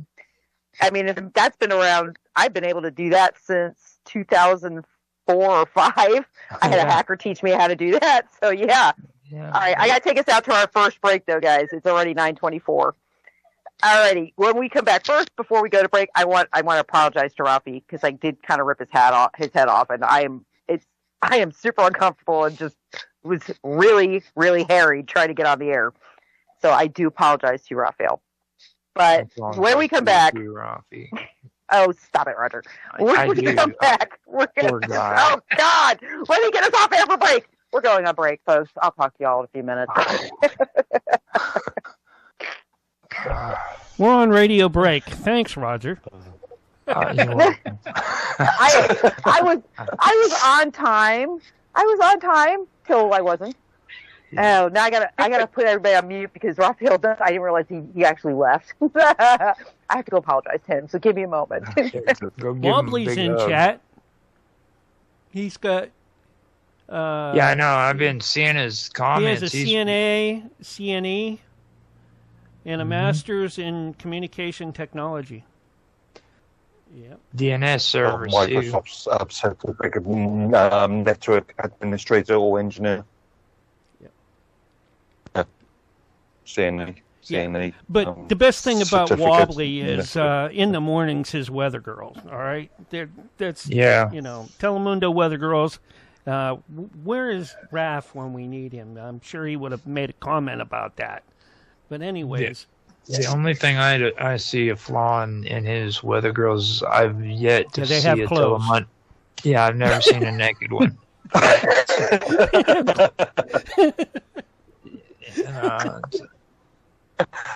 Jeez. It's like, and then that what is that? That shopping network? What's the deal with that? You know what I mean? I get on Rumble and they've got like this shopping network that shows chicks selling stuff. Yeah, guys just go in there watching it. I'm like, are you serious? They do. They watch it. Maybe that's what we. Oh, I've been kind of thinking about that actually. Maybe. Which one shopping network is that, Roger? Because I've never heard of it. It's on QVC. Oh, QVC. Oh, is that right? Yeah, they just live stream QVC and show the women selling merchandise and stuff, and people just get on there and just watch it. And I'm like, oh my god. Yeah, Roger. Maybe that's something that we should do. Get sponsorship from that network. Yeah. Oh yeah, you could. Oh yeah. Now Wobbly did have a Miami Swim Week. Oh, that'd be on cool. On air. Okay, yeah. I've got to work on animating my stuff a little bit better to do that. You're never going to get real girls, over on the left or right side. On the, well, for the stream, I always use the AI arts and things like that. It comes up on the left and right hand side. One is behind the chat. One's on the other side of where we are. Oh, Wobbly says they all look real to him. Oh, okay. Yeah, well, that's good. I'm getting better, I guess. Okay, so my big question is do you think the original Wonder Woman was the hottest out of all of them? Yes. Linda Carter? Linda Carter was freaking built, man. She was built. I'm saying. That's what I'm talking about. See, that's a consensus right there. I actually think Gal Gadot would have made a better Star Sapphire than Wonder Woman. Yeah, I actually agree with that. Believe it or not, I know what you're talking about. For once. How's main squeeze? But anyways, here's your countdown. Look out, cats, dogs, and kids. 5, 4, 3, 2, 1, and you are back live and on the radio side right now. And we are back. Welcome back, everybody, to the Vixen's Vault. It is the 18th of March, 2026, 9:29 p.m. Eastern Daylight Time. Notice, Mark Edworthy, I am saying daylight time. This is for you, because I love you. Okay. Now, it's funny, because while we were on break, of course, Mark was talking about Wonder Woman, which, what is unusual about that? Nothing. Absolutely nothing. But I was reading the updates because Joe Kent, and you guys might know who that is, he resigned. Yeah. He's over some really they're not saying exactly why, but his letter of resignation basically made statements that he did not agree with the war in Iran. And of course, he's very high up in the intelligence community. So this was kind of a big hit for him to resign. But tonight he was on Tucker Carlson, and I've kind of been keeping track of what was being said in the interview. And he basically just within the last half hour, basically came out with, well, before he died, one of the last things Charlie Kirk said to him, because he was very good friends with Charlie, was that not to let Israel push the United States into war with Iran. Wow. So, yeah, that's a big statement. That's a really big statement. And I find it interesting that Joe Kent is now under investigation by the FBI for supposed leaks. And, of course, Tucker Carlson is under investigation because he doesn't like Israel. So, yeah, it says a lot when you have a government zeroing in on individuals when our basic, how do we put this, our mission statement with the Constitution is our number one freedom is freedom of speech. Yep. And I just find it interesting that, and they say that during war, it's kind of an anomaly with the United States because we are a country based on the freedom of speech. But it seems like during wartime, that goes away. Always has. We're not under martial law or anything else for it to go away, but it just goes away. People get arrested for voicing their opinion if it's not in sync with that of the government. And that is problematic. Yeah. But this also goes back to the heart and minds argument. I mean, propaganda can be used on both sides, and propaganda is a legitimate weapon. Form of warfare. But can you see where can you see where I'm coming from though? Where I see it's actually called a mirror psychology. It is reversed, but it's more mirrored than it's reversed. You see where I'm coming from though? Where I say if you actually step back and look at everything, just minus the love, minus the hatred, minus names, just step back and look at what you're seeing unfold. You're seeing the press immediately focus on anything Trump says. If he likes it, they hate it. If he hates it, they like it. And it's ridiculous. It's truth. That's truth. But what has that done? That has actually put, flaming liberals and honestly, never Trumpers, which are the Republicans that hate Donald Trump, in the same information highway as the Anons. It's the craziest thing, and I keep saying that. That is not by accident. That is not coincidental. That is a plan. It cannot be. There's nobody that stupid. It's just, that is a plan. That is, right now, you have the far left and the never Trumpers echoing what the Anons have been saying for 10 years. Putting out there. I posted something up in the chat about a week ago about Donald Trump in 2011 saying that this president is going to go to war with Iran because he is a weak president and he cannot negotiate. And he straight up said that in 2011, 15 years ago. And what is he doing now? He is a weak negotiator who cannot negotiate, and he's doing his last resort. He's going to war with them. But what's happened as a result? I guess what I'm saying is to be fair to him, the US has been attempted, or the West has been attempted to negotiate with Iran since Carter. That's why I laugh every time I hear somebody come up with, and it's both sides doing this, the liberals and the Republicans, when they say they were going to go nuclear. I'm like, they've been saying that for since the early 1980s, literally every day. Oh, they're going to be nuclear in 2 weeks since the 1980s. Yep. Now, do they have a nuclear weapon? I don't know if they have a nuclear weapon. I do know Israel has one, I do know they have the Samson option. It's been general knowledge. It's been general knowledge that they were doing research in nuclear. People are playing it off like it's some new thing. Like, oh my goodness, dude, that's what I'm saying. That's what I'm saying. Israel has neither confirmed or denied the No, Mark, you got to pay attention to the news more, because Trump did a press conference earlier this week and not so accidentally told the entire world that Israel has a nuclear weapon. Yeah, as far as Israel is concerned, they have not themselves. Yeah. As far as Israel is concerned, as far as they're concerned, the Iranian people need to not rise up against their own government.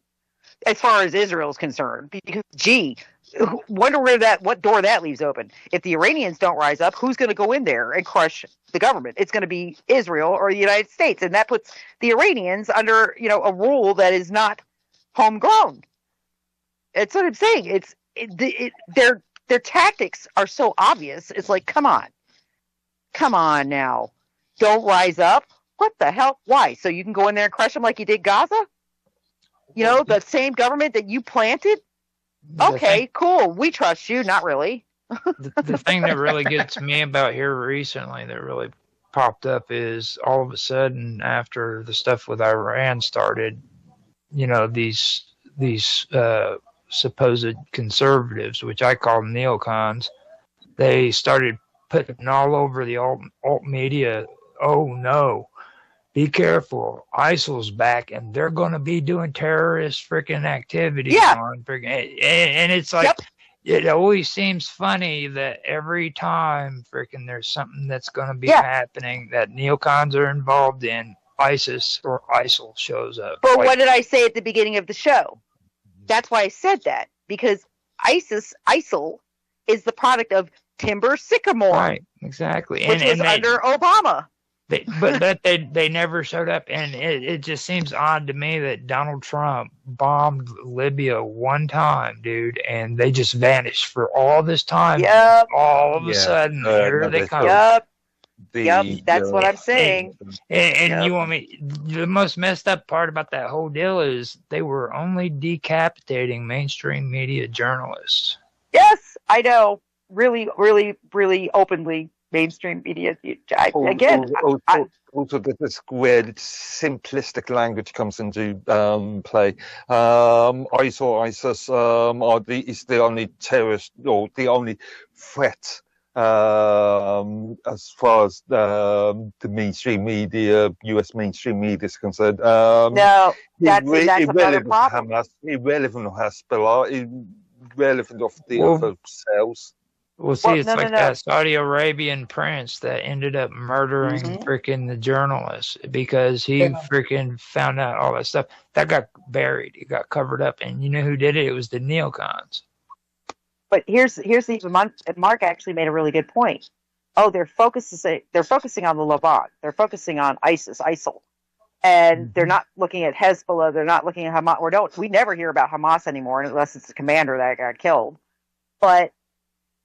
And that is the press. But think about it, guys. We have even bigger dangers. We've got the cartel right on our southern border. There's a lot of crap going on. In fact, there was a lot of movement there this week. A lot in Mexico. We have Cuba with a lot going on. They have no power in Cuba right now. They haven't had any power since Friday. Had a full grid failure in Cuba. And literally last night, a 6.0 shaker right off Guantanamo Bay. And I keep saying these are not normal shakers. These are they're very, very shallow. And that's not normal. Doesn't matter if it's on a ridge or not. They're not supposed to be that shallow. So there's so much more going on here than you think. And I keep saying, I posted something the other day about the conscription because they're talking about the draft again. And I was like, guys, I don't know any generation that dealt with the draft who actually liked it. Name one. None of them were yay. At least in Britain, World War I, all the sort of patriotic fervor.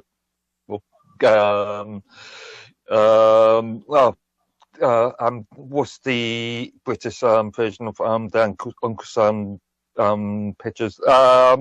Kitchener, the Kitchener pictures. We want you. That's that. Well, I mean, give them the benefit of the doubt. When you got freaking bombs coming down out of the freaking sky on top of your buildings, you seem to get little patriotic. You know what I mean? And it happens that way. So Britain was never attacked internally. I think our draft is being put Bombs? into play because of our borders. I think it's here. We don't need soldiers overseas right now. Okay, we don't need boots on ground. We have got plenty of air power, plenty of naval power, and I know they're trying to say, "Oh, I was listening to something today. I was so disgusted." They were saying, "Oh, the USS Lincoln is being withdrawn from the Gulf." No, they're not. They just moved it. CENTCOM has said, no, they're not leaving. We're just moving our assets around a little bit. Oh, it got hit. It got fired upon and it got hit. No. CENTCOM has said, no, that wasn't hit. It's just we're moving our assets around. Now, I know the Ford. Go ahead. Ford was burning for days. I was just going to point out the conscription propaganda can backfire on you, as we saw in Vietnam. Remember all those TV commercials and TV reports about body bags coming back to the US. Yep. Yeah. But that was, let me tell you, Vietnam was a disaster in so many ways. And I can't even begin to tell you, we should never have been there. John F. Kennedy didn't want us there. It's one of the reasons he died. One of them. And like I said, there's just so much that happened because of Vietnam. But the boys that went over there to fight, it wasn't their fault. You know, and the way they were treated when they came back here was downright embarrassing. Almost as embarrassing as what's going on right now with Antifa and BLM and all their shit.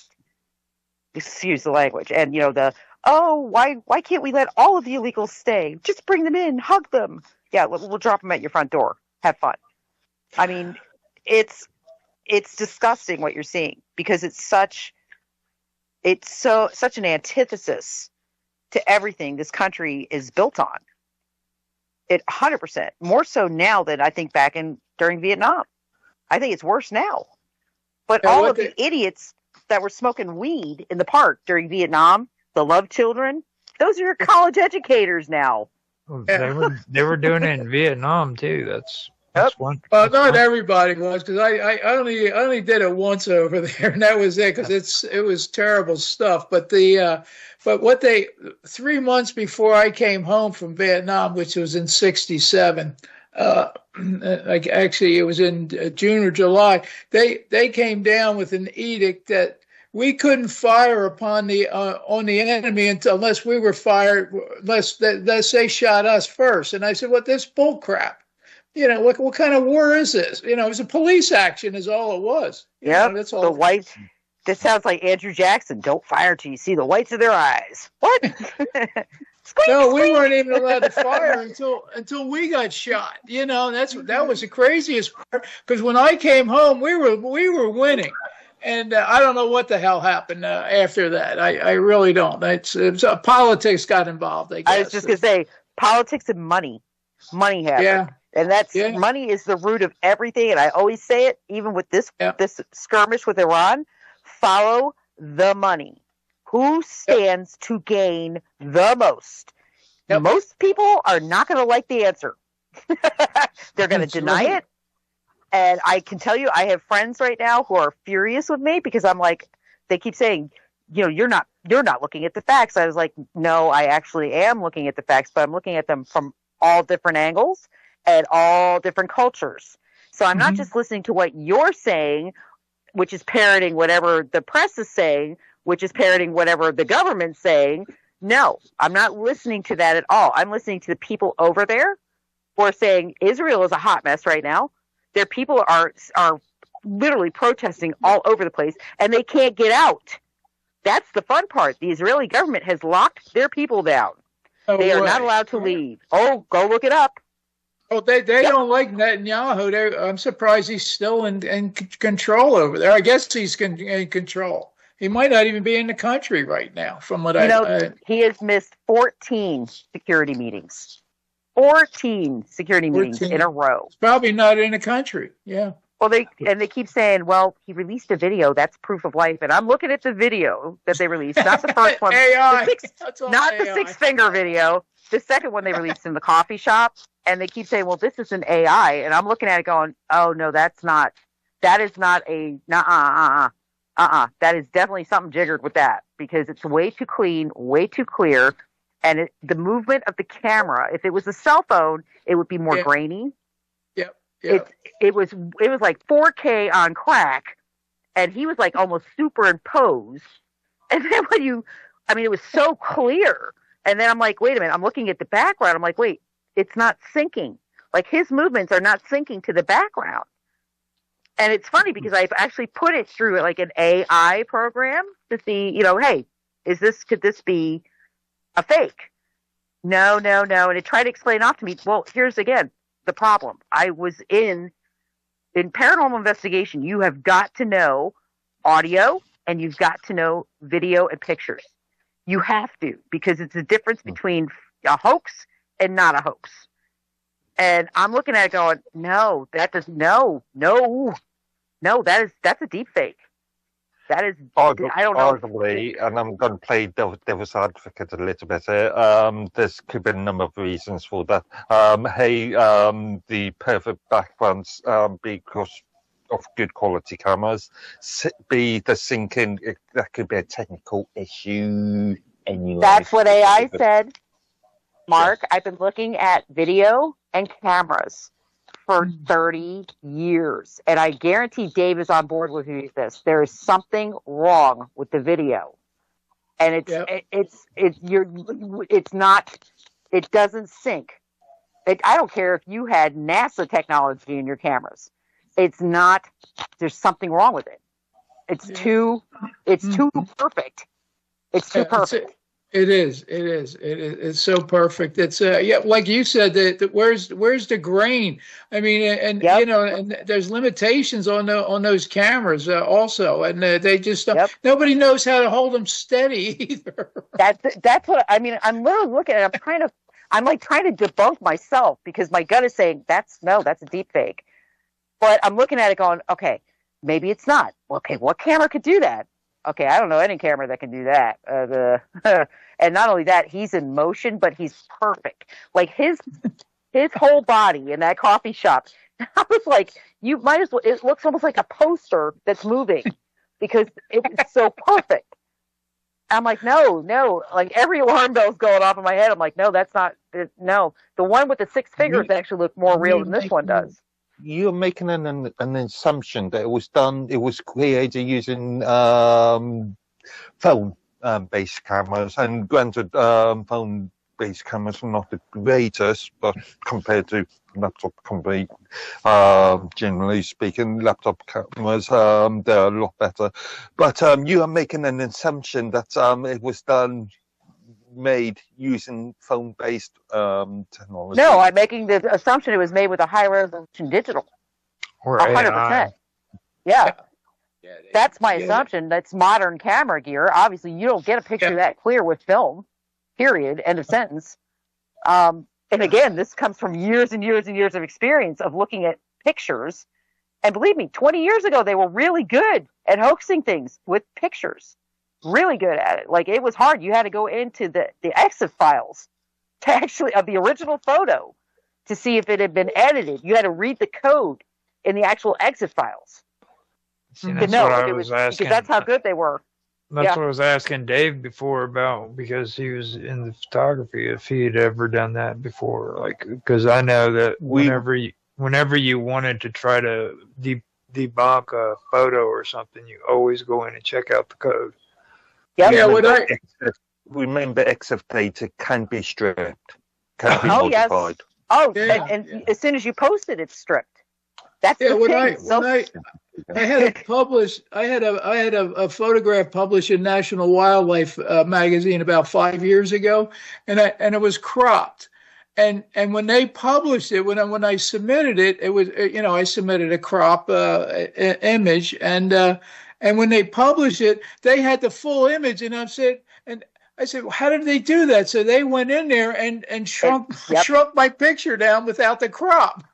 Yeah, and that was 5 or 6 years ago from some stupid magazine. A worldwide magazine, but still, they have good people. And, like I said, they've gotten really, really good at it. And I mean, people don't even understand how good deep fakes are and how hard it's like impossible to debunk some of them, especially the video ones. because they know, because of people like us, Dave, people who know what they're looking at, they know that we're going to start we're looking for different indicators that are based off of techniques that are decades old. Oh, yeah. So yeah. they know now what to do to try not to trigger, it's not going to show in those indicators. But it's like I said, when you're looking at something that is more perfect than professional videos, like made for way too perfect. Way too perfect. It it is. I was like, he is the green screen. It could have been cleaned up using post-processing methods. Why would you do that? If you're trying they don't do that. They don't. That's do the it, thing. Mark. If you're trying to do a proof of life video, which is what that was in the coffee shop, why would you edit it and trigger people and say? Because I know I'm not the only person who does photography, who knows how to read photography, who looked at that video and went, "It looks like he's the green screen. Forget on a green screen. It looks like he's the green screen." For the love of God, what the holy hell is going on right now? I mean, it just. And again, I'm not a person who's particularly would be happy if he is actually dead and they're covering it, because that means there are other people placed within that organization who are just as insidious as he is. So I would almost wish he was alive, because it's like, at least we know what we're dealing with BB. If he is no longer around, who's running everything? Well, see, he must. The thing about it is like Israel, people don't really get into too much about their political history. Like their parties have always been fragmented. Like there was never one party that was fully in power. It's always shifting and always changing. I think they even actually had two parties at the same time in control. They took turns. Well, I think it's funny because I always go back to Rabin.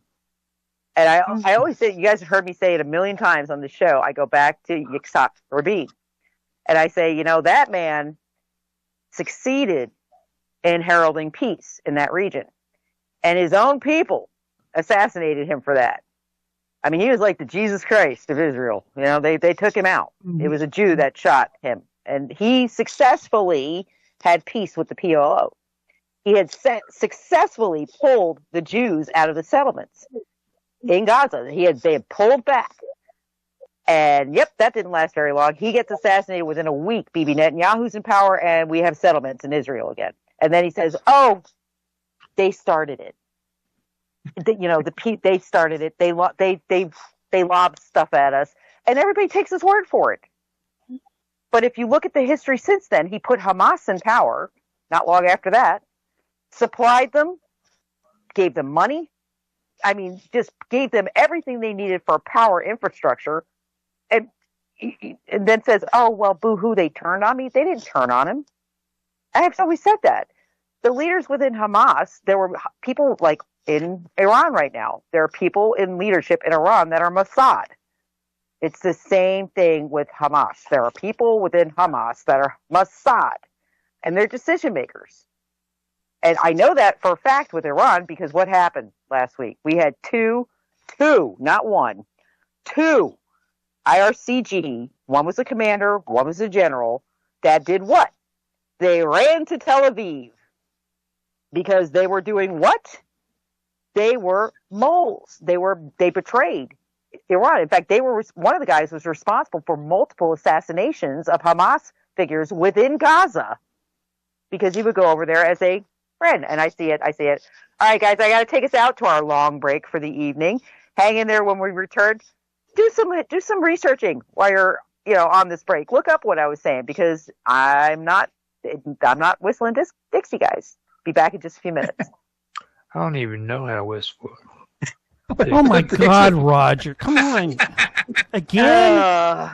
Again. Yeah. Oh, I mean, you were still doing it. Oh my goodness. Dear Lord. All right, guys, give me a minute. I got to get a Powerade. You gotta let me clear. I got to wet my whistle. Okay. Are you gonna bring Raph back? Go in there and you kiss his ass. Not literally, please. I mean, I don't know. That might actually get him back on the show She did. He's playing Fortnite right now, most likely. Yeah. Give him a chance to jump onto the video game. That's what it is. I know how that works. Yeah. Freaking.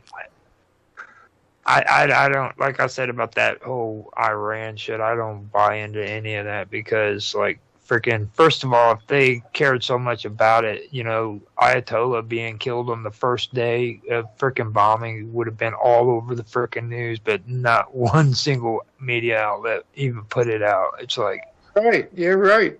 I think in Britain there was, I know, alternatives like Susie did, but I think GP News did, or Talk, or one of those mainstream.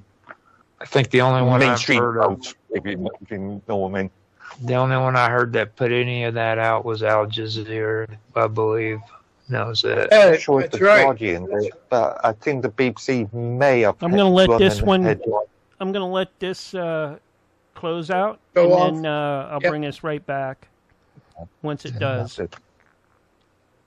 But it's like me and Mark were getting. We're going to be talking about BRICS. I think that has a lot to do with what's going on now. Yep. The BRICS. Yeah, Brazil. Yeah, it's India. Italy. India. I was talking about BRICS 16 years ago. I used to tell people about BRICS, and they go, "What the heck is BRICS?" And I said, "Well, look it up. Brazil, India, China, Russia, Saudi, and South Africa was involved with it." Yeah, and now there's other countries that are joined. Didn't Saudi Arabia just join BRICS? I don't know if they or not. Don't think so. They were supposed to get in there, and somebody else. I thought the Iraq was trying to get in there also, and So well, we're going to get cut off here pretty soon, so don't get into too much of a detail and things like that. You can get because well, they got all the gold in Shanghai. What do they got? 35 tons of gold in Shanghai, China, right now, I think, in the BRICS. Yep. Yeah, but something like that. I think the silver is the thing, not the gold. Well, the silver is a big part of it. Don't get me wrong. That's a manufacturing part. Yeah, that's a manufacturing. Yeah, because all electronics need silver. Oh, absolutely. And with all these missiles that they're sending off, there's so many ounces in silver in each one of them, and I am going to bring them right back here in just a minute for hour 2 of the VIXEN'S Vault.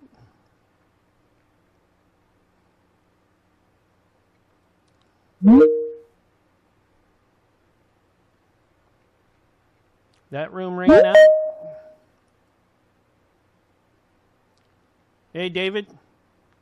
Gonna bring everybody else back in here. Hey, Mark. There you are. I every time I come on, when you get me on, I'm on mute, so I have to go up and click on it. I keep forgetting. That's just how it is. How you been, Mark? Okay.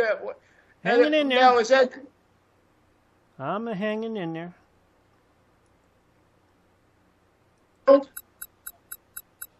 Texas? Was it in Texas? What's that? The Air Force Base where they had locked down, where the 2 people were shot. Couple times. One person was. Just yesterday and today or something. I saw in the news. That, but I'm sure it will come up. It wasn't Fort Hood, but it was some other. I can't even remember the name of it because I never even heard of the place. They actually changed the name of Fort Hood. I don't know if they changed it back yet or not, but it'll always be Fort Hood to me and most of the folks that live here. Yeah. Fort Hood, where all the secrets are kept. Yeah. Really? Yeah. Tell no secrets. Where did Nancy go? She said she had to go see Ralphie. See move things over. Yeah. Well, the last I heard on because before we ended on the other one was the silver. that China is in control of all the silver right now, and they have export companies that they're controlling, and they're only going to allow so much silver to go out to the world. They stopped it. Oh, really? Yeah. Oh, I didn't know that. Yeah, listen to Jack. Jack said that they had stopped it. I don't know if they've opened it back up again yet or not, but I heard it was stopped. I have to do some. I have to crunch the numbers on that one because, because obviously China isn't the only player in that game. Yesterday so, it was. Do some research. Yesterday it was $80 an ounce here, and it was selling for like 102 over in I don't know, in the Far East, the Mid East. Yeah. No, maybe it was the Far East. It's down to like 77 right now or something like that. But well, it was 75. So I mean, someone's flooding the market. Yeah. Is how they. I mean, silver is always like that. Come on, Nancy, we're gonna. No, we got about 2 minutes until we. Better call her. Let me see. I am calling her. Nancy, you gotta go, Nancy. Like literally call her, Nancy. Nancy, you listening? Freaking! Oh my God! The stress.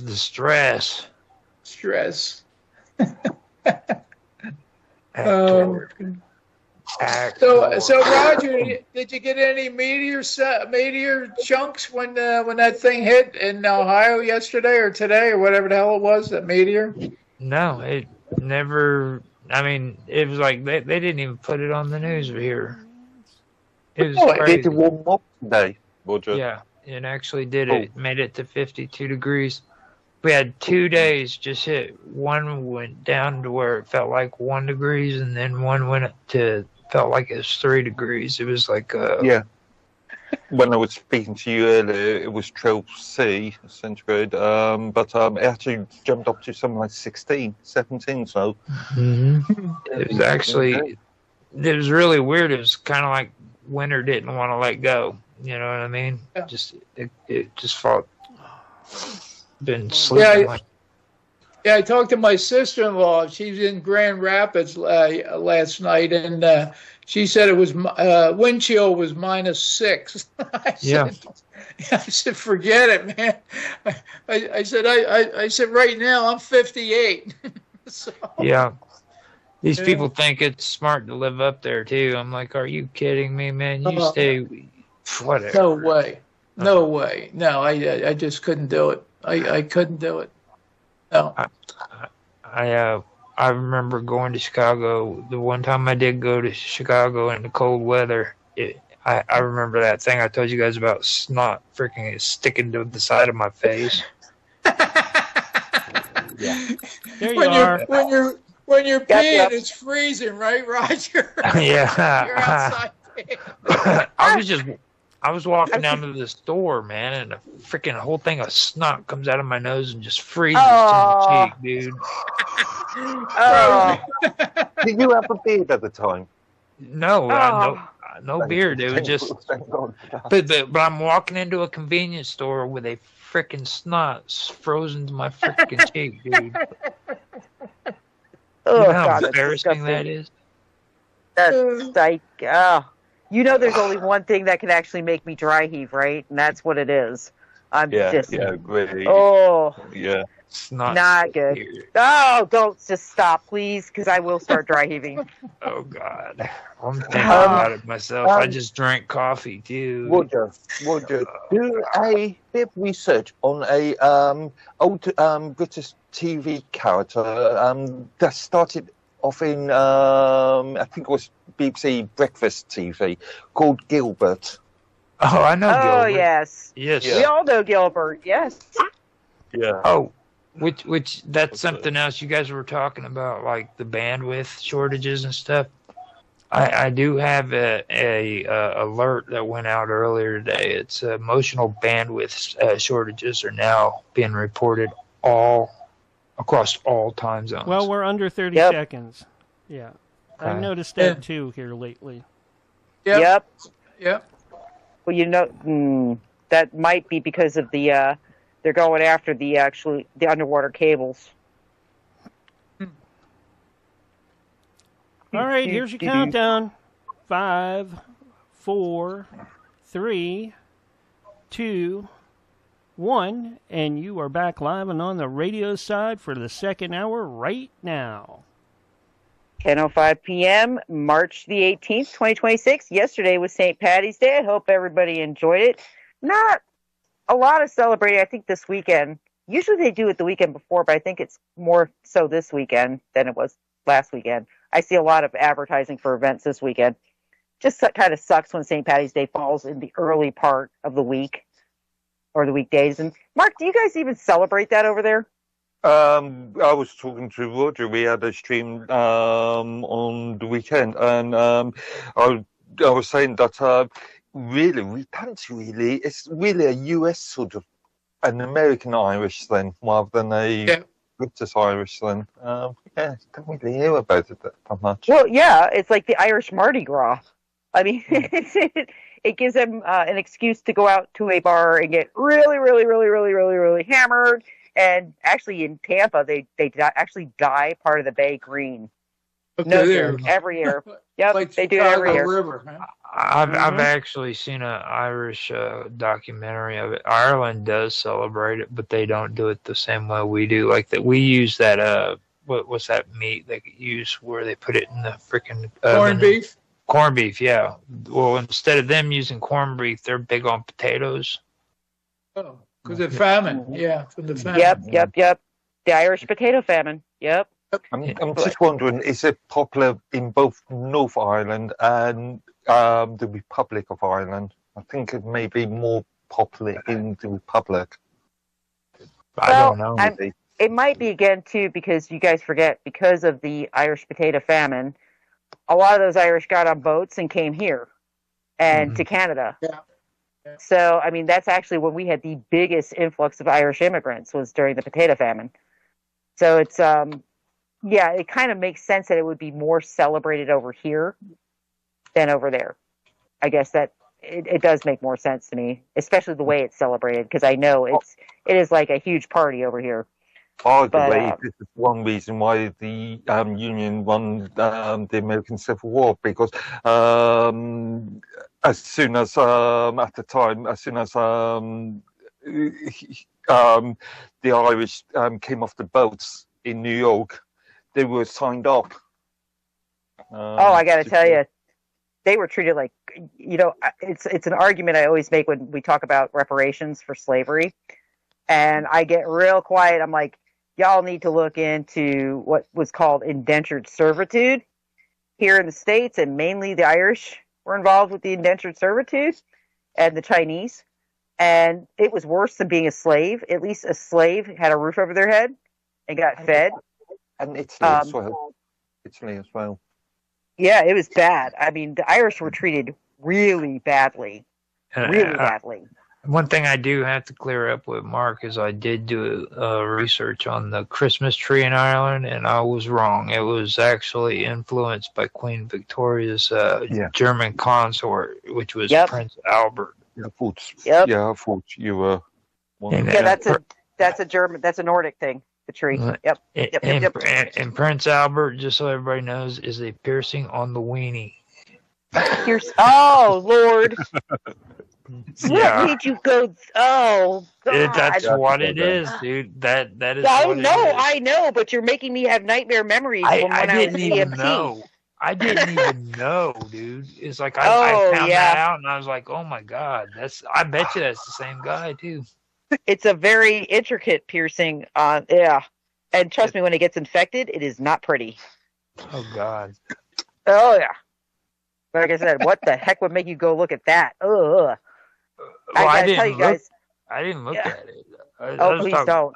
I was just talking about like a Christmas tree. I've got a real aversion to tongue piercings. That's another one. That's even worse. That's another one. I've seen some.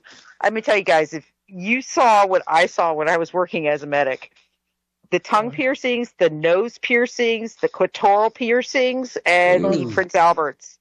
Oh yeah, I had a young friend who actually had a little bell on her clitoris. Oh God, that's gonna hurt. She was freaking out. She was like 18 and she had to go for this x-ray and her mom was taking her and she was freaking out because she couldn't take it out yet and it was too new. And she's like, what do I do? What do I do? I was like, you're screwed. That's going to show up on the x-ray, man. You better hope they don't want to do an MRI because you're going to stick to the top of the machine. With an MRI.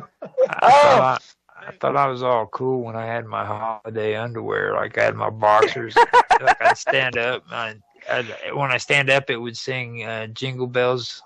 Jingle Bells. No. You just remind me. I think about it must have been during Cameron's government. There was a lot of talk. Actually, it was during May's government. There was a lot of talk about female clitoris. It's okay, you can say it, dude. and trying to okay, guys and gals, family friendly. Okay. my point is that there was plans to actually outlaw these cosmetic treatments because it was dangerous and it actually kills the nerve endings.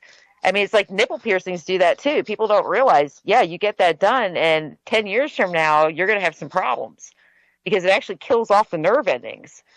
So it's like, that's what I said I remember telling my friend that. I was like, like 10 years from now, that's going to be a super fun problem to have when you're having sex. But just letting you know, that's probably not the smartest move you've ever made. Well, see, the best thing to do in that situation is you take your fingers and you put them up on the nipples and you just rub them in a circle. Oh, Lord. Enough. See, wow. Mark's going to kill us all. I thought we were going to talk about UFOs this week. I'm trying to. Out loud. That way. Not unexplained things that could happen in bed. This is all identified objects, Mark. Oh, not necessarily. But moving on from that, I did actually go in and take a look at what's going on with some of the different networks right now. And like Facebook is down. Claude, it looks like a lot of the AI platforms are having big problems. Claude is down. Right? Oh, yep. Wow. Insta is down. Grok is down. X is wavering. Microsoft Outlook's down. Alexa's down. Oh boy. LinkedIn is now wavering. Vanguard is down. US Cellular is down. What They've been hacked? Is it hacked? I don't know. This looks like there's something corrupted within the AI platforms. That could be a hack. Oh, the others, GitHub is now down. There goes GitHub. GitHub is the hacker's toolbox. So maybe in the US, but I'm just checking Facebook and GitHub and Facebook. Okay. Hold on, it's going to CDNs. Okay. Facebook is down in the northeast of the United States and a little bit north of me, like Central Florida. Let's see here. And what is the main portion of down? 37%. It's their feed and timeline, and 23% it's the login. And the rest is like minor, like uploading and stuff like that. But 17% can't use their app. And it's still on the climb. So more and more people are going down. That could be a problem with a hub. But let me see here. CDN, could be a CDN issue. Therefore, it would be an Amazon AWS issue, wouldn't it? In these all Cloudflare. Look at this. Almost all these AI programs are all having issues in New York, specifically. Look at that. Yep, there goes Grok. Grok's New York. Yeah, that's weird. I mean, it all seems to be centered into the Northeast United States. Amazon Alexa, let's take a look where she's having issues. Yep, New York. That could actually be that could be a bigger problem than we think, actually. Because normally when it starts like that, it spreads very quickly. Vanguard. Let's take a look at Vanguard. Again, more than likely it's a Cloudflare issue or potentially AWS. It's more of a CDN issue, I'm guessing. Again, I know one of the things that has been talked about, if you go into like, I follow like Tech Times, lots of different, tech programs or tech websites and stuff to see kind of what's going on and what people are thinking, because our problems here are not necessarily the same as they are overseas. And I will tell you that with the bandwidth, that has been an ongoing problem for about 2 weeks now. And it seems to throttle and then release, then throttle, then release, then throttle, then release. But one of the things that Tech Times was postulating was that it's because they're going after the underwater cables that link the Middle East to Europe. And then, of course, it comes across the Atlantic Ocean to the States. And I thought, you know what? That actually makes sense. It's not the first time I've heard that. Because if you really want to cause chaos, disrupt those links. Disrupt those underwater cables, because that is what it's the connection's not. Everybody thinks the connections are through the air. No, most of our connectivity is underwater. Yeah. So it's like it would be very, very devastating. Even the lines that come through the Straits of Hormuz, really bad if those lines get hit and taken out. So. Yeah, the only people that really get by air signals are probably like government officials. Yeah, everybody else, we're stuck on the underwater cables, unfortunately. But it would be a very devastating hit if you took those lines out. Just saying. But that being said, we can talk about, hey, Mark, maybe aliens are chewing on the underwater cables.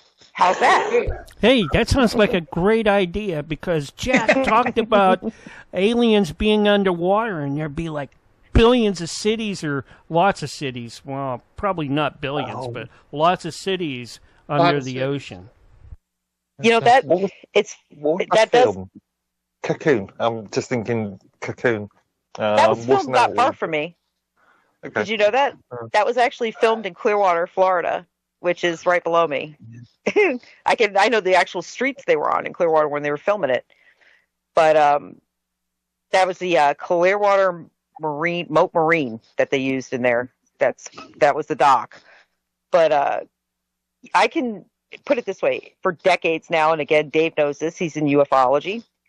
The water has been a bigger focus than outer space, even, because there's been so many documented witness statements and sightings of things coming out of the water, whether it be Lake Michigan, that's a hot spot, Lake Okeechobee here in Florida, off in the west, off the Southern California coast. Oh, yeah, like that whole coastal area. Yeah. It's a Catalina, known near area. Catalina, yeah. Yep. They got that shelf on there. Yeah, the shelf, the continental shelf out there underneath it. Yeah. Yes. Yep. And it's funny because they denied it. And then, of course, the experience with the Nimitz was right in that area. Yeah. So it's like, yeah, no, they've been seeing Tic Tacs out there for decades now.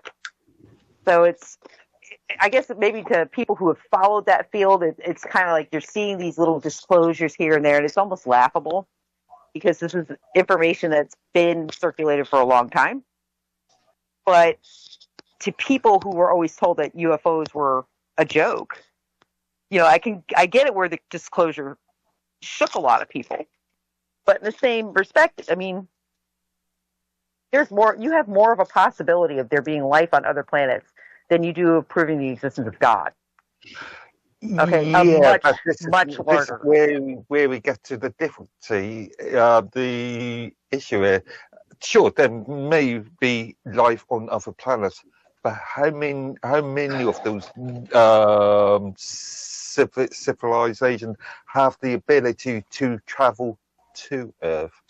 Well, I guess the question would be, what makes you think when you talk about the chronology of the universe, we are incredibly young compared to everybody else. We are really young. I mean, like, we're talking time spans in between that we can't even really understand with our brain because they're so large. But to say, and this is why I've always said this, where the science community, the educated community, has always kind of done this arrogant thumb the nose up. at the thought of other civilizations that are probably way beyond us as far as intelligence, because it's like you can't get your head around it. But then if you think about it, if you stop and sit back and say, wait a minute, I mean, we are like in our infant stages. I mean, below the Milky Way, kindergarten. yeah, Below kindergarten. I mean, we are really young. I mean, for us to say that there couldn't be something that, you know, I always said that maybe like Frank Herbert with Dune, some of these writers that wrote so far ahead of their times, and, you know, the folding of space, and I'm like, well, that's actually a quantum physics equation right there. So how did he know that, you know, 100 years ago almost? It's like the information's there, and if we're capable of thinking of it, what makes you think that something that's been around trillions of years longer than we have isn't way past that already? Well, it's just like Morris Jessup. You guys remember him, don't you? Mm-hmm. He's the one that came up with the underwater base theory for Malibu. I think it was Malibu underwater alien base. And the weird part about him is, like, a lot of ufologists are real suspicious about the way he died, because they said that he committed suicide in his car and it from carbon monoxide poisoning. There's a lot of people who don't think that's the way it happened. Well, and you've got modern people too. When you talk about the underwater theories, you've got people like, you know, again, Catherine Austin Fitts, who has been very public lately on her campaign to expose the fact that we have underground cities that are way advanced, very, very much more advanced than the topside cities are. And, you know, they're capable of doing all these things. And you think to yourself, well, if that's the case, then, you know, if that technology is available to us, you know, humans, these young, stupid creatures that we are, what makes you think there couldn't be something living under our oceans that's been there since, you know, way longer than we've been around? And I've always... Also, something that occurs to me is there's the sort of lifespan of a civilization argument. Sure, you could argue that at one point there was civilizations that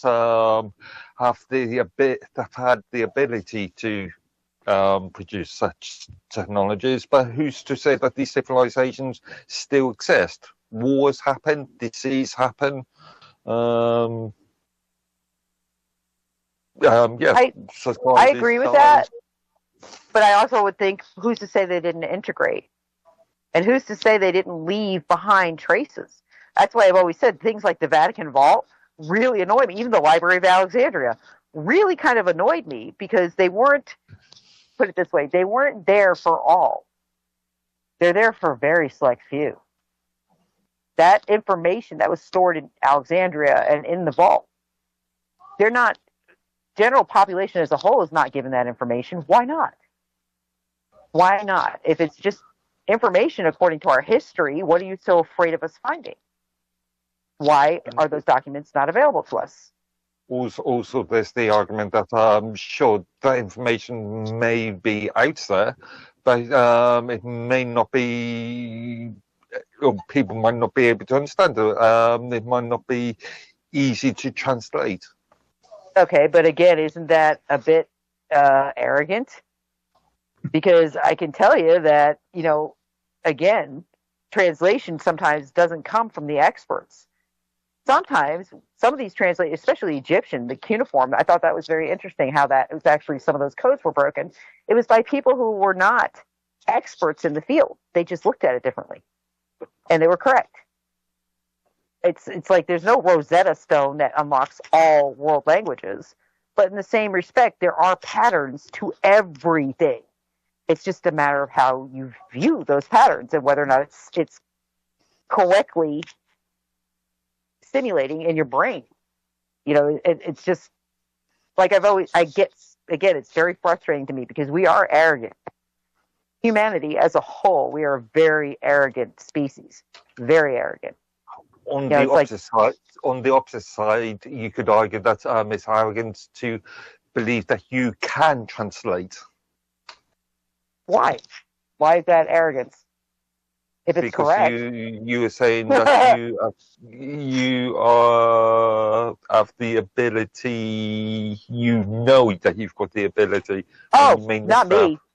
No, Well, I yeah, can't. I was going to say personally, no. I have a lot of. I'm very good at pattern matching, but when it comes to that stuff, yeah, no. I could never sit there and look at cuneiform all day long trying to figure out what it said.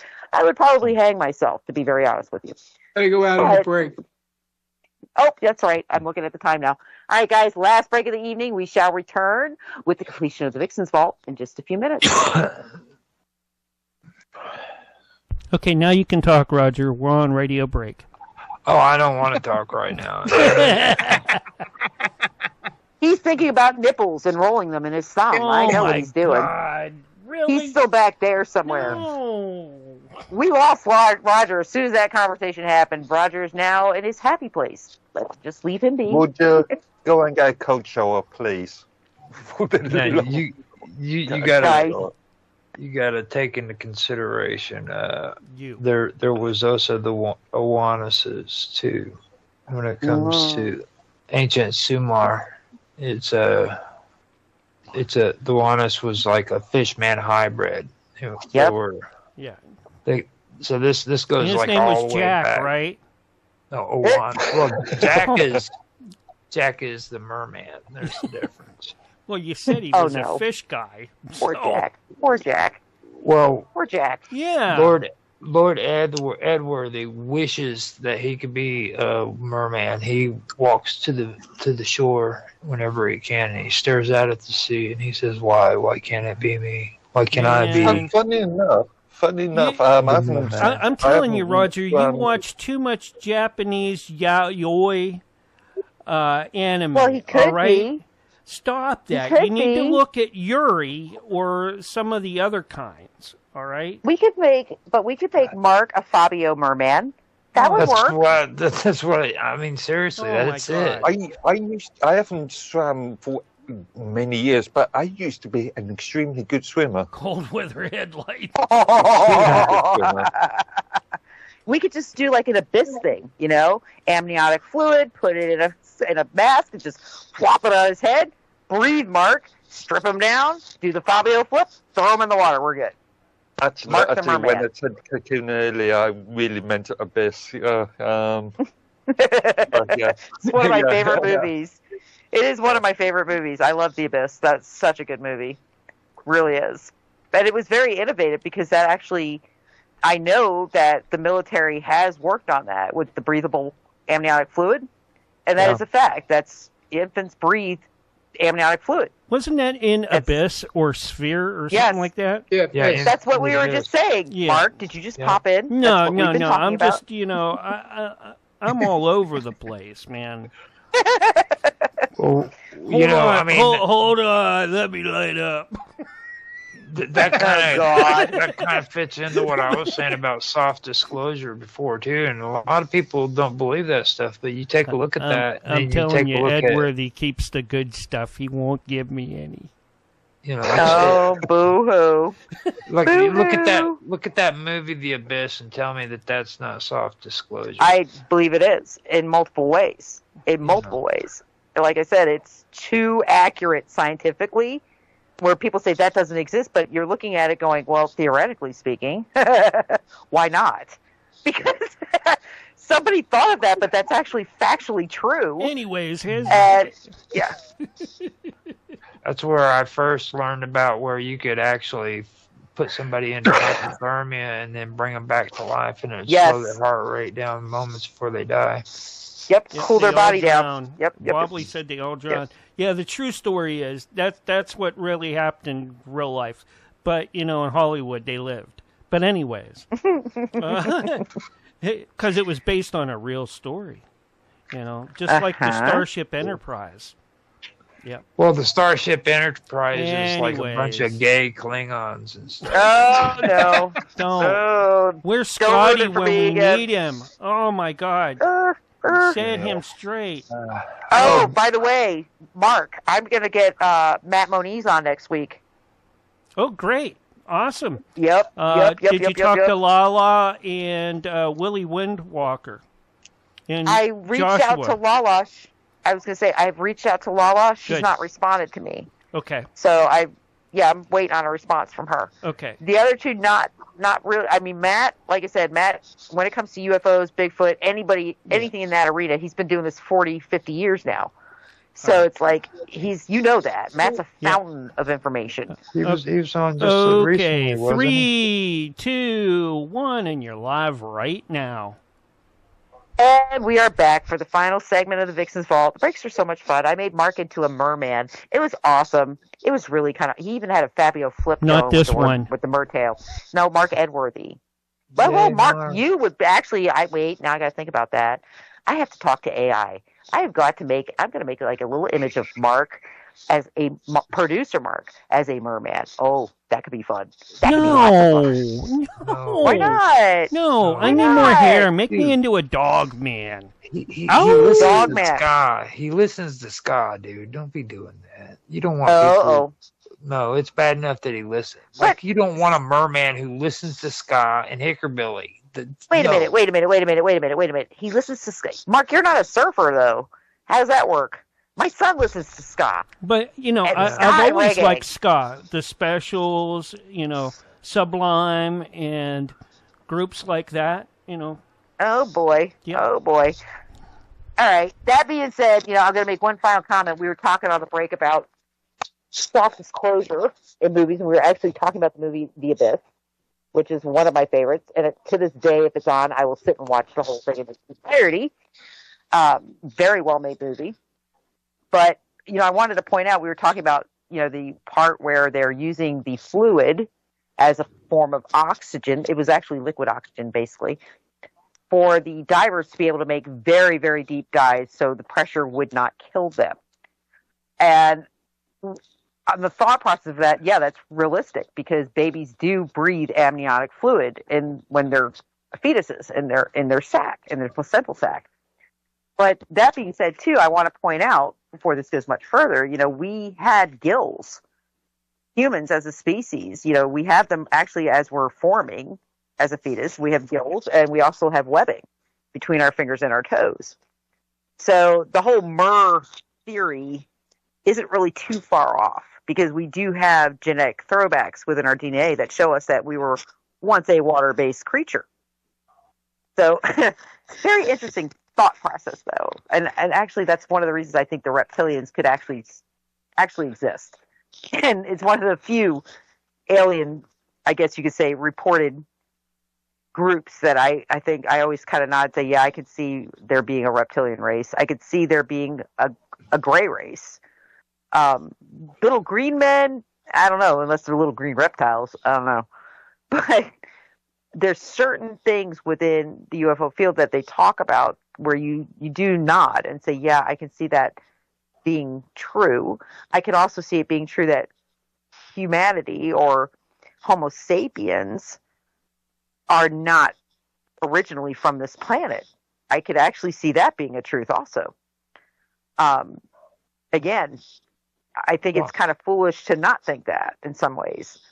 I think a lot of people kind of forget, too, that fish are not reptilians. You know what I mean? No. And you got, like, two different species, like when it comes to that. Some fish are kind of it's weird, though, Roger, because, like, some fish, they're not reptilian, but they have reptilian qualities to them. Like, we have some here in Florida that Dave, I'm sure, is familiar with also, that actually walk on land. Yep. They will scare the crap out of you, too. They are ugly. Ugly. Just to set the record straight, I am from Jupiter. Are you ascending? Jupiter, Florida, or Jupiter planet? Whichever one, it's fine. I'm a relocate.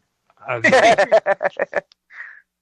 but we do. We have walking fish, and they are freaking creepy and slimy, and God. Yeah. Flying fish too. We got flying fish also. Yep. Fish with wings. Yep. We have fish here that have alligator snouts. We have alligator gar, which is alligator. Yeah, alligator gar look like fish. An alligator got shoved into a fish. They really do. They're ugly too, but they're not really. We got freshwater. Got freshwater ones that look just like that. Right. Not pretty animals. It's kind of like I always say that it's like we have beautiful creatures here in Florida. Our ecosystem is really, really very vast and varied, but we have some of the ugliest things you could ever imagine that you don't even expect it. Like you lift up a plant bush, you're like, oh dear God, put it back down again. Did I really see that? Oh my God, that was ugly. Even in the sea, you know, people have this romanticized vision of what's under the water, and some of it is just breathtaking, but some of it's like, oh yeah, no, you need to cook in that shell longer. Just go back in the shell and cook a little bit more. You know, it's the coolest thing you guys have down there. It's something that you'll never find anywhere else, and it's flying squirrels, dude. Yes, we do have, and we have flying squirrels. We have monkeys. We have all sorts of weird. Yep. In fact, those flying squirrels, man. Though them suckers. When I was living there, I used to love watching the trees because they would jump off the branch and they would just glide, dude. I mean, just for forever. Well, I was gonna say squirrel suits are actually based off the flying squirrel. Mm-hmm. So that's kind of what they were going for. Yeah. That construction of the winged arm. That's actually based off the flying squirrel. And they are so cute to look at, but man, they're vicious. They're like what are they called? Otters. Otters are freaking adorable, and they're all over the place down here. But they are vicious little shits, man. They're not so cute to pet unless they're tamed, because they are just, man, they got some big teeth too. But petting otters, dude, seriously. Much like what we have otters in this country, but much more common down where badgers. Oh yeah, your badgers are like our beavers, aren't they? Are your badgers are like comparative? Oh, I did not. Oh, okay, Roger. Reel it in, Roger. Reel it in. Say a word, dude. I tried. I really did. You know, Mark's head just hit the table, right? Yeah. Oh boy. Sorry about that. But I will say too, Roger. We're going to be stuck here now, aren't we? No, I'm done. I was like, what? Oh, you're really done. But oh, God. Also, Dave, very cool to note, off the coast of Port Richey, which is like 2 miles south of me, there is a 16-foot great white shark right now. No way. Yep, a female. Oh. She pinged right off the coastline. So she's like, she's in really close too, for as warm as the water is now. I was like, oh, that's really interesting. Why do we have one that large in this close when we are going from 90 degrees to 30 degrees to 90 degrees to 30 degrees? So the water is probably about 68 to 72 degrees, which is warmer than it is for, great whites normally stay in cold water. But, yeah, no, she pinged off right off our coast. I was like, ooh, geez, I'm not going scuba diving anytime soon. Oh, no. Ugh. Yeah, but like I said, it's a cool ecosystem. I mean, where Dave is, he's got buffalo and everything else out there. Oh yeah, we got Florida bison. Yeah, we got them. Yep, like I said, vast and varied ecosystem. And I always tell people, if crap ever hits the fan, you've got plenty of sources of meat and plenty of sources of flora. So I mean, there's almost everything in your lawn is edible except the grass. So it's like, yeah. It's not a bad place to live if crap hits the fan, put it that way. But as far as like UFOlogy goes, you would think Florida would be more active than it is because of NASA and Space Force, because we have both. Well, a couple of years ago, when the first time I went out and photographed SpaceX, I don't know if I told you guys this, but there was and then I put it. I put it in the computer. It was a night shot. It was like 1:06 in the morning, and then I noticed this little star. So I kept on cropping and enlarging it on my computer, and and it looked like a flying saucer sitting there. And I was telling somebody about it. One of the guys at the next launch, night launch, about a week later, and he says, "Oh yeah, that was probably Elon up there watching his SpaceX go off." Or Elon's car. You forget they launched a Tesla into orbit. It's still up there. I was every once in a while. Technically around the orbit of the sun. Don't worry. Yeah, something like that. But yeah. I just think it's funny that every once in a while somebody comes up with a meme of like Elon in the driver's seat waving.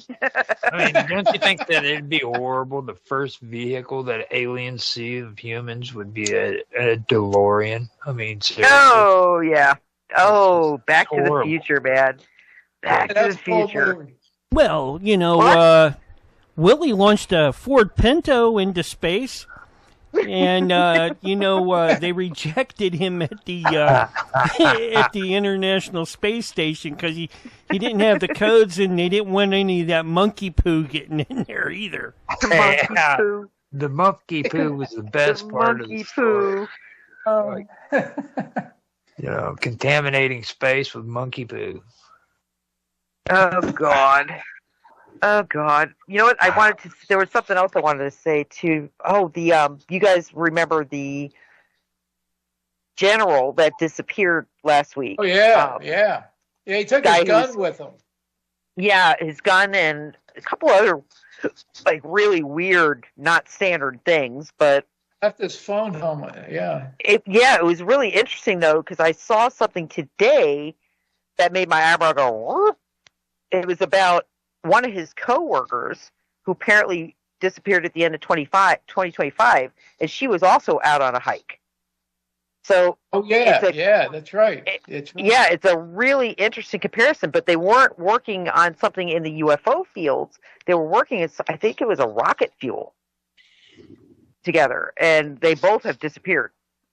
And nobody's seen a hide nor hair of them since they've been gone. He's been gone like 2 weeks now, I think. Yeah. Yeah, and it's a little different when somebody like of his status disappears than when like a normal. Yeah, she was a scientist. She was part of this project, but she wasn't a general.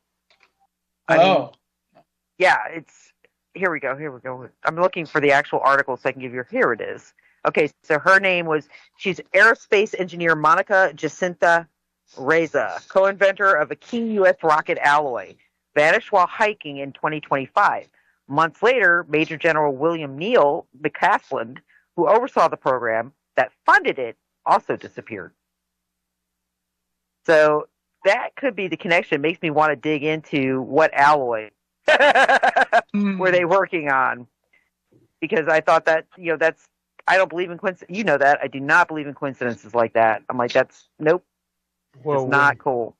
When you start talking about caves and underwater stuff and everything, and then like your disappearances, like that kind of reminds me of Kenny Beach. Snakebite McGee.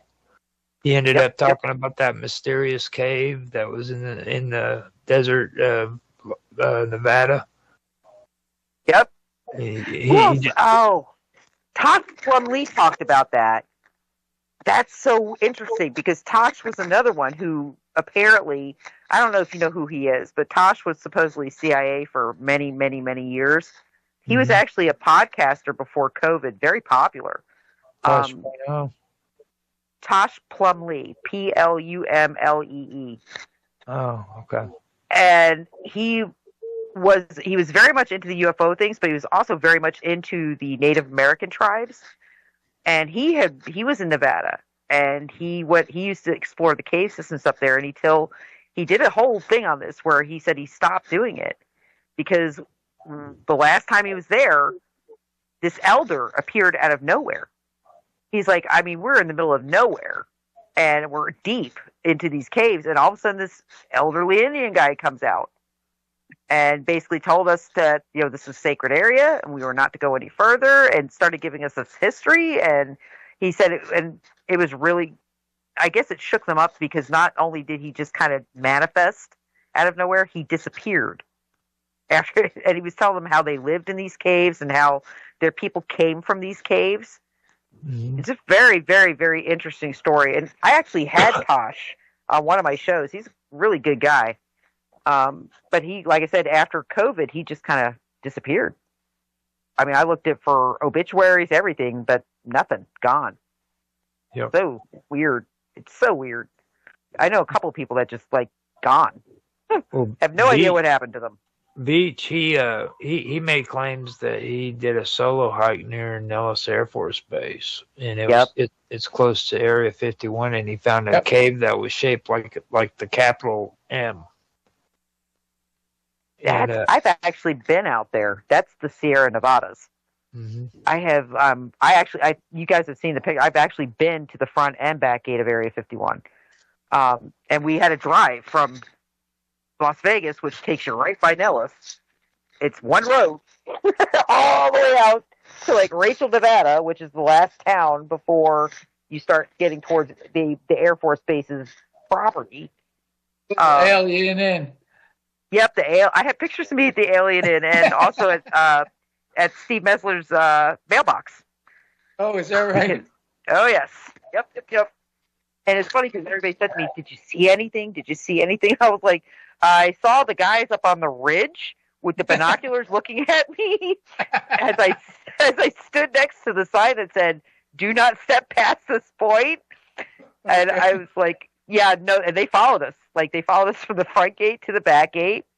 And they weren't, like, in a military vehicle. They were in, like, a pickup truck. I have a picture of me standing next to the sign saying no photography and no stepping beyond this point. I've actually got my camera around my neck. And you look right behind me on the ridge, and there's the truck. So, yeah, it was, like I said, it was a really cool trip. I'm really glad I did it. And I always said I was one of the last people to climb Tikaboo Peak before they shut it down.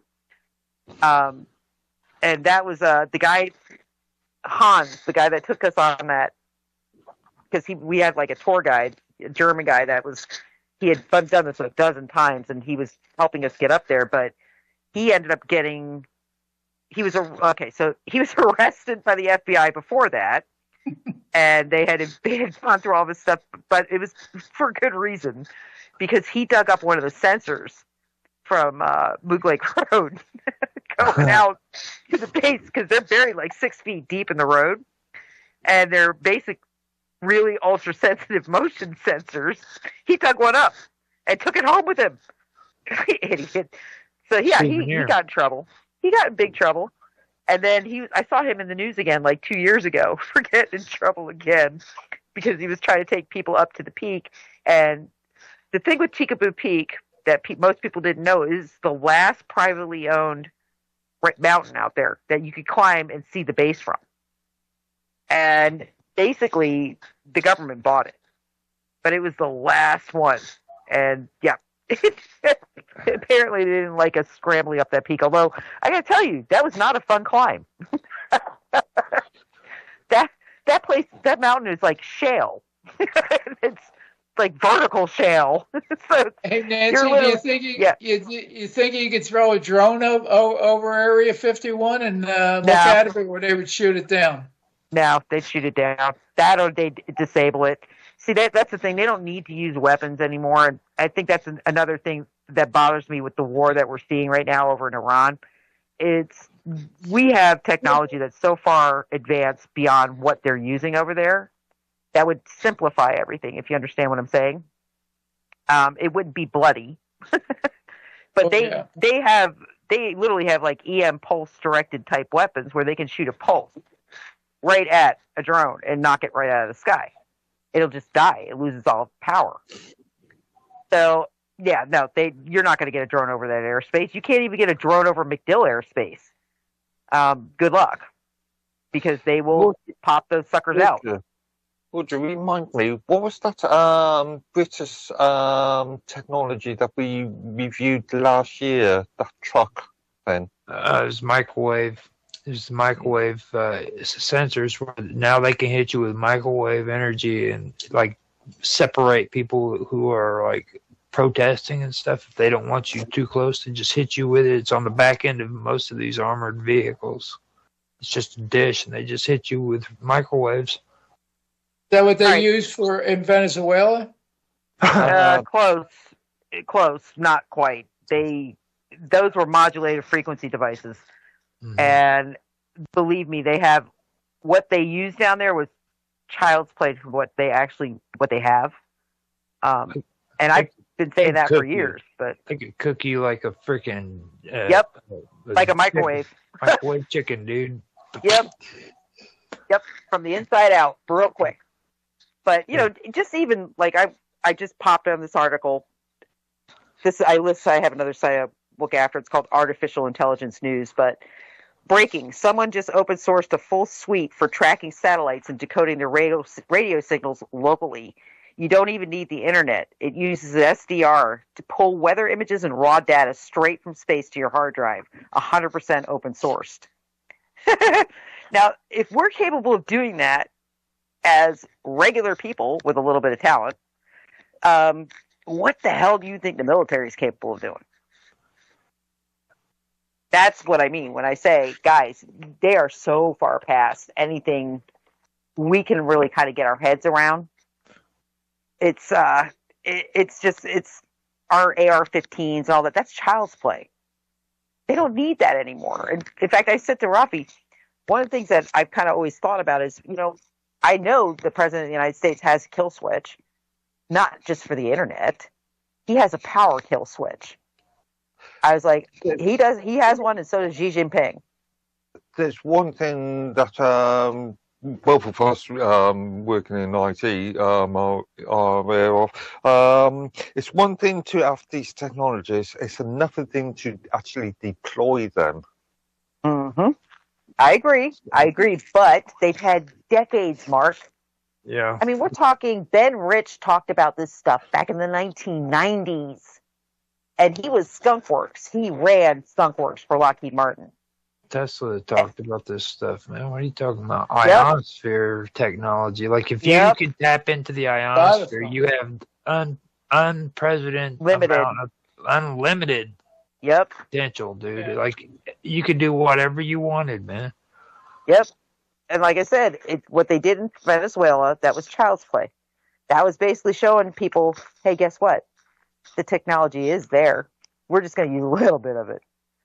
So that's why Iran makes no sense to me, unless it's a trap for Bibi. That's the only thing that makes sense to me. When I run it through scenarios, I'm like, this is a giant trap. This is a big old honey trap. Because Bibi Netanyahu has one form of honey, and it's not a female, and it's not a male. It is money and power. That is his honey. And Iran is all about the money from the oil and the power. So, yeah.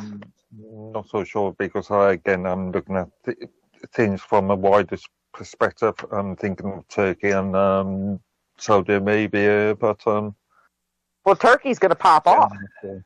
Well, I'm thinking economics too. We were talking on the break when you had to go away about BRICS, okay, and that's a real big threat to a lot of these people who are instigating wars. And who are they going against? They're going against the same members who are members of BRIC.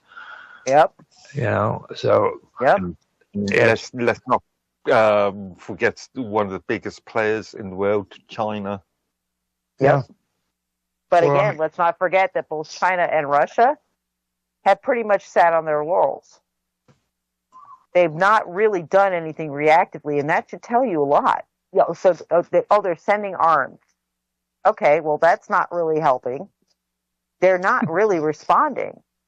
Well, it's helping them, though. You see, whenever you buy and sell weapons, you make a profit. That's why the United States always went to wars, because everybody knew you made profit during wartime. Wartime profits are amazing. Also, there's a bigger issue there. It's oil. The argument that we could be, at least for Europe, we could start seeing, in fact, I saw something about potential rationing in the UK if the Iranian war continues too long. Well, and you guys are in trouble anyway, because your biggest oil company over there is BP. British Petroleum, and they are in big trouble over here. So, I mean, they've got a big, their biggest refinery went on strike this morning. They got locked out. That's Whiting in Indiana. And, you know, you can tell, although BP's got a huge profit margin, like they're in the billions in their profits, but they also are in trouble economically. And it's like they're trying to cut these guys' contracts and everything. It's like, it's not going to happen. You know, the strikers are not going to, the union's not going to put up with it, and I don't blame them. It's for one circumstance where I'm actually in support of the union, because I saw the contract that BP was trying to get them to accept. I'm like, oh yeah, you'd have to be an idiot. I mean, they wanted. Oh, I got it at the end of the show. I was going to say, okay, guys, I'm going to make this really short. Make this really, really short. Have a great week. We'll talk to y'all next week. We're out of here. Night. Later. Primary objective successful.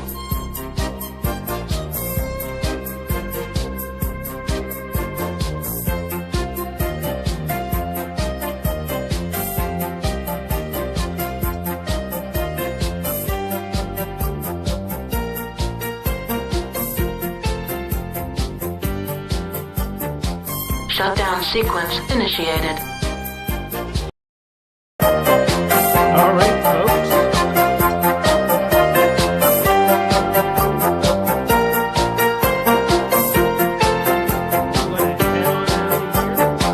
Shutdown sequence initiated.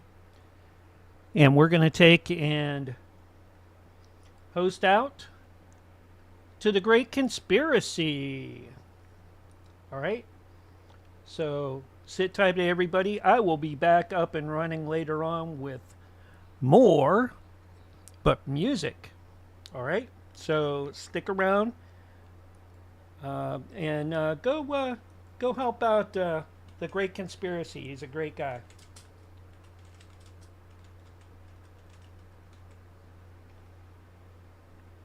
Let's go give him a hand and help him out. And with that, I'm done for here right now. Guys, tune in next week.